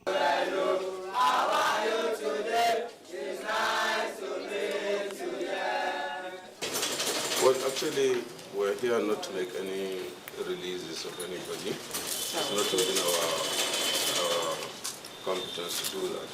We're here essentially for the purpose of seeing the excellent work the state has done, because we feel once we're able to make this situational assessment, we'll be able to make our report. Thank you very much, sir. It's a pleasure. There's a school within the premises. That is going to happen. Okay. We have those that go to secondary school outside, depending on their cases. Because of course, the criminal child will not have to do with criminal aspect. Except it's not even possible for us to allow her to go outside the premises. And others that we do allow to go outside the premises, we have to make application before the courts. Yeah. For them to be aware that this girl is outside. Because it's just the court that ordered the removal. And those that we know that have this as abscondment is strict, because we don't want them to go outside once they have your parental control. Because we don't want to speak up where they will abscond from school. And hence it's going to be a lot of problem. How do you reach out to parents whose children have disappeared but found with sufficient address of contact of their parents? How do you go about that? The first thing is that usually when a child comes into the home, you can talk to them. The one that can talk or can write, you give the child a paper to write and everything and stuff. So based on that, again, if the child knows where she is coming from, fine. And doesn't know where she comes from, we know the next thing to do. So usually when the child is placed in the home, we have what they call care plan. And that is care plan. The care plan has to do with, it's like immediately the child comes into the home, you start working on how the child fits with the rest. So the care plan is, we interview the child, we ensure that it's friendly environment. If not, the child won't really like. Most of that's always for interview that they will tell you everything about themselves. Can we take them a while first day? So that then aside from that again, we have things that we have pregnancy kits that we have to test them to if the child is pregnant or not, because they have been found on the streets. So anything must have happened.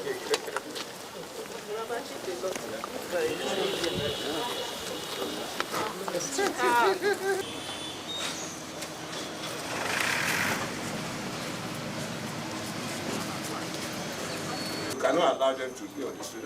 Let's give them all this place and bring them here. Even their parents, they know sometimes that they are here and here. They come for visiting like that. Because we also, like I said, we investigate the parents too.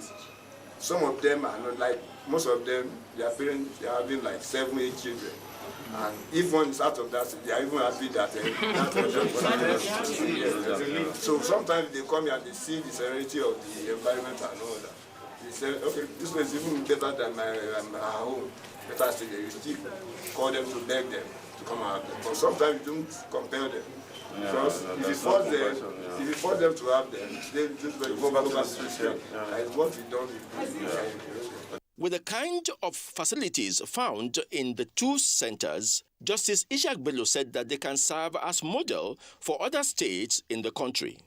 Of particular interest to the Presidential Committee are the academic and vocational education being given to the inmates. This, the committee says, should also be replicated even at the federal level, which has only 3 juvenile centers across the country, one in Kaduna, Ilorin, and Abeokuta.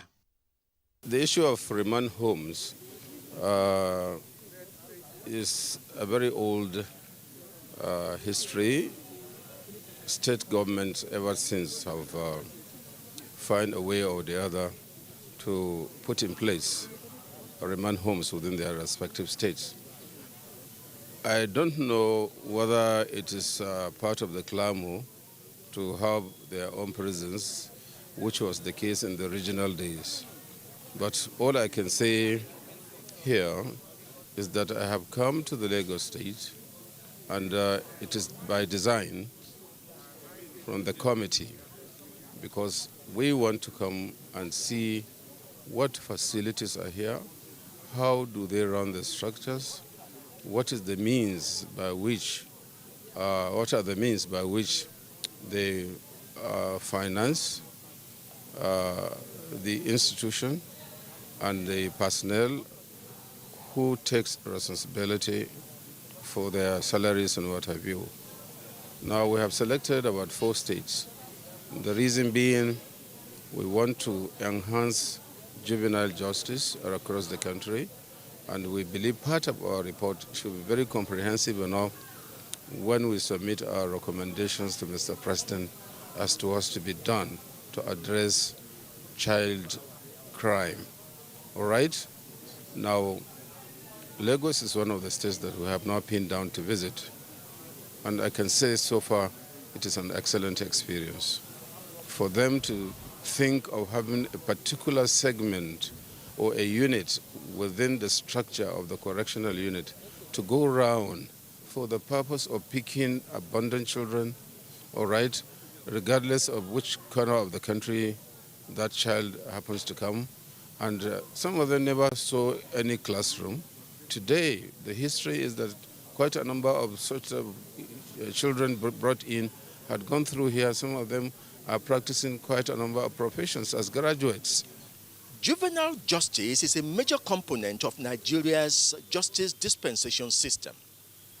So far, the experience has been that states have always used the excuse that the prison system in Nigeria is under the exclusive legislative list of the Constitution.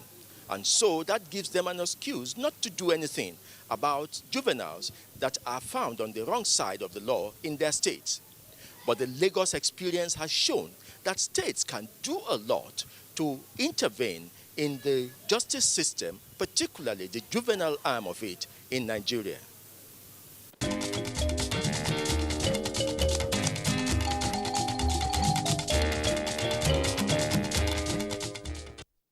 Before we go, let's take a run through our courts across the country on the segment From the Courts.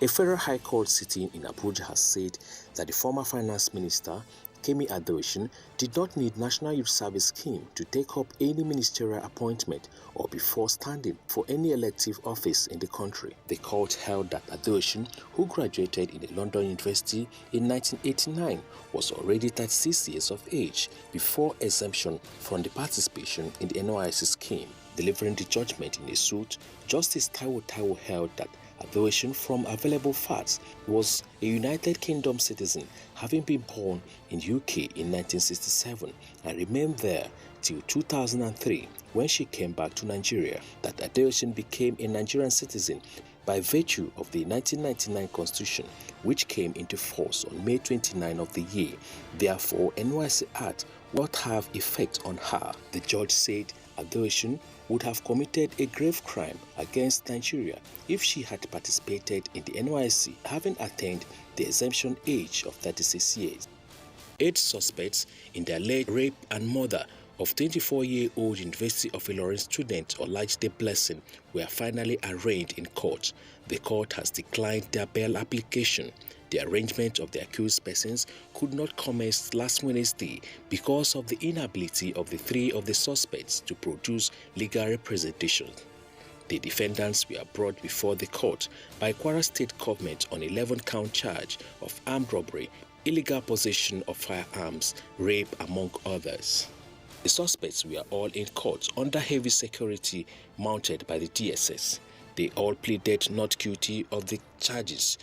The lead prosecution counsel, Attorney General for Justice in Kwara State, filed an application to call 3 more witnesses. The 7th accused person, aiding and abetting and receiving property products of armed robbery, also filed an application for bail.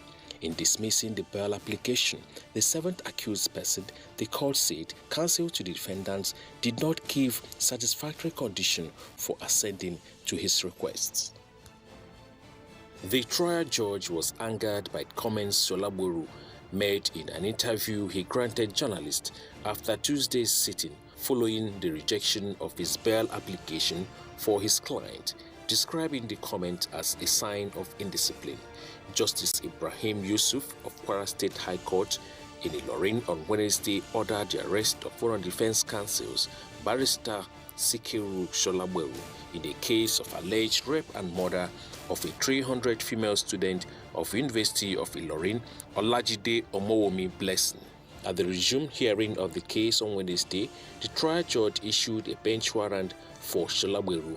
Defense counsel for 7th defendant Dawood Bashir Adebayo, charged with aid and abetting and receiving stolen items through his secretary, Barrister Solaburu, had served the court his intention to withdraw from the case.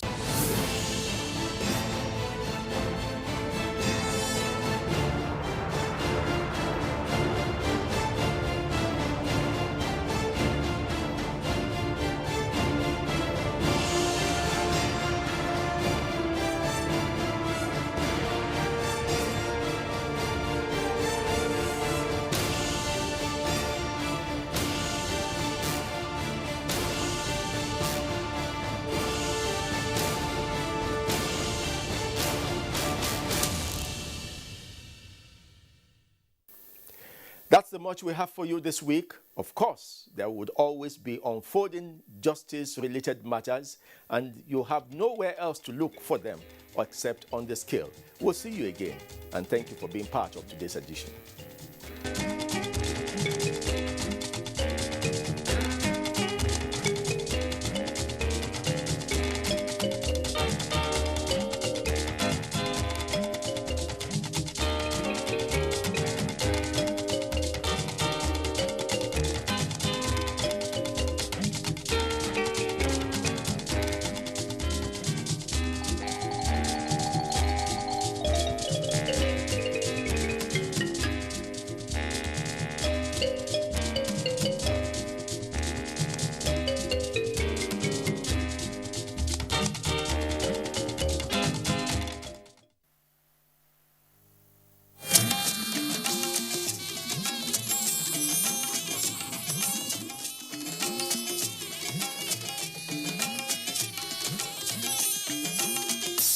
This is the network service of the NTA.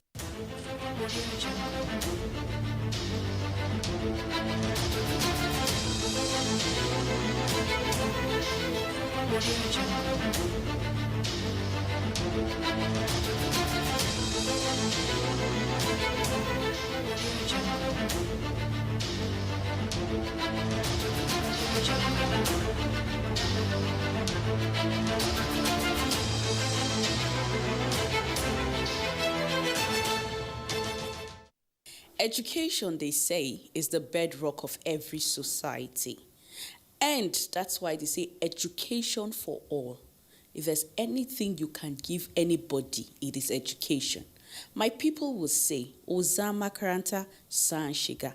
Someone who has gone to school can never be wasted because you have an opportunity. Someday, something will definitely come up and they will remember you. So therefore, it is very important that everybody has the opportunity to go to school. PWDs shouldn't be left out for any reason. Hello, parents. Why are you hiding your child? Because the child is a person with disability. Or what is your excuse? That there's no money to pay the school fees? In Ibadan, we have school for the handicapped. And of course, they've tried to duplicate it in most of the local government in Oyo State. You don't have a reason. Accessibility is not a problem. Now, aside from government, non-governmental organizations have also taken it upon themselves to give people, persons with disability, an opportunity to go to school. Today on Against All Odds, we're bringing all this to you. Don't go away. My name is Toshima Pius Ikeravi. We will be back very shortly.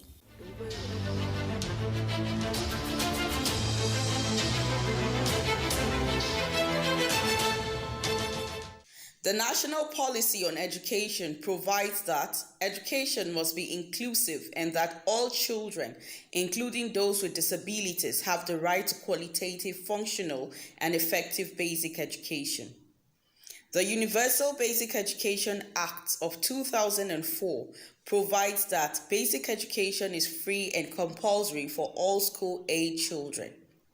In order to create an inclusive society, government at various levels, non-governmental organizations, and individuals are providing basic education for people with disabilities for them to be adequately fit into the society.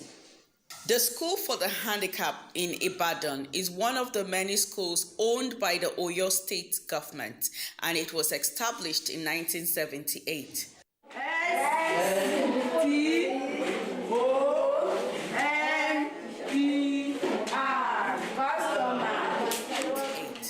There are 3 clusters of disability in the School for the Handicapped: the visually impaired or blind, the hearing impaired, deaf, and the intellectually challenged children. The parents bring the children from different places, some from Lagos, some from Ogun State, different states. They bring their children here to come and learn in this very place. The government gave us different teaching aids.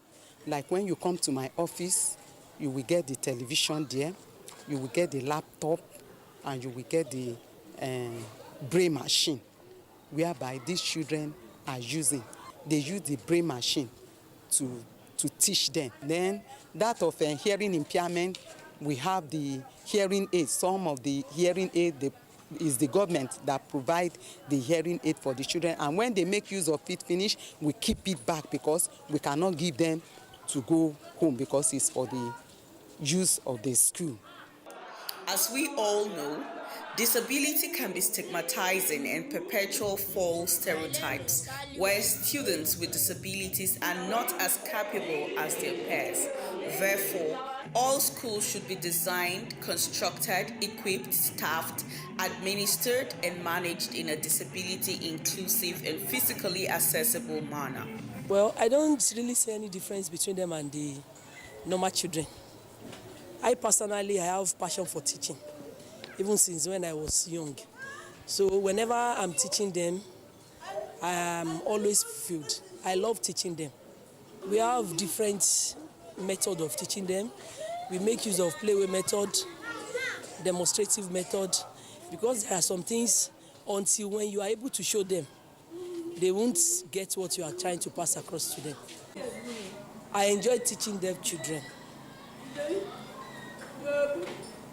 It's a good job. Teaching is a good job. Simple to teach. Sign with sign. It's simple to teach them with sign language. This is against all odds.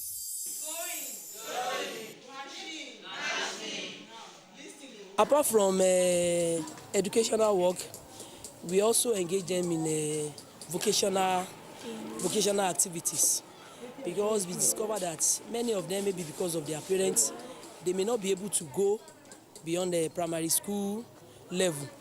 So we engage them in vocational activities, so that at the end of the day, if they are not able to further, they will have something that will be earning them money. Children with disabilities are no low life to the community. They are ambitious and have future plans for themselves, because disability affects only one part of their body, while other parts are highly functional and able.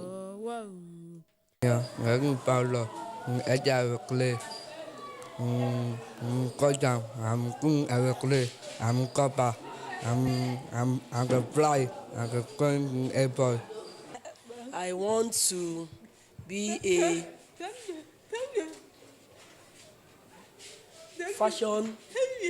fashion designer.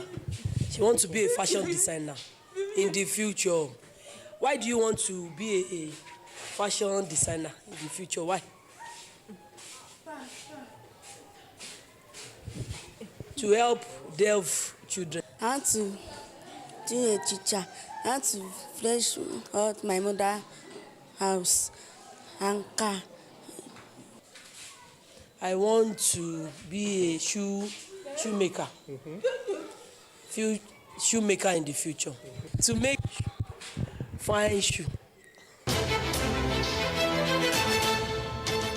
This is against all odds. The Oyo State government does not only provide free accommodation, food and teaching aids for children with disabilities.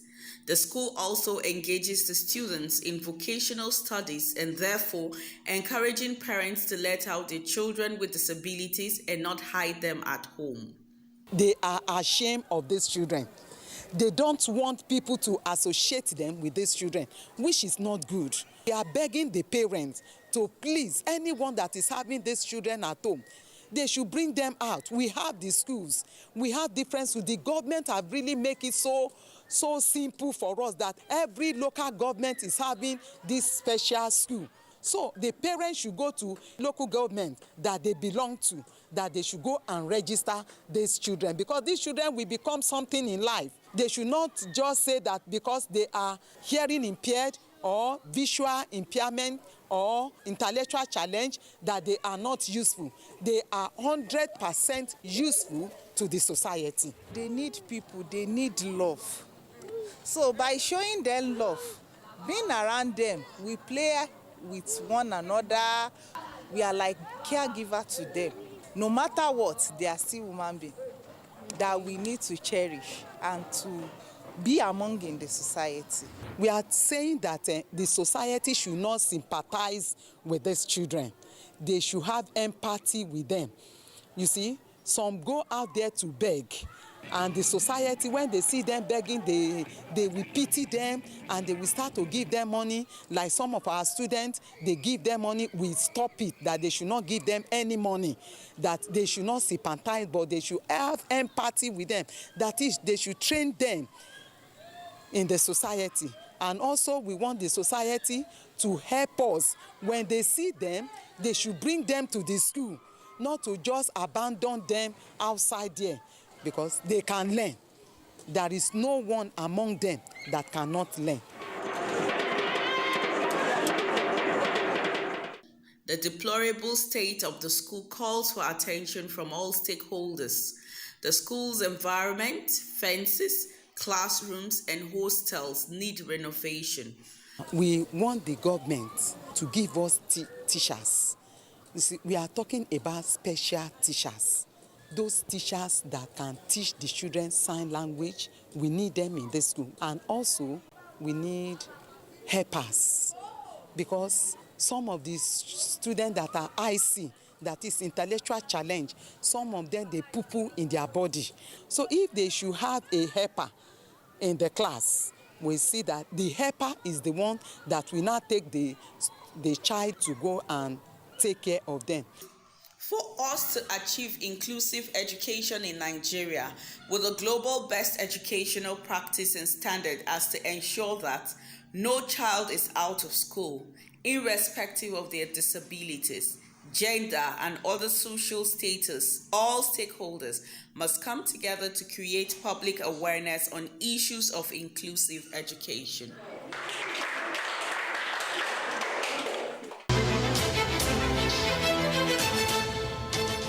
This is against all odds. Inasmuch as the government is trying their best to ensure that there is education for all, we shouldn't just let the government do everything. Stakeholders should also come in. Now, talking about stakeholders is Sekinat. What has she been able to do this far? Let's see it.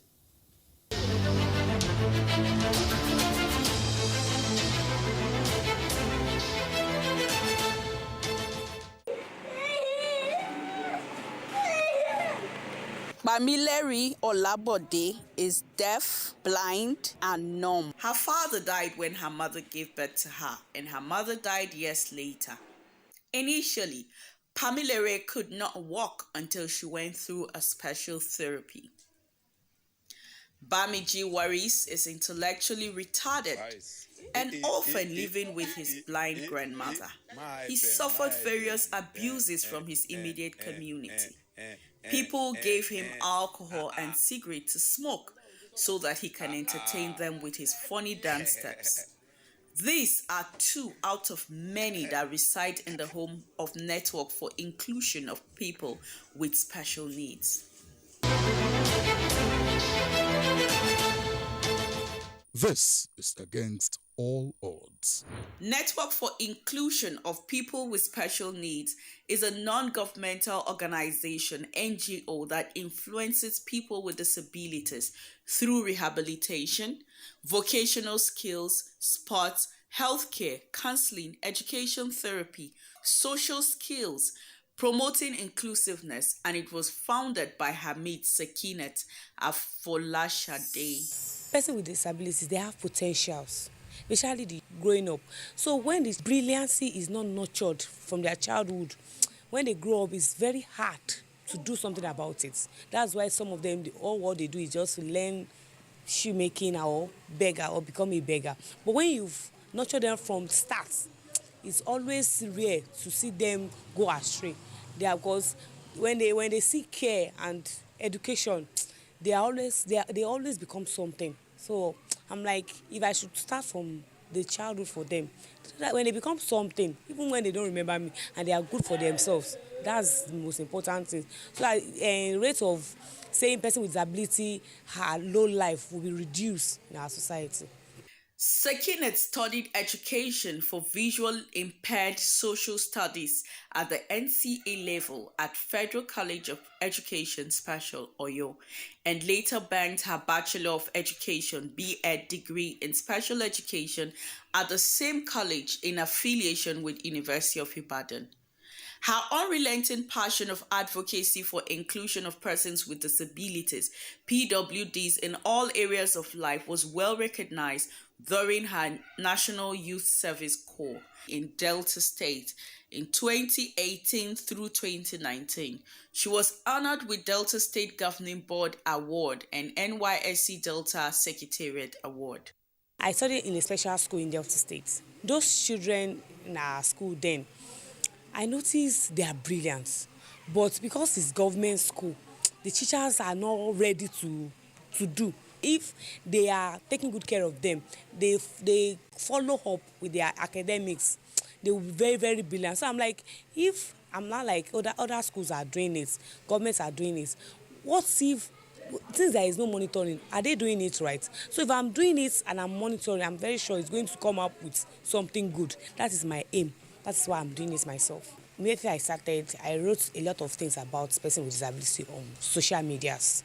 I went to radio stations, television stations to talk about it. That if they have any child with disability and they don't know where to take them to, they can come to me then. So I will take them to school, to government schools myself. Spending a week with a child, I already know the disability and what the child will need to grow faster in this academy. Network for Inclusion of People with Special Needs, led by Hamid Sakina, has over 30 persons with disability that is sponsoring their education. There is one of my students here. Before he could eat, he will pour the food on the floor. He will start to eat from the floor. He won't eat from the plate. He will pour it on the floor before eating. So we have to rehab him. We do some mental counseling, daily living skill training. Now he's back to school. So in the morning, they to wake up after taking care of their needs, the bath, we give them their food. So we have gets a transportation that will pay every week. We should pay the person every week. The person will come and take them to school. So when you take them to school by 1, they'll be done in school. The person will bring them back home. So after bringing them back home, they will eat their lunch. So after that, then we'll have to check their assignments. They will do their assignments for a while, then they will play. We'll give them time to have their own siesta. Anybody that wants to relax, they want to play. Then we'll start preparing for their dinner. So immediately prepare for their dinner, we'll serve them because we like them to eat on time so that the food will digest before they sleep. Having one person to sponsor these kids is not easy, it's not possible. So I have to write. I used to write letters to people, some 5,000, 10,000, so all those stuff. Gathering them together, I'm able to manage to take care of the kids. Although it's not enough, but it's still better than having nothing. So those kids have to eat 4 times in a day, apart from their biscuits and other cheese they take to school. NIPSN has also touched the lives of widows by organizing vocational skills for them on different occasions. Sakinat also successfully organized the first para-sport event and competition in history of Oyo State, Nigeria. For the adults, some are here, some are in secondary school. So those in secondary school, they only come home some weekends, to spend weekends, or I go there to check up on them. So those that are here, they will just, why they are here is because they want to do exam. Like I have 4, that want to do NECO. So they will just come. I have somebody that I'm paying. The person would come to do tutorial for them. After doing tutorial for them, ask them questions, they will ask questions. They will do, because they are visually impaired. So they will do braille practical, they will do typing. And when it's time for maybe because we do train them in sports too. We train them, we do blind football. So once in, like 2 times in a month, there is somebody I used to pay, that the person will come, train them on how to play blind football and home that is. But when they are free, they bring ball out, they play themselves.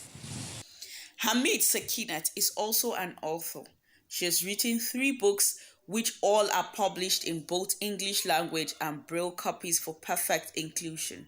The proceeds from the book and many others have been her source of finance for Network for Inclusion of People with Special Needs.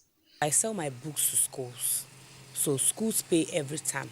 Immediately I got the money, I buy food stuff first. This first thing I do, buy a lot of skills, like all these flower vase making, bag making, cream, Isa. So I pack them, I take them to offices.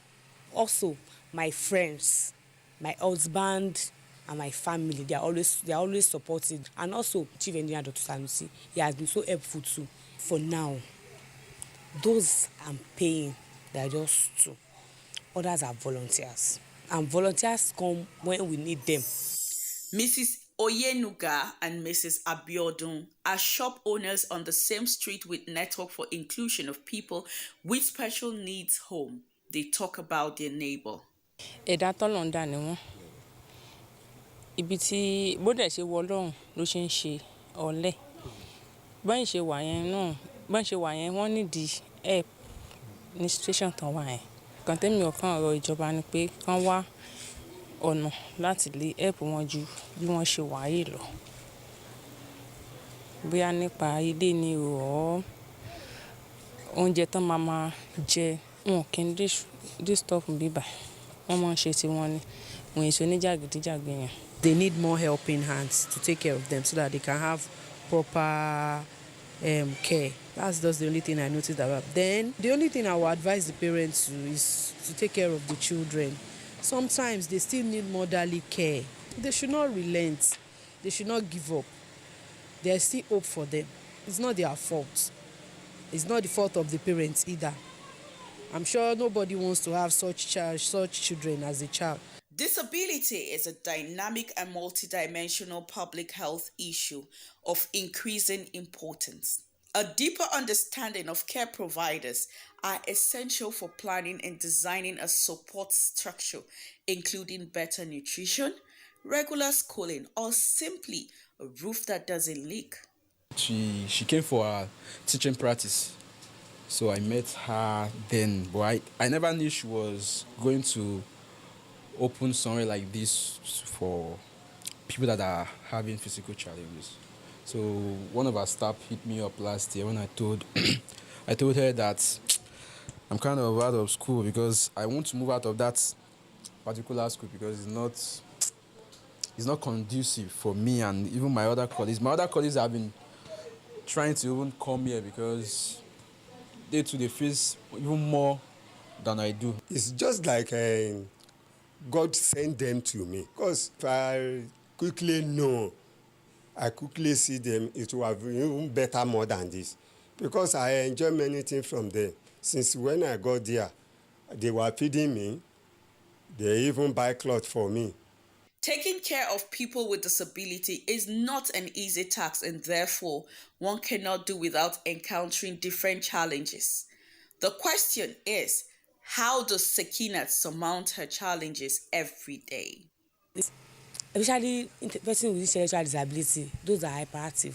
If they don't eat, if they are hungry, you find it difficult to enjoy your life because when they will be screaming. So there should always be food, and they should eat at the right time. The time they have to eat must not extend. Sometimes there won't be food to feed them. It has happened a couple of times, especially when I started. But my mom has been so helpful. Anytime something like that happens, I call her. Even although our place is very far, but she will know how to rush and come to our house. It has happened, but we always find a way or I call my friends, or there's one woman at Jokodi where our office is. I can go and meet her. Ma'am, can you please borrow me so amount? So when I have, we'll return. Sometimes we borrow to fill them. This space is not conducive. We're just managing because some are sleeping in the room, some are sleeping in the sitting room, just 3-bedroom flats. For the accommodation challenge, my plan is if I'm able to build at least 4 to 5 rooms on 1 acre of land that I have for these children. So when we have that 5 rooms, nobody will challenge us or say, okay, you have to leave this area, it's our land. And our other challenge is transportation. When the student is going to school, I wish you could see when they are going to school, they have to squeeze themselves into small bus that we could get, that we do pay every week to take them to school.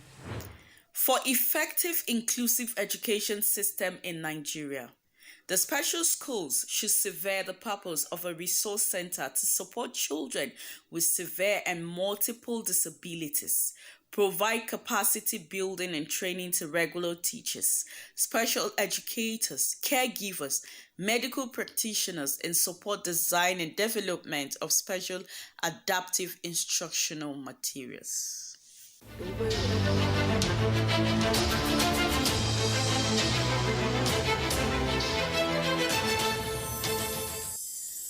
Give a child an opportunity to go to school, you have taken one talk off the street. Imagine the story of Waris. Waris was someone who was actually just playing dummy for people out there. They give him drinks and cigarettes and he just becomes a fool for them. But today, education has changed his life. Give the child an opportunity to be educated and explore his or her world. Do not hide them. Thank you for staying with us on Against All Odds. Let's do this again. Next week, same time, same station. My name is Dushima Pius Ikerafi. Do have a fantastic week ahead. Bye-bye. Thank you very much for that goodwill.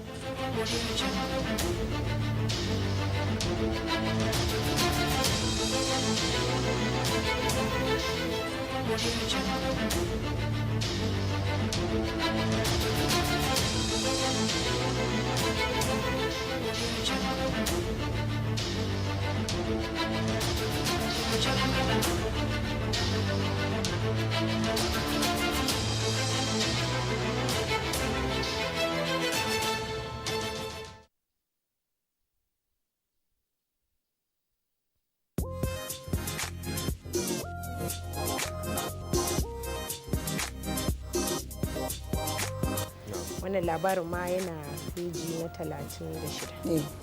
Ita kuma babban labarin wannan jarida shine ainihin babban labarin da ke gaban jarida shine ta bayyana cewa ọkwa ojii Ikenga eziokwu Nwanne m nwoke Ikechukwu Ndukwe Igbo Mam iji wee mee ka ụbọchị na-aga n'anya ya ọjụtụtụ na-ewutelu unu. Nation fún ti òwúrọ̀ yìí ibẹ̀ náà ti sọ pé àwọn ìgbìmọ̀ aláṣẹ ìpínlẹ̀ Benue pàṣẹ wípé. Ní gbogbo àwọn ẹ̀ka ní ẹ̀ka ètò ẹ̀kọ́ ní ẹ̀ka ètò ìlera ní ẹ̀ka ètò ààbò.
This vaccine is safe and it has been certified safe and usable by NAFTA.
Inflation rate falls to 17.75% in June, just as Nigeria to borrow 4.8 trillion naira to finance 2022 budget.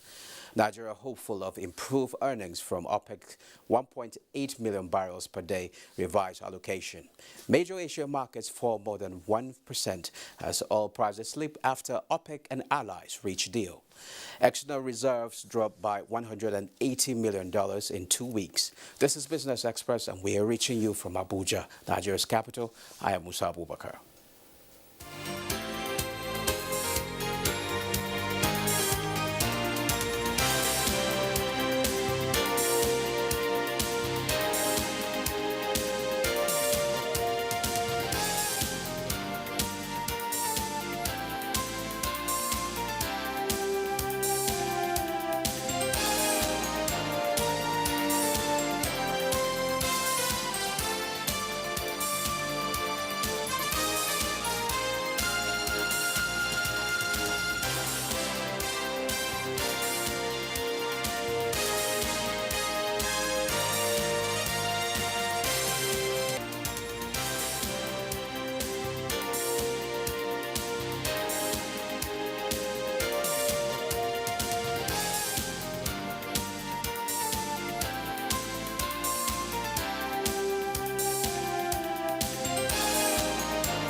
Let's begin with infrastructure. Towards achieving affordable housing, the Ministry of Finance, Budget and National Planning and the Family Homes Funds Limited have signed an agreement to inject 10 billion naira sukuk bond into the construction of 300,000 low-income housing units. The fund to date has financed the development of 11,700 affordable homes in Bauchi, Delta, Ogun, Kano, Nasarawa, Kaduna, Yobe, Borno, and Adamawa states.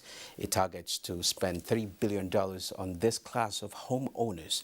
The agreement was signed by the Family Homes Funds Limited Managing Director, Femi Adewole, and its Chairman Alhaji Suleiman Barrow, while the Minister Zainab Ahmed represented the Ministry of Finance, Budget and National Planning.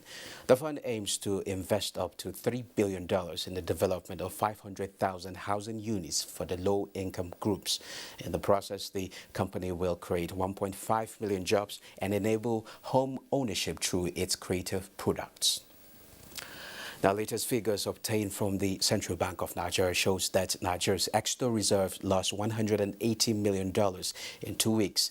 The reserves, which stood at $33.28 billion on July 1st, dropped to $33.09 billion as of July 12th before gaining slightly to rise to $33.1 billion on July 15th. The reserve lost $905.5 million in June after it fell to $33.32 billion at the end of June 30th from $34.23 billion on May 31st. Dollar sat near its highest levels in months on Monday as the spread of the Delta coronavirus variant made investors nervous about the global recovery and sent money into safety.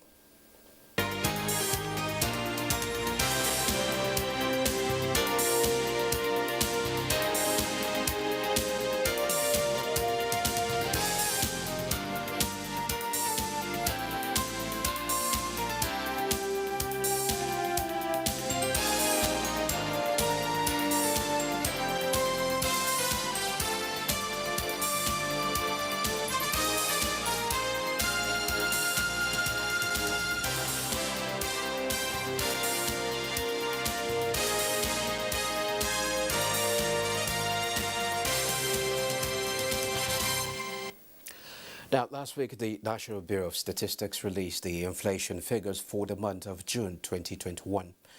Headline inflation. The data shows that inflation dropped slightly for the third straight month to 17.75% in June from 17.93% in May, based on a little slowdown in prices of food, non-alcoholic beverages.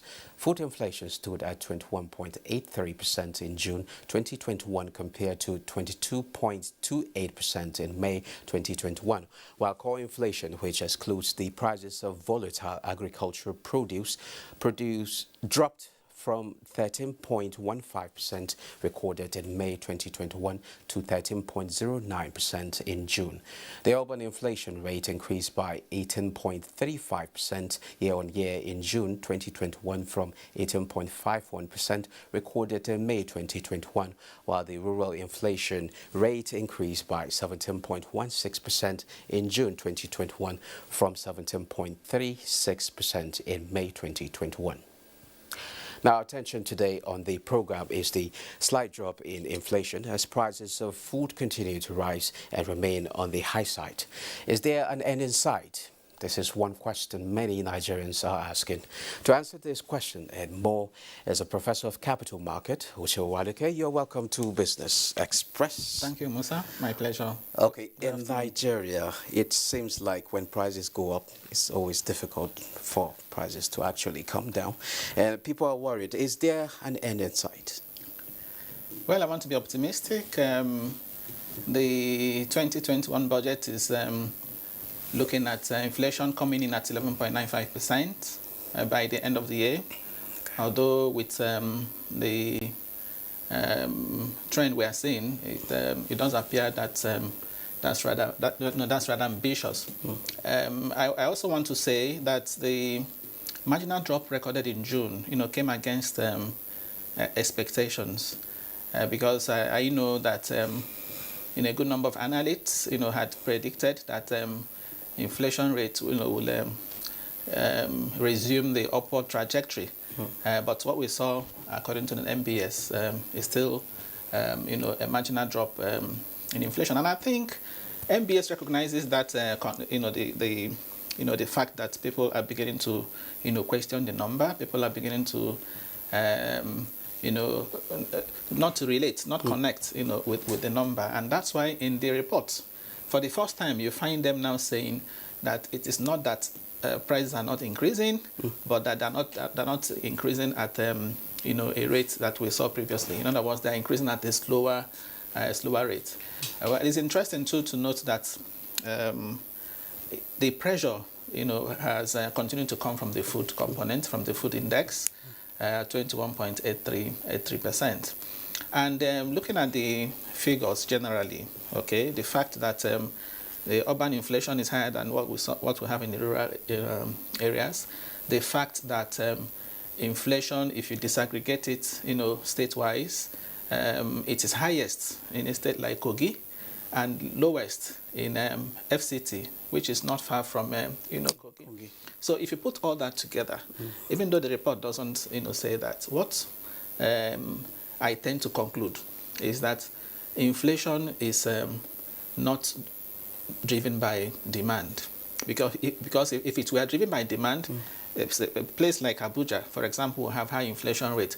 So it still goes to buttress the point that the central bank has made, over and over, that the factors driving inflation in the country today are non-monetary. Okay, there are more of infrastructural bottlenecks, such as transport, challenges.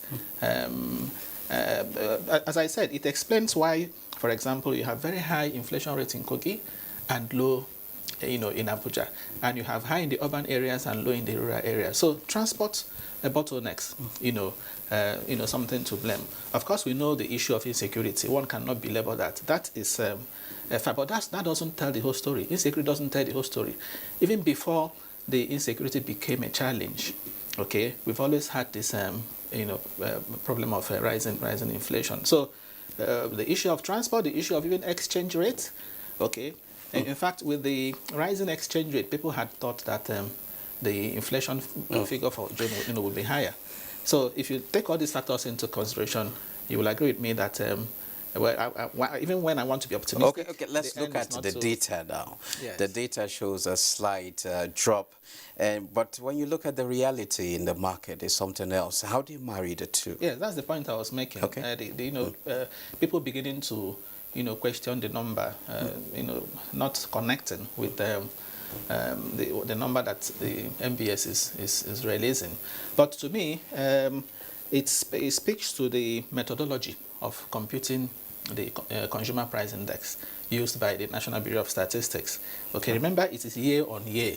Year on year means it's computed as a movement in the price between this time, in the case of June, between June last year, 2020 and June this year. So if it was already high in June of the previous year, so if you are computing it for this year, you are likely to see the impact of that, reflecting, which is what we call the base effect. Okay, the base effect playing a role. But if you also want to look at what tends to reflect reality in those numbers, then you should look at the month-on-month performance, because this MBS said that between May and June, month-on-month basis, that inflation rate actually increased by 1.06%, okay, as opposed to 1.01 in the previous month. So month-on-month tends to now reflect the reality as opposed to year-on-year, which may have been impacted by the base effect. Okay, the MBS has attributed the marginal drop in inflation to drop in food prices. And what other factors do you think contribute to that?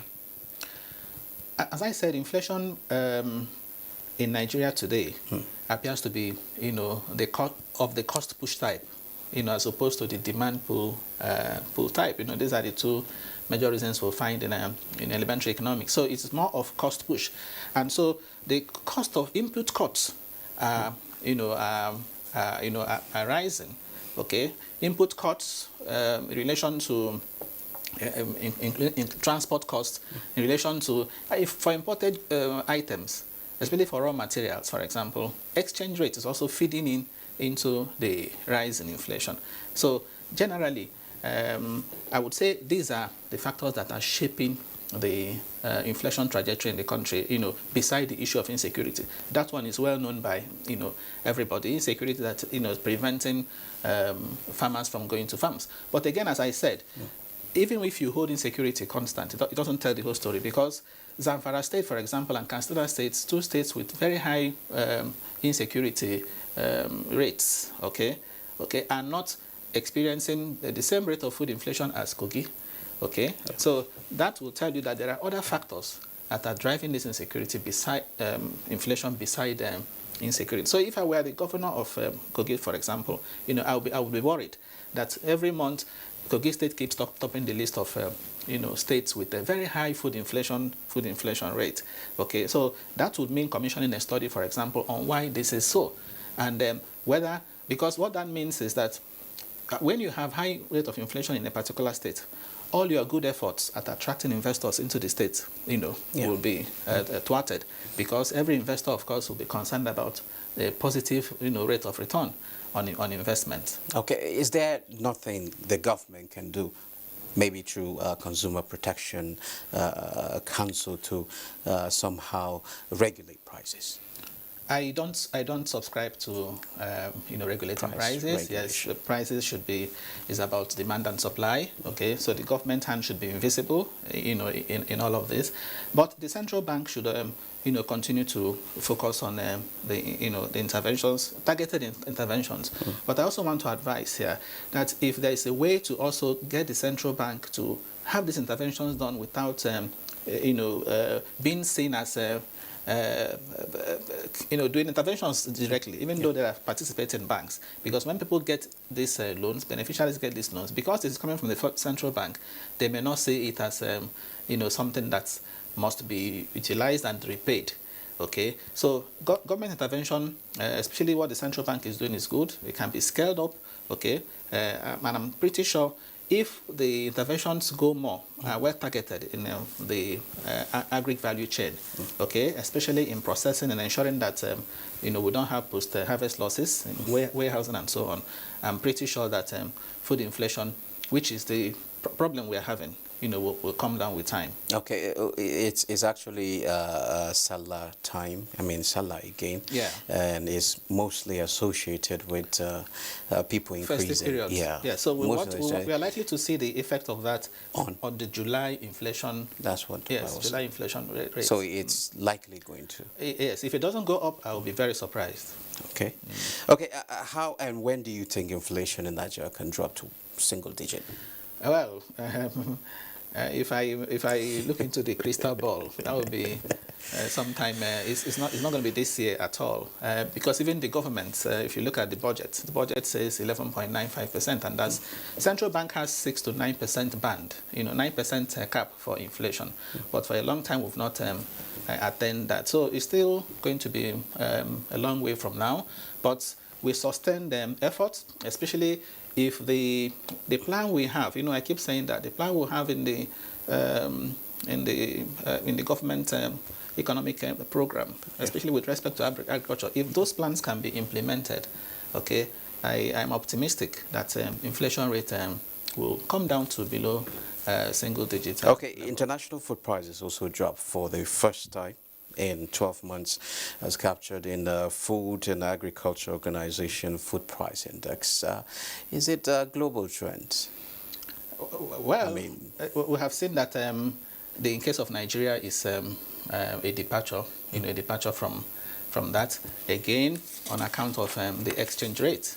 Okay, once if the exchange rate is high, you are bound to, if you are doing imports, you are bound to be importing at a very high price. And of course, you want, as an importer, you want to also include that in the, you pass on that to the consumer.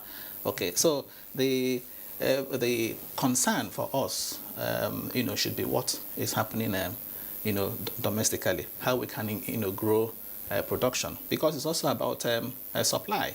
Okay, it's about supply. It's also about reducing the input costs, which is why I talked about this issue of logistics, transport infrastructure. And if you look at the risks in the horizon, they seem to be quite high. If you factor in the likely increase in petroleum pump price of fuel, okay, electricity tariffs, exchange rate unification, and so on. So the picture, okay, I'm just afraid to say it's not something that will ease off pretty soon. Okay, thank you very much, Uche Waleke, Professor of Capital Market. My pleasure, Musa. Thank you. Now, the 9th OPEC and non-OPEC ministerial meeting held via video conference on Sunday, 18 July 2021, noted that ongoing strengthening of market fundamentals, with oil demand showing clear signs of improvement and OECD stocks falling as the economic recovery continue in most parts of the world with the help of accelerating vaccination programs.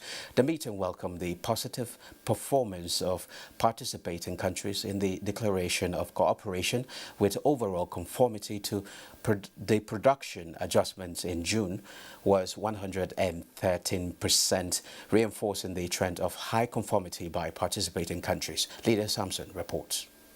The meeting resolved that in view of the current oil market fundamentals and the consensus on its outlook, OPEC has decided to adjust upward overall production by 0.4 million barrels per day on a monthly basis starting August 2021 up till phasing out of the 5.8 million barrels per day production adjustment.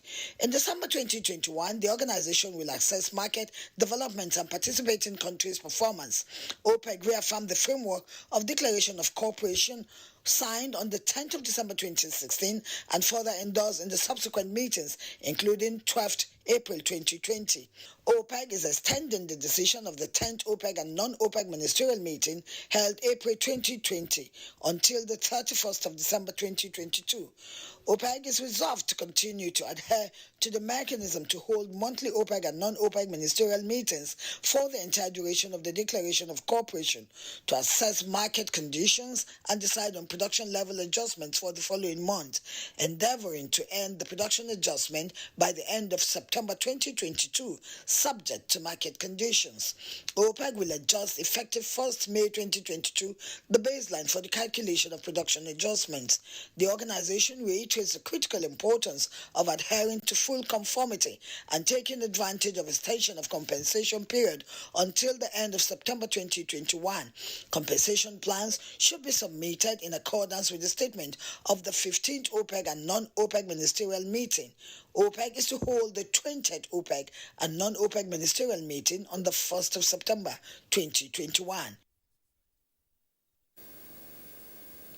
The gold prices edged higher on Monday as a fall in U.S. Treasury yields and concerns over a global economic recovery slowdown due to the spread of the Delta variant of the coronavirus lifted demand for the safe haven metal.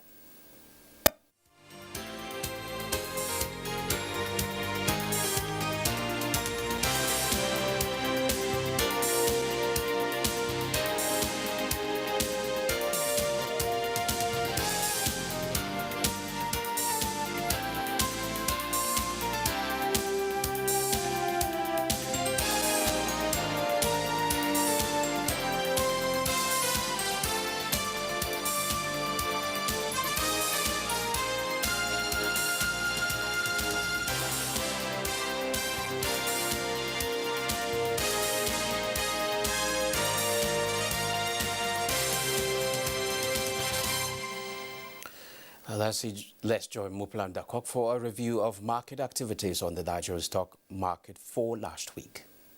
Market report for the week ended July 16th shows that the market decreased by 0.12% to close the week at 37,947.18, with market capitalization at 19.771 trillion naira. Investors lost about 25 billion naira, which was caused by mixed trading sessions. A total turnover of 1 billion shares worth 10.9 billion naira in 17,297 deals were traded in the week by investors on the floor of the exchange. All indices finished lower with the exception of the NGX Banking, NGX AfriDiv Yield, NGX Merry Growth, NGX Oil and Gas, and NGX Sovereign Bond indices, while the NGX Premium, NGX ASEM, and NGX Growth indices closed flat. The financial services industry led the activity chart with 732.4 million shares, 732.4 million shares valued at 7.2 billion naira traded in 9,131 deals. The conglomerates industry followed with 52.9 million shares worth 170.2 million naira in 665 deals, while the third place was occupied by the ICT industry. Trading in the top three equities Guarantee Trust Holding Company, United Bank for Africa, and Zenith Bank accounted for 261.7 million shares worth 5.8 billion naira in 3,498 deals. 29 equities appreciated. Stock resumed the week positive as the market positions for the Salah holiday, sustaining gains made in Friday's session. At the end of the day's session, the all-share index settled at 37,952.65 basis point, 462.8 million shares valued at 1.1 billion naira, exchange hands in 3,610 deals, while equity capitalization settled at 19.7 trillion naira. The market closes Tuesday and Wednesday for the public holidays.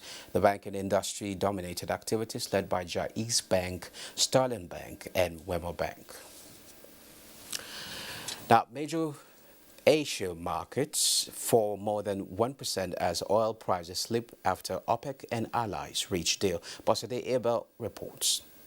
Hello and welcome to the Global Market Review segment. OPEC and its allies have reportedly reached a deal on Sunday to phase out 5.8 million barrels per day of oil production cuts by September 2022. This, however, affected the performance of most global stocks negatively in Monday's trading. Shares in Asia Pacific slipped. In Hong Kong, the Hang Seng Index led losses among the region's major markets, closing 1.84% at 27,489.78. Shanghai Composite dipped 0.01% at 3,539.12, while Nikkei depreciated 1.25% to close 27,652.74. European market followed their counterparts in Asia Pacific to trade lower at the start of the session and continue to brood on inflation and rising COVID-19 cases. DAX dipped 1.96%, FTSE 1.95%, and CAC 40 also depreciated 2.01% at 6,331.26. In Monday's trading, U.S. stock index futures fell on concerns of the rebound in COVID-19 cases and would slow global economic growth. Futures contracts tied to the Dow Jones Industrial Average dipped 0.86% at 34,687.85.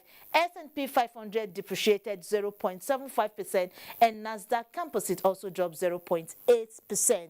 While in Africa, stocks are also mostly negative. South Africa's JSA Africa Top 40, Namibia's overall index, Nairobi's All-Share, and Ghana's GSA Composites were negative, while Tunisia's Tuniday stopped 0.08% at 7,271.94.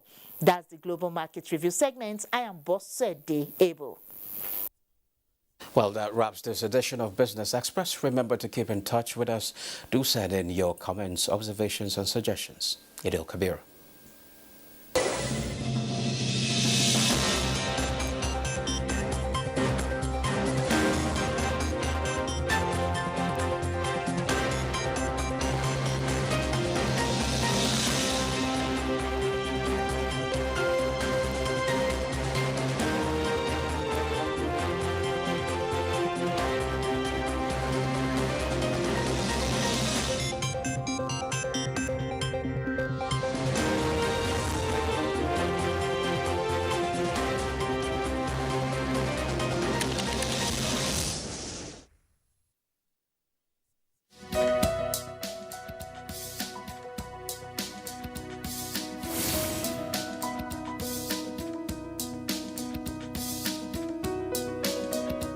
Everything is architected and designed by the Almighty. Someone who is a Christian is someone who lives a life of Jesus Christ. And the life of Jesus Christ is a life of sacrifice. Yes.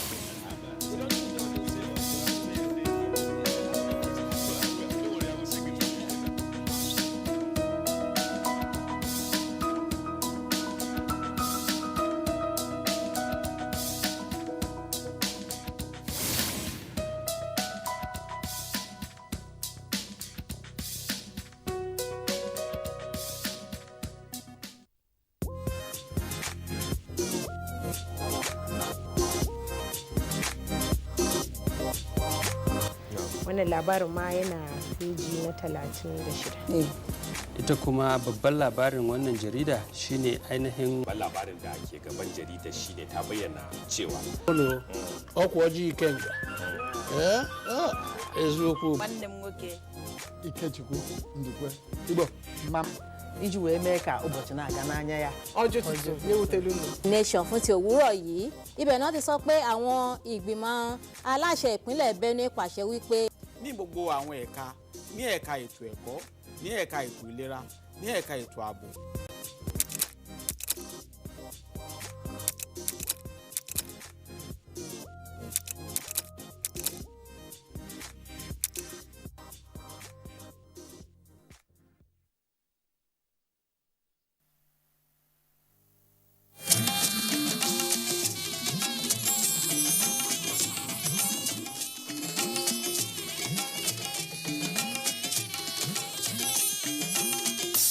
This is the network service of the NTA.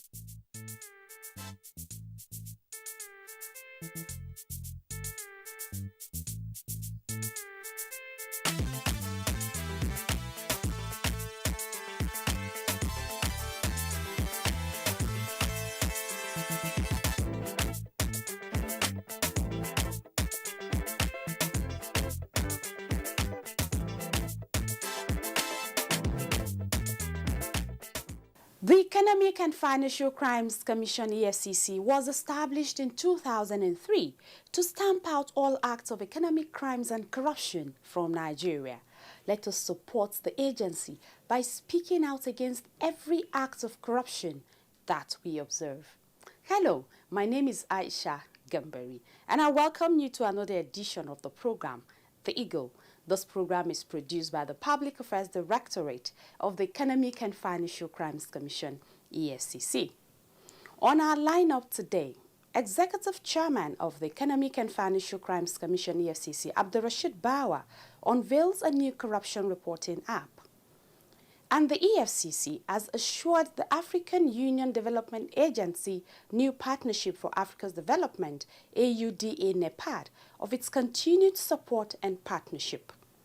And still on collaboration, the Executive Chairman of the EFCC, Abdurrashid Bawa, has reiterated the EFCC's readiness to work closely with the Nigerian Security Printing and Minting PLC. The National Coordinator of the Service Compact with All Nigerians, SAVICOM, Inenna Akajemeli, commends the EFCC for efficient service and quality delivery. And from the court segment, the EFCC has presented its sixth witness and tenders evidences against NIMASA Director General Patrick Akpobolokemi. Please stay tuned as we'll take a short break. Don't go away. Hello out there. My name is Abdurrashid Bawa. I'm the Executive Chairman of Economic and Financial Crimes Commission. The fight against corruption is our collective responsibility. I therefore urge you to please put in your best and help the EFCC achieve its mandate of ridding Nigeria of economic and financial crimes. Together, we can win the fight, and we will win the fight. One of the anchor points of the Abdurrashid Bawa's administration is the digitalization of the processes in the fight against corruption. To this end, the EFCC has unveiled a reporting platform known as the Eagle app. The app, which was unveiled by the EFCC chairman at the Commission's headquarters, was designed to enable easy reporting of incidences of economic and financial crimes by the public.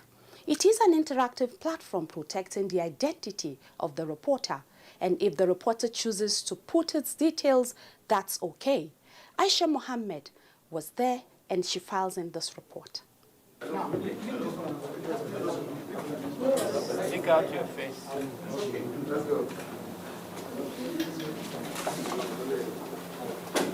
Hold the frame, hold the frame, hold the frame. Hold the frame.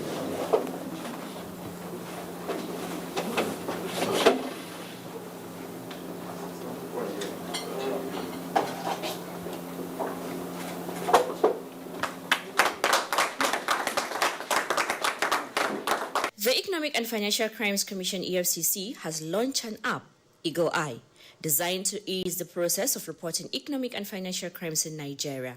Speaking during the launch, the executive chairman of the commission, Abdurrashid Bawa, described the app as a product of ingenuity by a staff of the commission and the first of its kind by any law enforcement agency in Nigeria. Bawa said the initiative is a clear demonstration of his pledge on assumption of office to run an agency that is technology-driven, as it represents a new experience in information sharing and crime reporting between the public and the EFCC.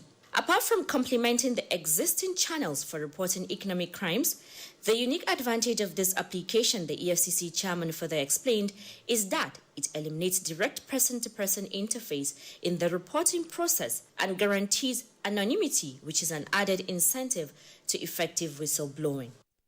The Eagle Eye presents a new experience in information sharing and crime reporting between the public and the EFCC. Apart from complementing the existing channels of reporting economic crimes, the unique advantage of this application is that it eliminates direct person-to-person interface in the reporting process and guarantee anonymity, which is an added incentive to effective whistleblowing. While appealing to members of the public to take advantage of the app in bringing cases of corruption and economic crimes to the knowledge of the EFCC, Bawa said, with the app, those who before now were afraid to report corruption cases to the Commission can now do so with the assurance of full anonymity. He emphasized that the Eagle Eye app will go a long way in aiding the reportage of fraudulent activities of individuals, particularly in the case of money laundering through real estate. This is because the app provides a platform for Nigerians and non-Nigerians to take pictures of a property suspected to have been fraudulently or corruptly acquired and report through the app seamlessly. With the app, those who hitherto were afraid of reporting corruption cases to the Commission, either for fear of being identified as culprits or having their identities revealed, can now do so with assurance of full secrecy. I therefore appeal to members of the public to take advantage of this app in bringing cases of corruption and economic crimes to the knowledge of the EFCC, particularly in the cases of alleged money laundering through the real estate. With the Eagle Eye, Nigerians and non-Nigerians can easily take a picture of a property suspected to have been fraudulently or corruptly acquired and report it seamlessly through the app. He also said that as media practitioners, journalists occupy vantage positions in helping to bring the knowledge of the application to the public and to use it and help others to understand how it could be deployed to further the fight against economic crimes, including corruption. On how it works, the EFCC chairman said, Eagle Eye is a user-friendly application with features that is easy to navigate by any literate person. The first step, he said, is to download it to a device from either the Apple or Google Play Store. I have an iPhone, and because of that, I can only download it through the Apple Store. Now I'm going to the Apple Store and search for the Eagle Eye.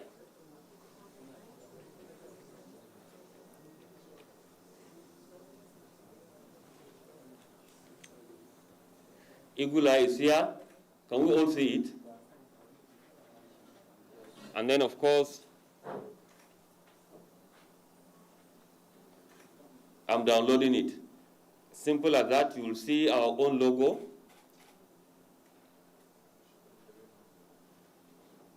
Still downloading. And then open. It has our vision and mission and a statement that says corruption destroys the core values of a nation. And then next, you are already on the Eagle Eye.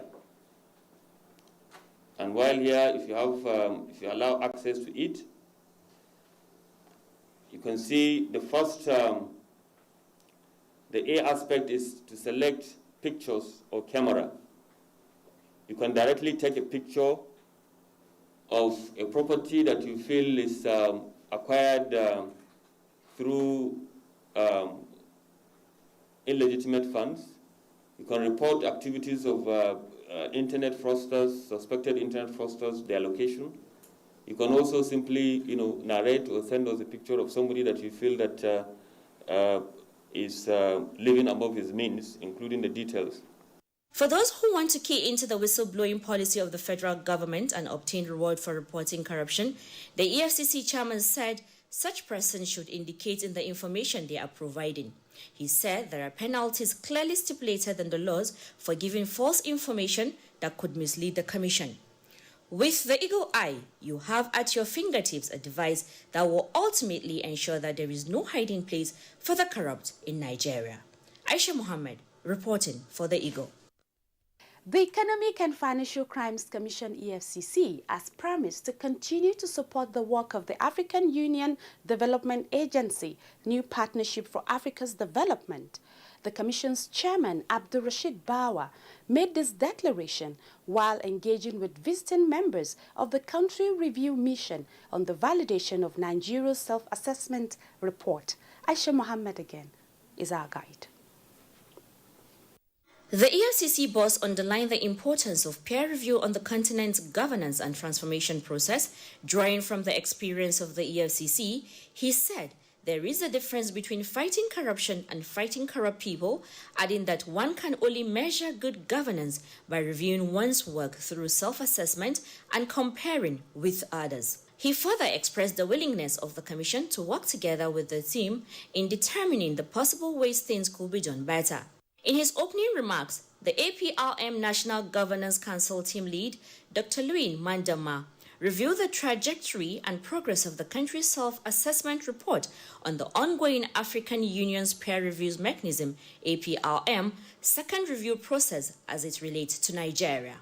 Mandama said the review process, which started over a year ago with the conduct of town hall meetings, broad sensitization, virtual meetings, and questionnaire administration, covered areas relating to democracy, political governance, economic governance, management, corporate governance, and socio-economic development. He added that the dialogue with the Commission will provide self-assessment input on the key areas listed, which will be forwarded to the government for review and necessary action.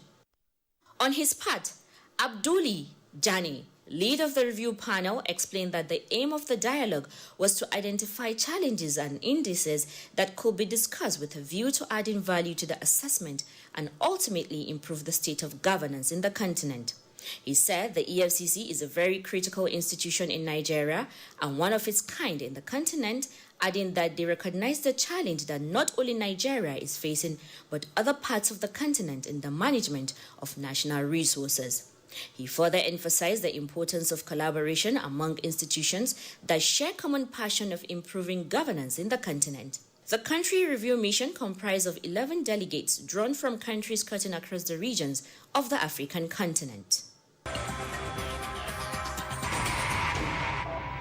In another development, the National Coordinator of the Service Compact with All Nigerians, Servicom, Inena Akajemeli, has commended the EFCC for efficient service delivery.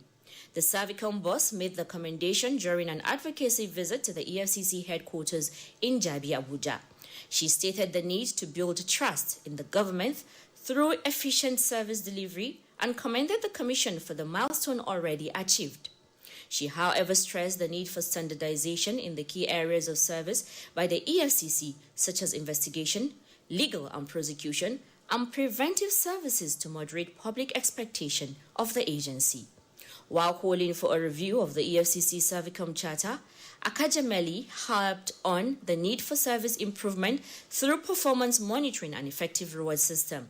She urged the Commission to align capacity improvement of staff with the service delivery thematic areas of customer care, complaints handling, and performance improvement. Akajemeli also advised the Commission to place greater emphasis on prevention in the execution of its mandate. The EFCC boss, Abdurrashid Ba, in his remarks assured the Servicom boss that the Commission adheres to standard operating procedures in its mandate areas in line with best international practice that guarantees customer satisfaction. Bawa disclosed that the Commission is about the only agency in Nigeria that has a Directorate of Internal Affairs with responsibility for policing the staff of the Commission. He added that with the DIA, customers of the EFCC who are not satisfied with services rendered by any staff can lodge their complaint. Aisha Muhammad, reporting for The Eagle.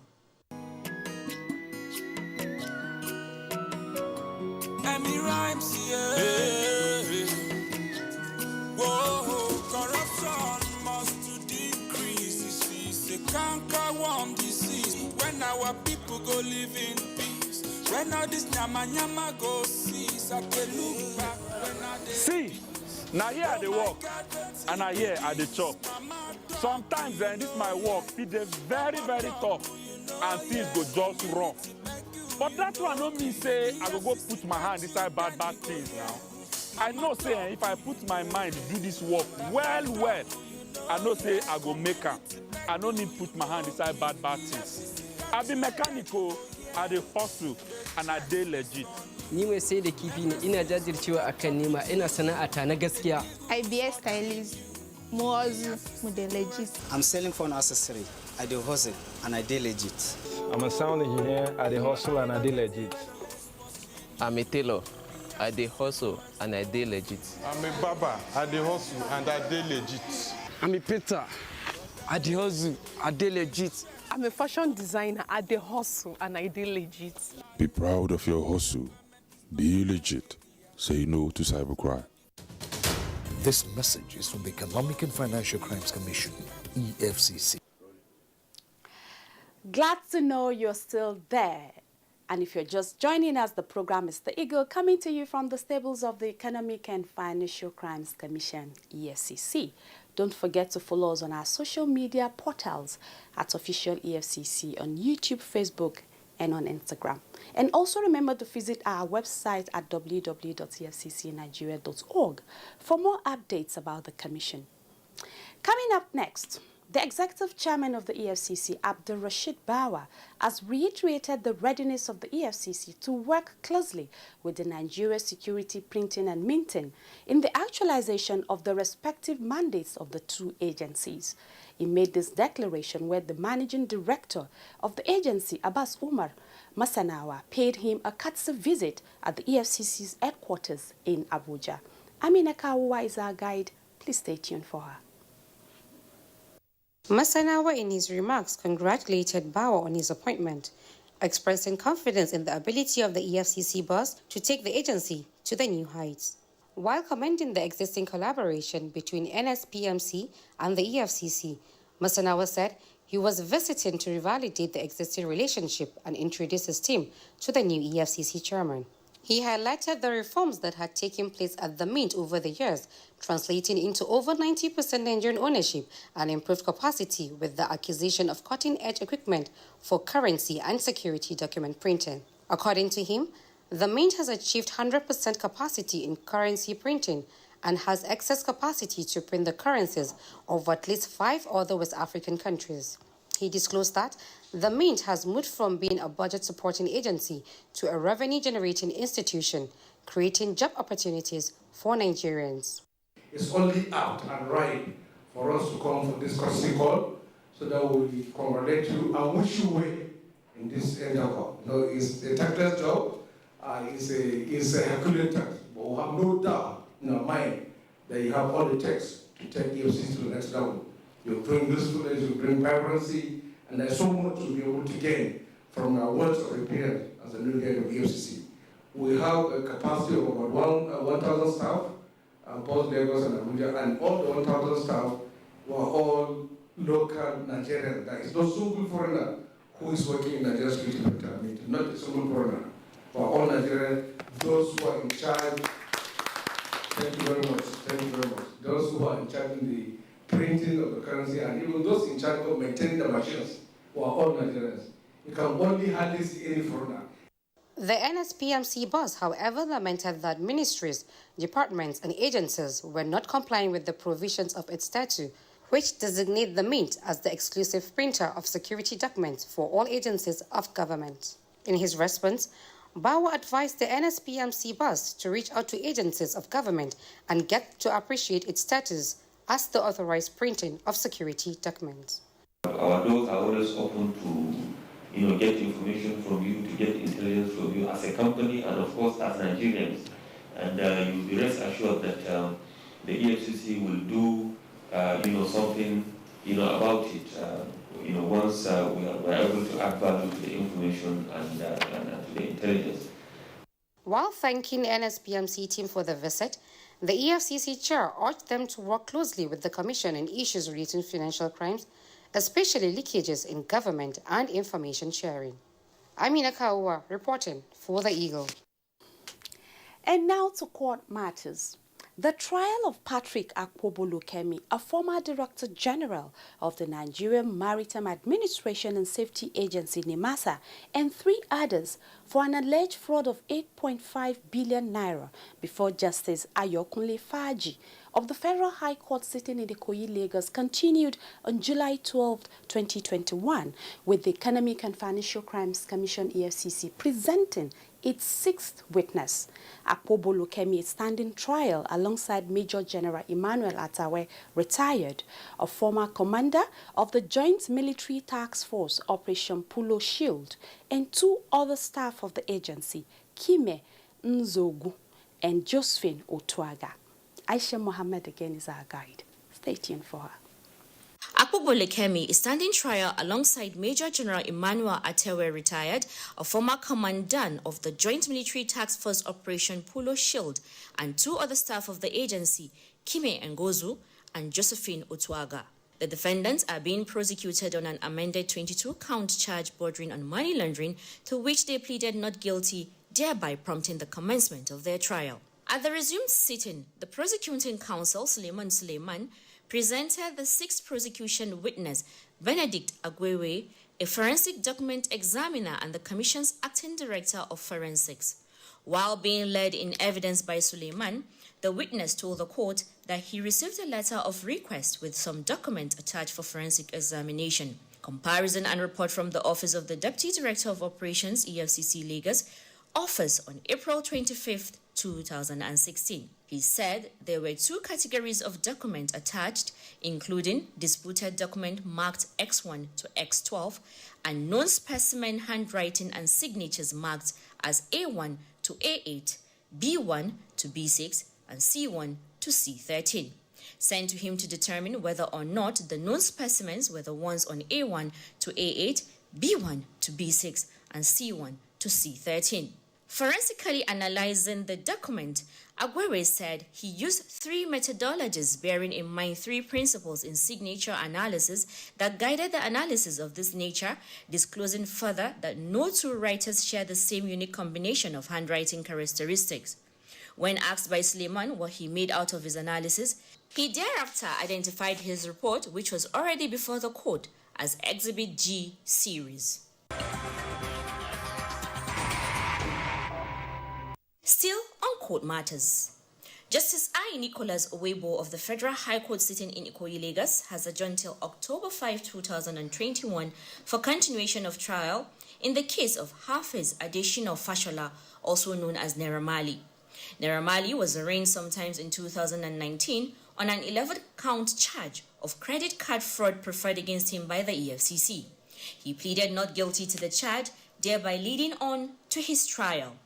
Since the commencement of the trial, the prosecution had called 2 witnesses, Nur Buhari Dalhatu and Augustine Anosike, both forensic experts with the EFCC, who revealed to the court how the defendant frequently visited sites where stolen credit cards were sold to interested fraudsters, as well as other shocking evidences recovered from the defendant's mobile phone.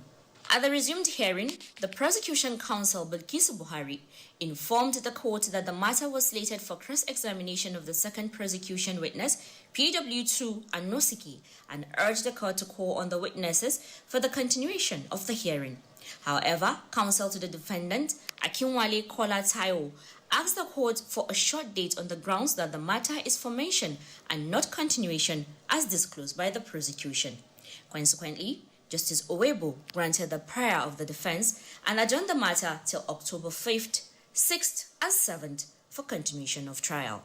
Aisha Muhammad, reporting for the Eagle. Thank you for staying tuned. The EFCC, since its establishment, has been thriving to ensure a corrupt-free Nigeria by waging a rigorous war against economic and financial crimes and also corruption. You can also play your part by joining the crusade. I have resolved to say yes to a corrupt-free Nigeria. What about you? And with that, we draw the curtains on this week's edition of The Eagle. Please join us again same time and on same station next week as we bring you interesting updates from the EFCC. To follow up on other activities of the Commission, please visit our website at www.efccnigeria.org. Also follow us on our social media platforms at Official EFCC on Facebook, and of course we're on Instagram. And for further inquiries, you can send an email to info@efccnigeria.org or call the numbers showing on your screen.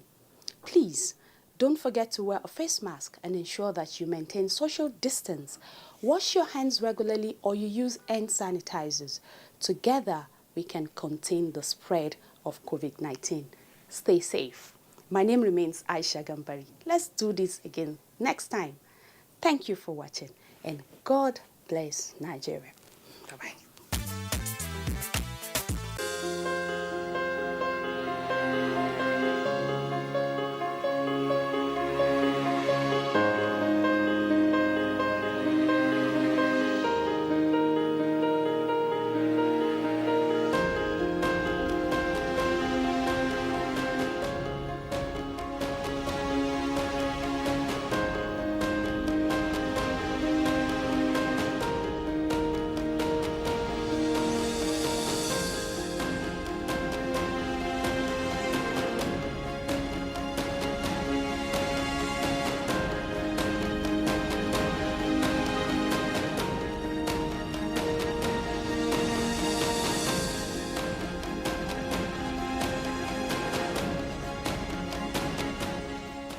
This vaccine is safe and it has been certified safe and usable by NAFTA.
From dusk to dawn, 24 hours a day, NTA International is with you in your living room, office, everywhere and anywhere.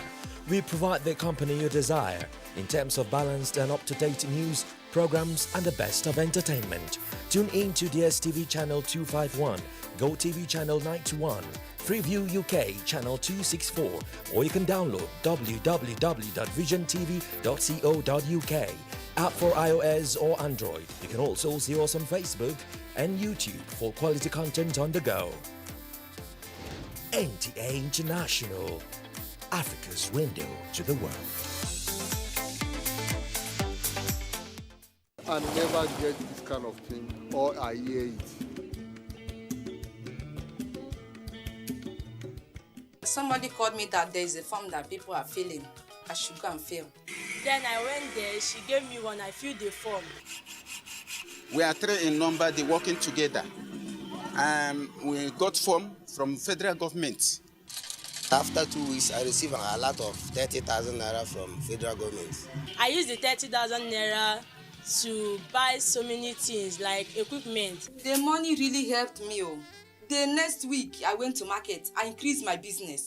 I thank my president who got touched to give us this such amount. I say, may God bless him. I really thank the government, the federal government, more especially President Muhammad Buhari, because he is the one that signed the money.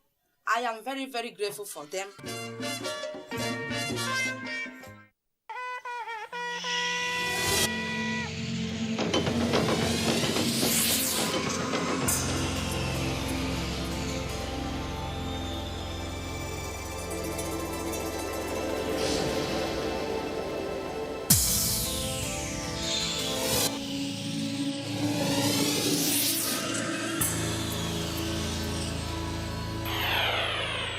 NTA, you can't beat the rich.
Good evening. Thanks for joining us on Nationwide on the network service of the NTA. I'm Ruth Aguala. Federal government institutions have been directed to not only work in synergy towards diversifying the economy, but also give desired support to the National Agricultural Land Development Authority to expand the integrated farm estates across the 109 senatorial zones of the country. President Muhammadu Buhari, who gave the directive while inaugurating the first NALDA integrated farm estate in Suduje, Katsina State, maintains that Nigeria has no excuses whatsoever to remain a mono economy. We'll bring you the full package of that report in our subsequent bulletin. But let's move on. The solid minerals sector is attracting $50 million investment from a foreign company. Minister of Mines and Steel Development Olamilekan Adegbite, while receiving the investors, says it's time for harvest in the sector. Let's hear more from Mie Ogidi. Crude oil is under pressure. Diversification is an alternative. So the solid minerals sector comes to the equation. Heavy-duty machines going underground for exploration. Courtesy of the federal government National Integrated Minerals Exploration Project, NIMEP. And the project is redefining the sector for good. What we are seeing, we are beginning to understand some of the mineral systems we have in Nigeria, and also we have been able to at least design an exploration targeting methodology. With the successes recorded in this project and other incentives like tax waiver, the Ministry of Mines and Steel Development goes for marketing outside the country. During one of our outings in London, we presented the data, and of course, we told them to come to Nigeria. The portfolios have started arriving. It gives us confidence to go back to the United Kingdom, and I'll be going to Canada soon, and talk to our investors and say the place to invest in the mineral industry in Western Africa is Nigeria. It's a happy day today that they're here and the project is a reality. We look forward to greater things. Time to go indoors for discussions as the investors prepare to go for the wealth beneath the earth's surface. Mie Ogidi, NTA News. Today is Arafat Day. It is a day the Hajj pilgrimage reaches its peak. Abubakar Usman Akwanga examines the significance of the day, and which is the 9th of the month of Dhul Hijjah in the year 1442 after Hijrah, the Islamic calendar. Let's see that. On this mountain, 632 Common Era, Prophet Muhammad delivered his last sermon, saying Hajj is Arafat, and whoever misses the standing in Arafat missed Hajj. The significance of that for Nigeria as a nation is that unity is not something we can compromise.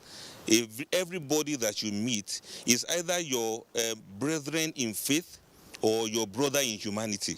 For Nigerians, definitely they will learn a lesson by forgiving each other. And for those who are committing atrocities and criminalities, they should take lesson of Arafat Day. The khutbah, if we recognize and understand the content, then we should learn a lesson of being good to everybody, to be good in our utterances, to be good in our relationship. Be good. Allah loves those who are good. Pilgrims perform noon and afternoon prayers combined at Masjid Namir, located at plains of the Arafat, a place Prophet Muhammad, peace be upon him, camped for the worship. Thereafter, pilgrims proceed to Muzdalifah, pass night, gather pebbles, and the next morning begin another Hajj rite of the symbolic Jamra or stoning ritual. That's all in Hadith, Sahih Hadith. تنزل الملائكة والروح فيها. That angels descend on Laylatul Qadr, and Angel Gabriel is one of them. But on the day of Arafah, Allah descends and he asks people, what do you need from me? Ask me. What do you want from me? Ask me. Are you calling me? I'm going to answer you. For those of us who are not on Hajj this year, one of the importance of this day is that majority of Muslims today are fasting. The fasting of today, you will get the reward of 2 years. 1 year that is past, then the second year that is ahead.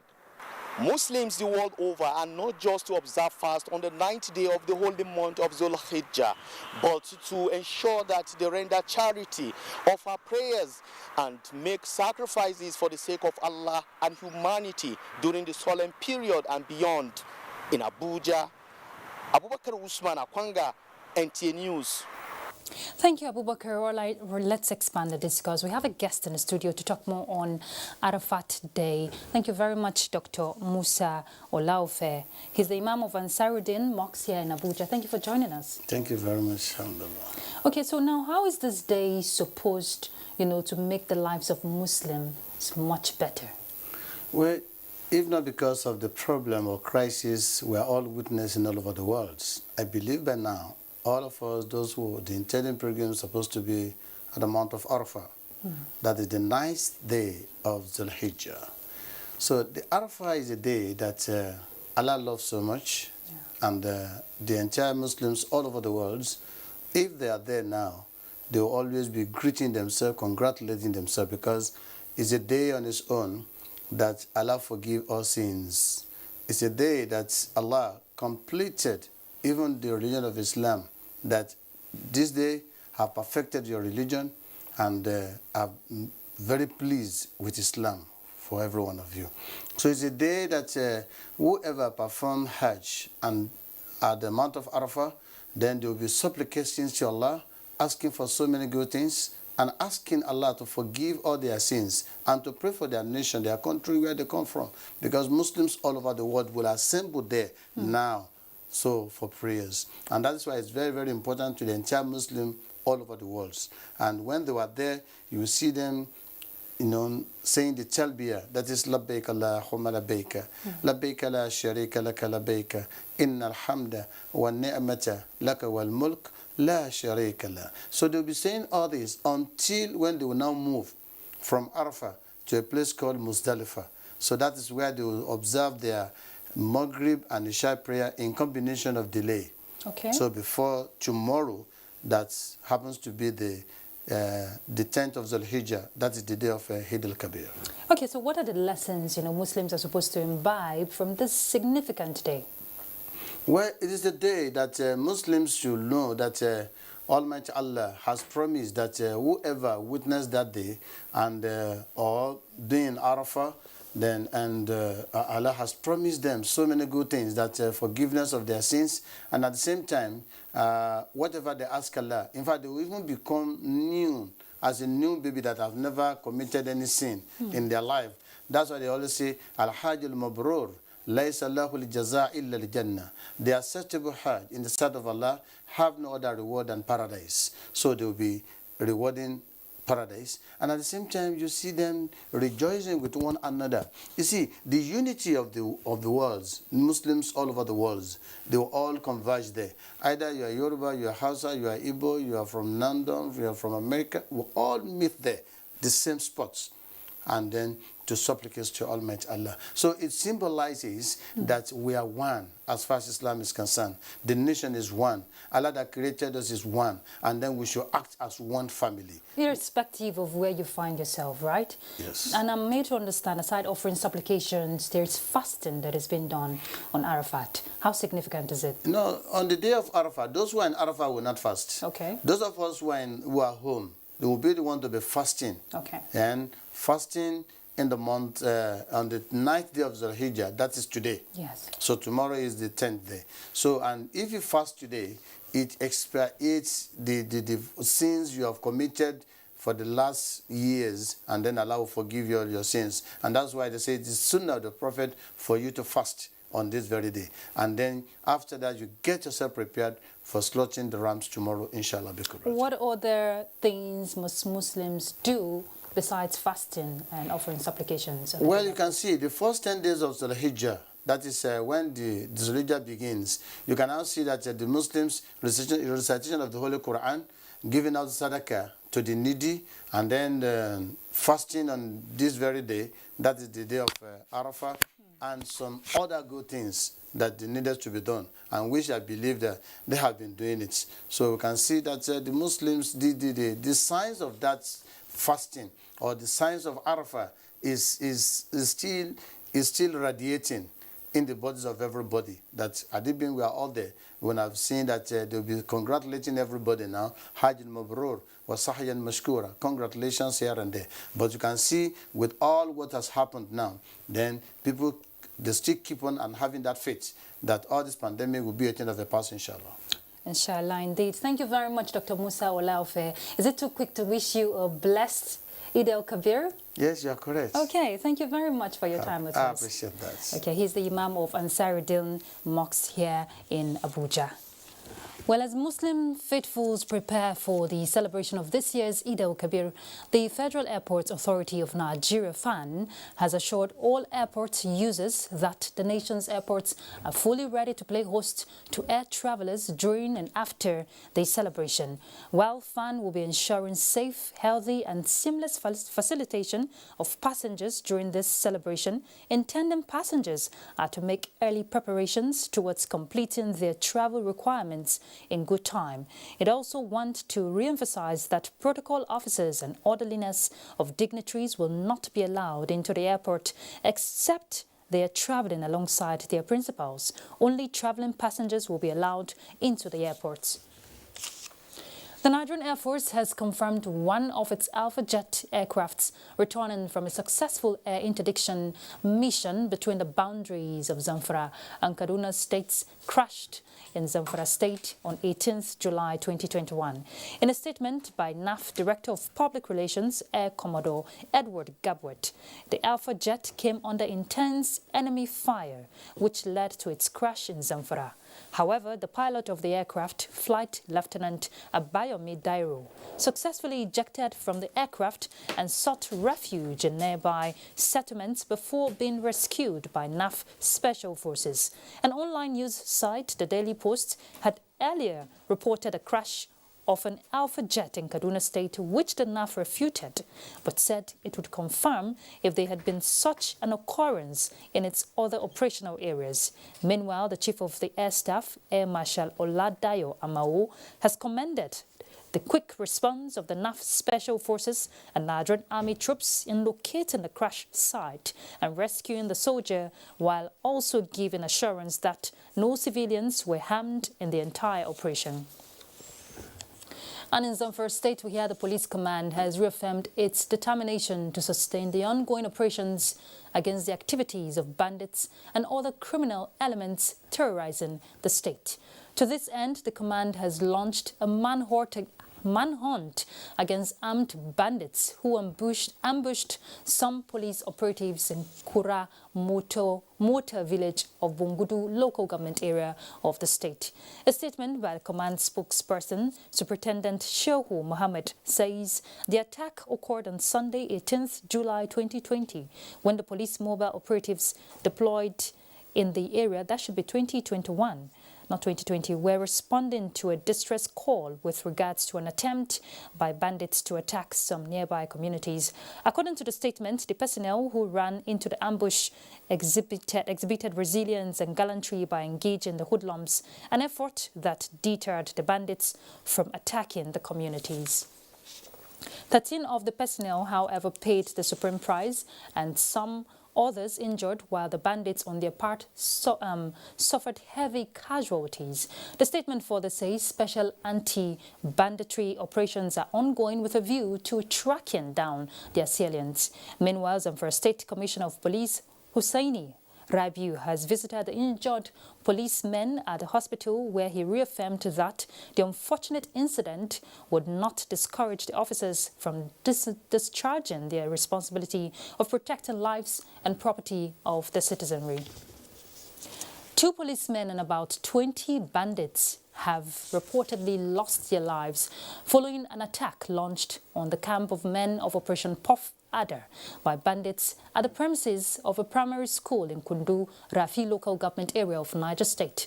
The state governor, Abubakar Sani Bello, who visited the scene of the incident, commended the security personnel for promptly repelling the attack by bandits. Hussaina Musa has the details. The early Saturday morning attack on the camp of men of Operation Puff Adder at a primary school in Kundu community, Rafi local government area of Niger State, left 2 policemen dead with 2 others critically injured. The face-off, which lasted 2 hours, also saw more casualties on the side of the bandits, with about 20 deaths. Governor Abubakar Sani Bello, who inspected the scene of the incident, commiserated with families of the deceased personnel and promised to support the security agencies to reduce crime to the barest minimum. I can assure you that the security forces did their best. They responded very well, and I think I'm quite impressed with the response so far. Well, we have enough troops here on ground to repel such attacks, and they did that very well. We shall review the situation, the architecture of the area in terms of security, and to make it better. But so far, I think the security men did very well. With recent attack on the Kundu community, security watchers say the crime incidents in the area is becoming one too many, as the abduction of students of Kagara Science College in February and that of 136 children of an Islamia in Tegina in May this year, in which the fate of the abductees is yet to be ascertained, all took place in Rafi local government area, which just about 55 kilometers apart. Emina Hussein Musa, NTA News. All right, let's go on a break. We'll be back. You stay tuned. Compatriots, our country can be as great as we want. Let us all commit ourselves to its greatness. We must be willing to set aside our differences, unite and stay as one. In our expansive landmass, human and material resources, and plurality lies our strength. Let our challenges lead us to rediscover our common ground, and together, let's find solutions. This will take some time, so it requires patience, tolerance, and forgiveness from every one of us. Let all hands come on deck to protect and transform our country. Let us unite and see each other not as adversaries, but as brothers and sisters. Together, we can build a better Nigeria for ourselves and for the next generations. This message is brought to you by the National Orientation Agency, NOA, with support from Nigerian Television Authority, NTA. The Festival of Sacrifice, Eid al-Kabir, significance and peaceful coexistence in Nigeria. That is our focus on NTA Tuesday Live edition on 20th of July 2021. It is going to be incisive and educative. Don't be left out.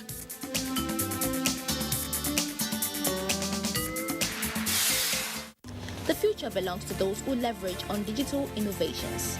Digital Peers International presents DigiTest Online 2021, an online summer camp that brings ages 8 to 18 together across Nigeria, Canada, US, and more countries. Theme: Digital Skills, Pathway to Prosperity. Date: 8 to 16 August 2021. At DigiTest, kids and teens will unearth their potential to create digital products with possibilities of making profits online. Participation would be virtual with few physical non-residential at the DigiTest Center, Abuja, and we all enjoy a level playing field to compete with students across the globe. Lots of prizes to be won. Give your kids an opportunity of a lifetime today for only 5,000 Naira for virtual and 20,000 Naira for physical. To register, visit our website at www.digitalpeers.org/DigiTestOnline2021 or call 08077823307 or 08077823308. A new edition of TV Guide is out exclusively with Governor Simon Lalong of Plateau State. Since assuming office, our rescue administration has pursued the path of peace and reconciliation and restored confidence among people of different ethnic, religious, and political persuasions. Peace is back on the plateau. We are building world-class infrastructure in roads and opening up opportunities for innovation. The edition is a compendium of mind-blowing stories for your reading pleasure, ranging from entertainment, economy, sports, media, politics, family, and lots more. Pick up a copy and keep abreast with issues and trending features within our space. TV Guide, very incisive, very educative and compelling. Grab a copy at the vendor near you or any NTA station nationwide. TV Guide, your indispensable companion.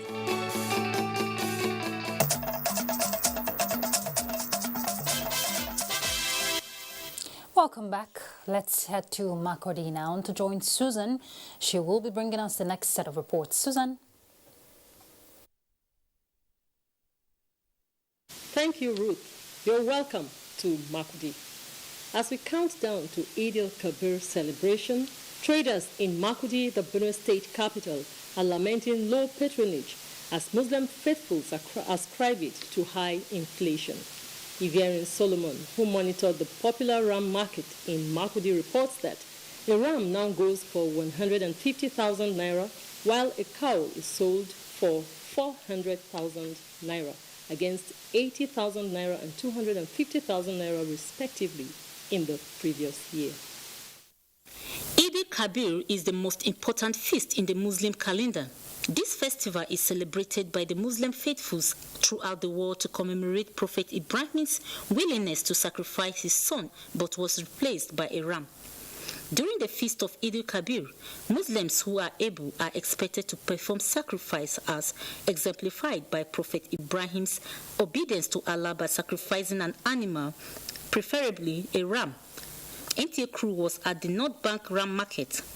Usually this market experiences beehive of activities during Salah preparation. I have with me here the secretary of the market, Mr. Garba Mohammed. A day like this, we supposed to experience a boom market because this is the eve of this Eid al-Kabir. But this year, we have low patronage. Here, a big ram like this goes for 150,000 naira, while a small ram is sold for 50,000 naira. A sizable cow is sold for 200,000 naira, while a big cow goes for 400,000 naira. Some of the traders attributed the high cost to transportation charges and insecurities. There's no money, so the rams of 100,000, 90,000, 80,000, they are on ground. Nobody is pricing them. The thing is much, and there is no money for the town. We don't know how we're going to do. Meanwhile, at some motor parks within Makurdi metropolis, a few persons were spotted traveling for the Salah celebration. Some transport operators attributed it to lack of money. I don't know why they are not traveling, but I don't know whether because of insecurity, I don't know whether because of lack of money. I'm traveling to Nigeria.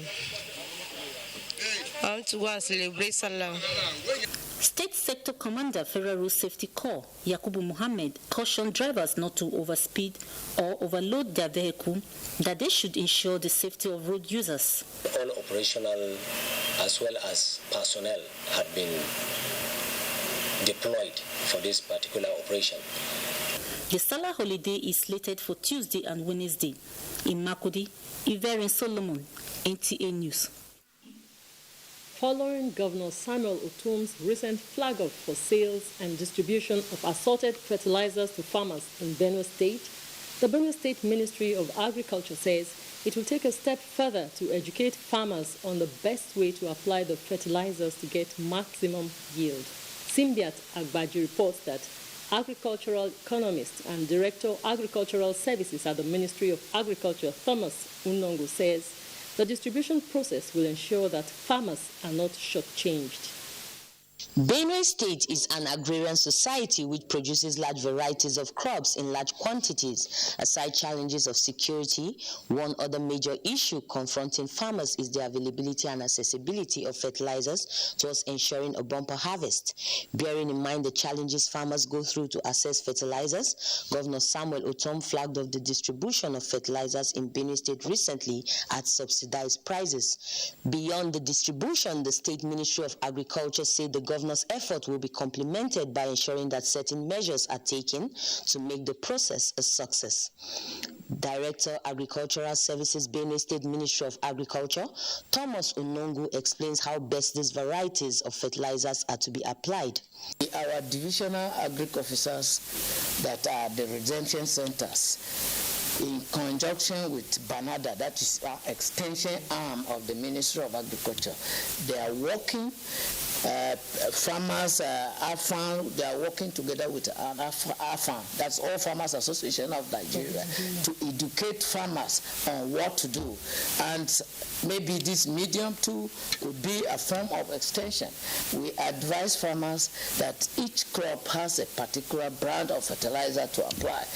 He further said the Presidential Fertilizer Initiative has impacted positively on Benue farmers. The multiplier effect of that scheme was so enormous. Like it created both direct and indirect employment. Most of the moribund fertilizer companies and the blending plants were reactivated. He commended the Benue farmers for their resilience despite the various security challenges that has hampered farming activities in recent times. In Makurdi, Simbiat Agbaji, NTA News. And that's our package from Makurdi. We return to Ruth in Abuja for more on NTA Nationwide. Thank you, Susan. The Federal High Court in Abuja has ordered former Governor of Adamawa State, Murtala Nyako, to enter his defense in the 29 billion naira alleged fraud. In a ruling this Monday, Justice Okon Abang dismissed Murtala Nyako's no-case submission. Let's hear the details from Omenka Amarachuku. The Economic and Financial Crimes Commission is one of the anti-graft agencies is persecuting the former Adamawa State Governor alongside his son Abdulaziz Nyako and two companies. Nyako stands as his first defendant, his son second. The two companies are sixth and 7 defendants. Other defendants in the matter are Zufik Abbas, Abubakar Aliyu, Blue Opel Limited, Tower Assets Management Limited, Crush Energy Limited, standing as 3rd, 4th, 5th, and 9th defendants.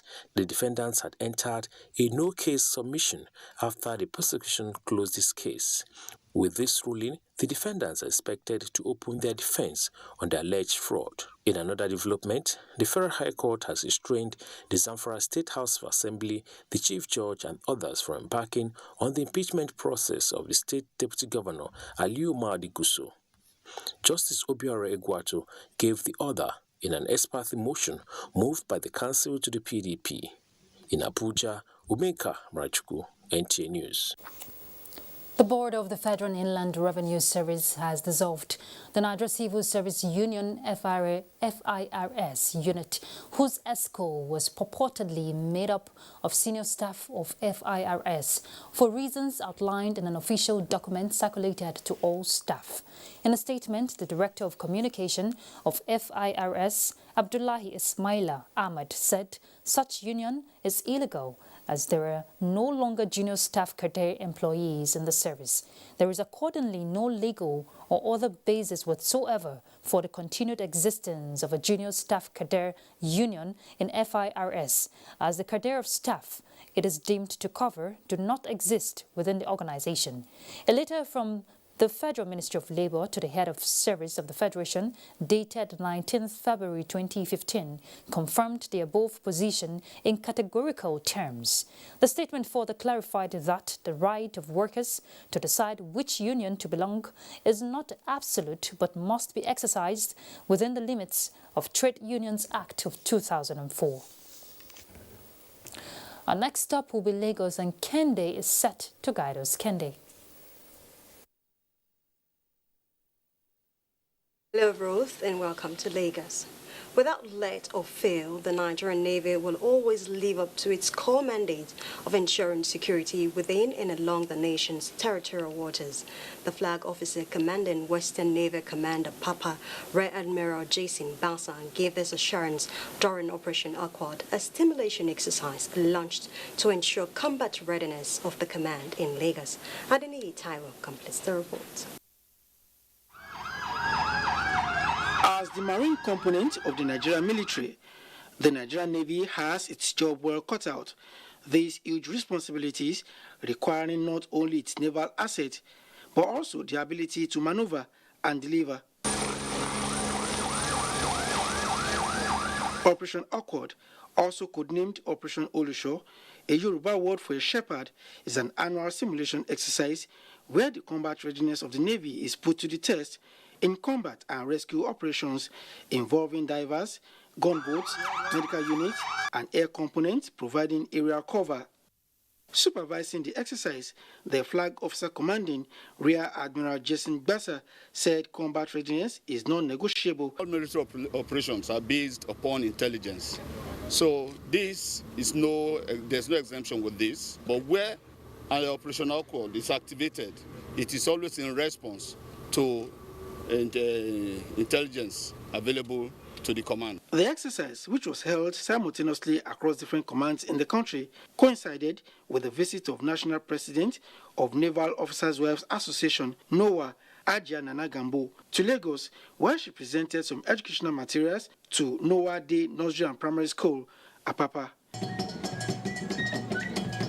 In Lagos, Adini Taiwo, NTA News. And away from security matters, while hundreds of passengers were left stranded at the Mobalaji Johnson train station due to surge in traffic and limited round trips, the Murtala Mohammed International Airport was devoid of the usual bustling prelude to Eid Kabir. Michael Olale reports.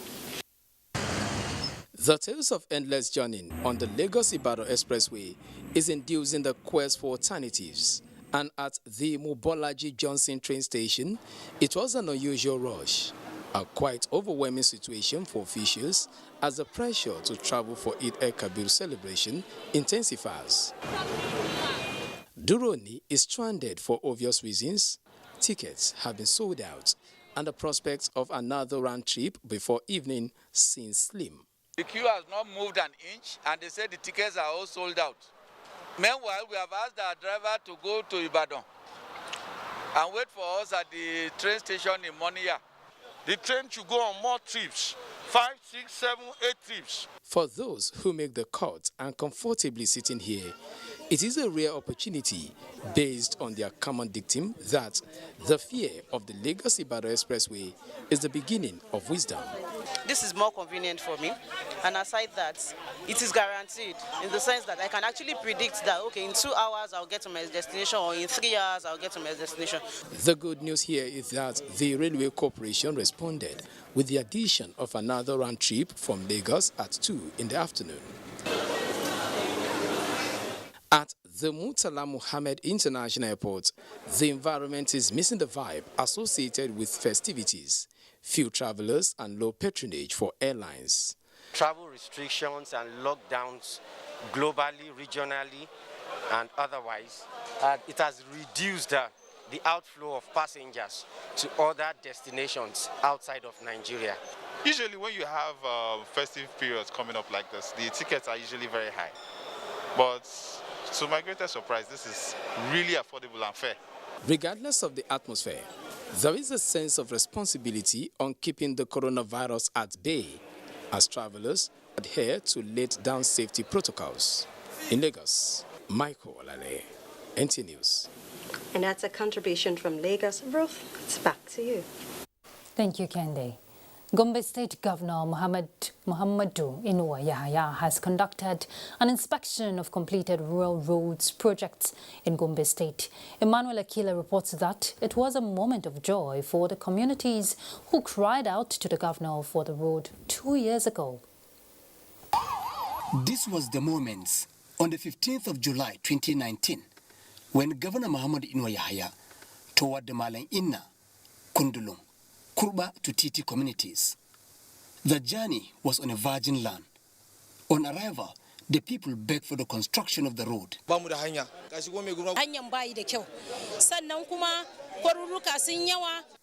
Muhammadu Inuwa Yahaya promised to construct the road. The project will start, inshallah, immediately because... On the 17th of July 2021, Governor Muhammadu Inuwa Yahaya is traveling from Malang Inna through Kundulum to Kurba and Titi on the newly completed 12.5 kilometers asphalted road he promised to construct in 2019. The people received him with happiness and appreciation. Before you could reach this place, it could take you almost 2-3 hours. But now within 10 minutes, we are in Kurba. Alhamdulillah, his campaign promises for 4 years fulfilled in just 2 years. Campaign. During his campaign days, he promised to construct the road. And thank God, he has fulfilled his promise. Governor Mahmoud Inuwa Yahya expressed sense of fulfillment for delivering on his promise. When we came during the campaigns, it was very difficult for us to come in here. And I believe the people can bear testimony to that. But today is entirely a different, better, and new story. The governor had inspected the Gombe Mega Motor Park project, where he expressed satisfaction with the progress of work, hoping it will be completed by the end of 2021. In Gombe, Emmanuel Akila, NTA News. With the intensity of the rains in the south region of the country, residents of flood and erosion-prone areas in Akwa Ibom State are looking up for an urgent intervention from relevant agencies to save them from the devastating effect of gully erosion, as other residents are already been affected negatively. Otibe Achibong reports that some of these residents are those in Asutan and adjoining streets in Uyo. It's the prayer of every person at the end of the day that they will always wake up hale and hearty the following morning. But for the residents of this area, what do you think would be their prayer, considering the situation at hand? For more than 2 years now, residents of Asutan streets in Uyo have had to contend with gully erosion and landslide, which have gradually claimed structures while threatening lives of the residents. Now, with the high intensity of rainfall, this part of Uyo may not be habitable anymore by these residents. Somebody has been a landlord of 40 years, 40-something years, all of a sudden is going to be a tenant. The life of the citizenry, as far as the environment is concerned, is at the high risk. Augustine Victor is a resident of Basiata Street, Uyo, one of the streets affected by the gully erosion menace. He narrates his ordeal. The landslide has already taken some houses and is seriously threatening because there's no proper drain to empty the water into the gully. All the water that comes in from the adjoining streets of Baswood runs like that into the gully. According to some residents, their hopes were raised when the Nigeria Erosion and Watershed Management Project (NUMAP) visited the area, but up until now, nothing has been done about it. It is obvious that this site is indeed threatening, and if relevant agencies do not intervene urgently, the residents of this area may not live to tell the story. In Uyo, Utebe Achibong, NTA News. All right, let's find out what are the latest stories in Enugu as we join Chinenye there. Thank you so much, Ruth. And active congresses, in his word, AK, must emerge through credible contests. The minister was speaking in a ward meeting organized in his hometown, AK, Inudi local government area of Enugu State, in preparation for the Congress. Kelechi Ocha was there. Addressing the APC stalwarts and faithful in Eke and beyond, Mr. Geoffrey Onyama noted that the meeting was pertinent following the need to unite members of the party in the area and prepare them for the task ahead. The minister, however, disclosed that the thing to do is to sustain the prevailing pace in the party, having overcome the challenges that befell all progressive Congress in the state. On the executives in the upcoming World Congress, the minister had this to say. To all the aligned going forward, we've had a lot of challenges, APC in the state. And so it was really I felt that as a leader that I had a responsibility to bring everybody together. So it was really just to come and, tell them that I don't want to see conflict, I don't want to see disharmony, but rather harmony and unity of purpose. Earlier, members of the party present took turns to speak on the need to sustain peace in the party and pledge their loyalty to the minister as the leader of the party in the world and the state at large. The season we are in now is a season of Congress, party Congress in our party. The purpose of coming is to discuss the modalities for the Congress process. That's the peace that we are making. There's peace in Eke now. We have one APC in Eke. It's not two. We should have only one chairman. The Eke Ward meeting convened by the Minister of Foreign Affairs, Geoffrey Onyama, recorded a large turnout of party loyalists in his hometown. In Enugu, Kelechi Ochiara, NTA News. In view of the recent cholera outbreak in Enugu State, an emergency response team and center to avoid the spread of the disease have been constituted. The Executive Secretary, Enugu State Primary Healthcare Development Agency, Dr. George Ugu, was speaking while giving an update on the outbreak. Cholera outbreak, which claimed about 18 lives in Enugu and 2 persons presently in hospital, has prompted an immediate response by the Enugu State healthcare system. According to the Executive Secretary, Enugu State Primary Health Care Development Agency, 3 new special emergency treatment centers have been established to contain the number of infected victims, with ongoing training of health workers at the various centers to acquaint them of the safety guidelines to ensure that the disease is contained. We're expanding capacity in those centers, getting more health workers to work there, and also providing the necessary infusions, the drips, and all the things we need to resuscitate them. There is currently ongoing sensitization in the media, while the healthcare system also went a step further to paste safety guidelines in strategic places around the affected markets. You know, say this market, some disease enter our market, and the people we are making business with them, some people run, go out. Mostly in densely populated and poor sanitation areas, he urged people to take precautionary measures by ensuring that their environments are clean and to use clean water to wash utensils, hands, face, and teeth to avoid contracting the disease. In Enugu, Chika Ugu, NTA News. And those are the stories from Enugu. Nationwide continues with Felicia in Jos. After this commercial break, do stay. To the following specially packaged training programs. Basic Directing Techniques. Date 2nd August to 27th August 2021. 4 weeks. New Technologies. Optical Fiber. IP Technologies. Automation Storage Management and Wireless Technology. Date 9th August to 13th August 2021. 1 week. Transmitter Operation and Maintenance. Date 23rd August to 27th August 2021. 1 week. Advanced Broadcast Accounting and Auditing. Date 30th August to 24th September 2021. 4 weeks. Emotional Intelligence for Workplace Efficiency. Date 6th September to 17th September 2021. 2 weeks. The course fee for the 4-week course is 100,000 naira per participant. The fee for the 2-week course is 80,000 naira. While the course fee for the 1-week course is 60,000 naira only. Accommodation inclusive. The venue for all courses is the serene and secure environment of NTA TV College near Old Government House, Rayfield, Jos. For more inquiries, please call 0803-079-5335 or 0806-980-9807. NTA TV College, Jos. Training you to be the best you want to be.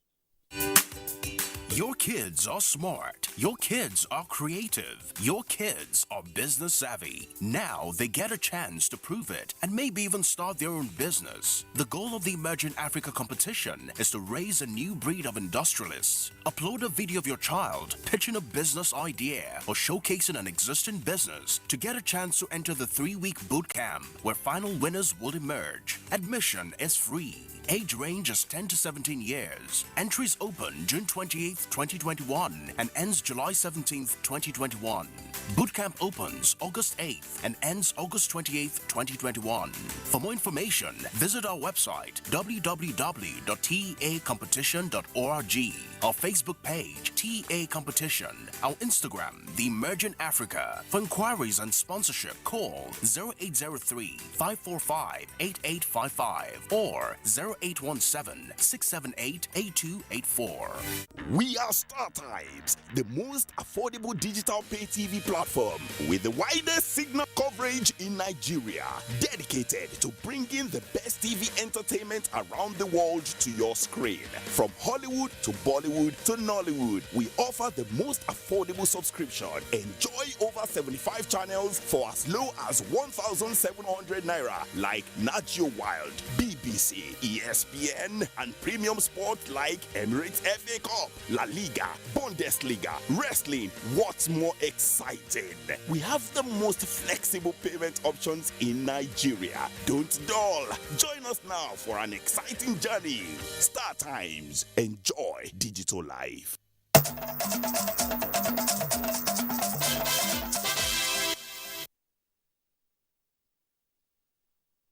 Glad to have you join us in Jos.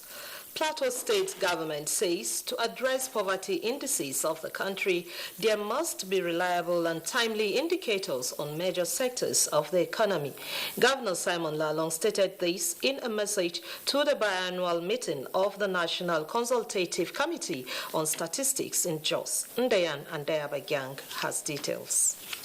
2021 first biannual meeting of the National Consultative Committee on Statistics, NCCS, is focusing on statistical production under COVID-19 pandemic and economic growth in Nigeria, fiscal governance and institutions projects.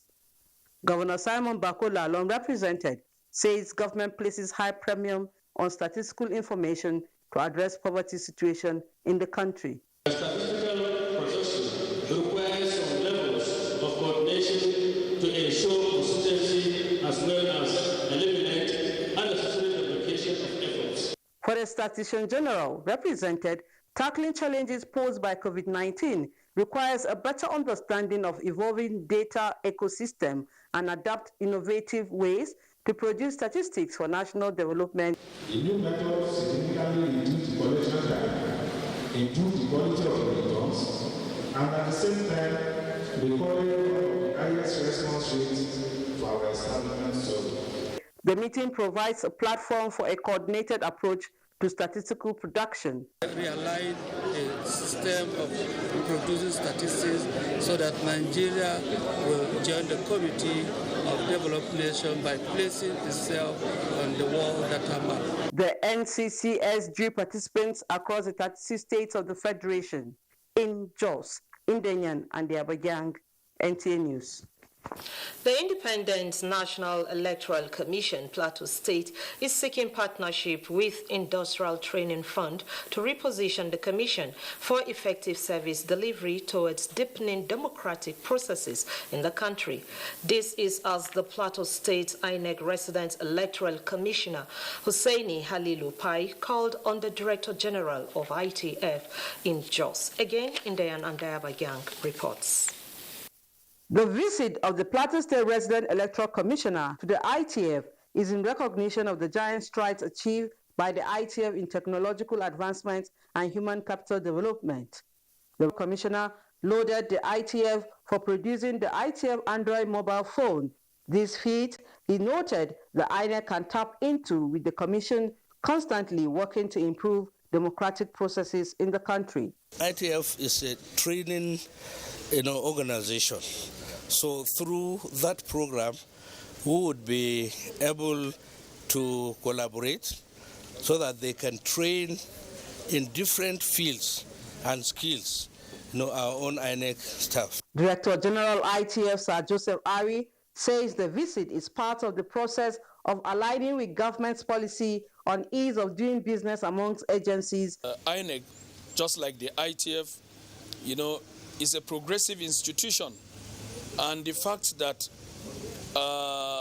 the Commission is interested in the capacity development of its workforce goes to show or is indicative of its desire to have, a very healthy and thought-provoking, workforce. The visit, they say, will pave way for the organizations to sign a memorandum of understanding that will be mutually beneficial to the two organizations in Jos, Nigerian, and the Abuja. NTA News. You're still watching Nationwide. Let's rejoin Ruth in Abuja for more reports. Thank you, Felicia. The need to develop a template for assessment of the different spheres of the economy to accelerate good governance in the African economy was in focus at a South-South Zonal Town Hall meeting for the validation of country self-assessment of the African Peer Review Mechanism. Evelyn Badu Ekpo reports that the meeting also reviewed possible ways of developing human capacity. New Partnership for Africa's Development Framework targeted at promoting good governance and sustainable development in the continent. The second pair country self-assessment validation exercise harps on inclusiveness of governance at all levels, using the four thematic approach of the APRM to improve on the lives of Nigerians, addressing issues with a focus on the challenges to bridge the gap in governance. Looking at Papa Port is so congested. So we need other ports to come on board, like Cross River State Port is closer to Europe. We have gaps which we must fill. We have conservatives, elite, recycling themselves in power perpetually against the wishes of, against the spaces created for the young people. Representative of President Muhammadu Buhari and National Coordinator APRM encouraged Nigerians to be part and parcel of the assessment exercise, which will bring about the National Point Action Report in which future governments will work upon. The President considers this as a very important way of moving Nigeria forward. What they intended to be for this to be good governance is for it to be inclusive. And so the process also entails us coming and talking to a number of people who may not necessarily have directly written the report, but may have contributed to the report. At every turn in the life of a nation, a corporation, or indeed an individual, certain review mechanisms must be applied. A copy of the second peer review report was presented to the state government. In Uyo, Evelyn Badu Ekpo, NTA News. The federal government is driving a policy aimed at strengthening the country's food supply chain with a view to meeting the citizens' demand for what they eat the most. Musa Baba Ali reports that mechanization is one of the policies the government is dependent on in achieving the food security plan. The outbreak of COVID-19 exposed many African countries to food insecurity, especially those that relied on other nations for their food supply. But Nigeria was able to meet her citizens' demand, despite the social and economic challenges associated with COVID-19 lockdown. To further strengthen the food production and supply chain, government, under the National Mechanization Society, plans to provide support to about 15 million smallholder farmers. The program of NAMS are designed to complement of the government efforts, create millions of jobs, alleviate poverty, and reduce our dependency on crude oil as the source of our revenue. And here, in this hall, are representatives of Federal Ministry of Industry, Trade and Investment discussing with the National Agricultural Mechanization Society on the mechanization program. No better time than now to diversify the economy towards the non-health sector by building a dynamic, profitable and efficient commodity sector to reposition the economy on a sustainable growth path. It can be the largest mechanized agri project in Africa, and it will definitely unlock huge potential of Nigeria in terms of agriculture. But we've also presented our Women Nurturing Bird for Wealth Empowerment Program, where we are training 65 women in poultry, business and entrepreneurship across the 774 local government areas. The plan is to deploy 27,000 tractors in 528 local government areas to boost mechanization farming in Nigeria. Musa Baba Ali, NTA News. All right, let's talk sports. Manzei Marcos will guide us.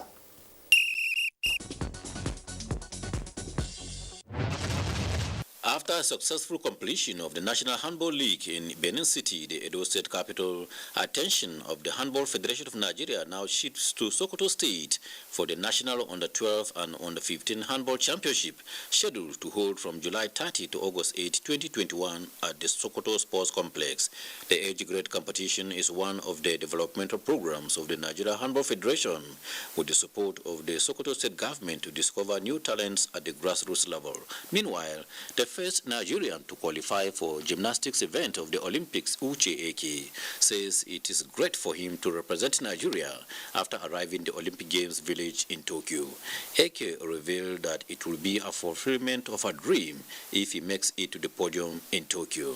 I have 6 events, floor, pommel horse, rings, vault, parallel bars, high bar, and I'm doing all 6 of those. So it feels amazing, you know, we out here, putting Nigeria on the map, you know, and then hopefully being able to, you know, once I get back, give back to Nigeria, and, you know, hopefully someone else will come up too, so I won't be the only one. In a related development, coronavirus is making the Tokyo 2020 Olympics like no other, with some athletes forced to pull out for fear of coronavirus.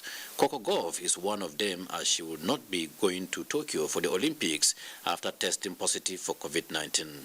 She announced on Twitter her disappointment of not going to Japan to compete in both the singles and doubles. With sports update, Manzi Marcus, NTA News. All right, that's Nationwide for today. Thank you very much for your company. But we'll continue to remind you that the fight against rape and rapists is not over. I'm Ruth Aguele. Enjoy your evening.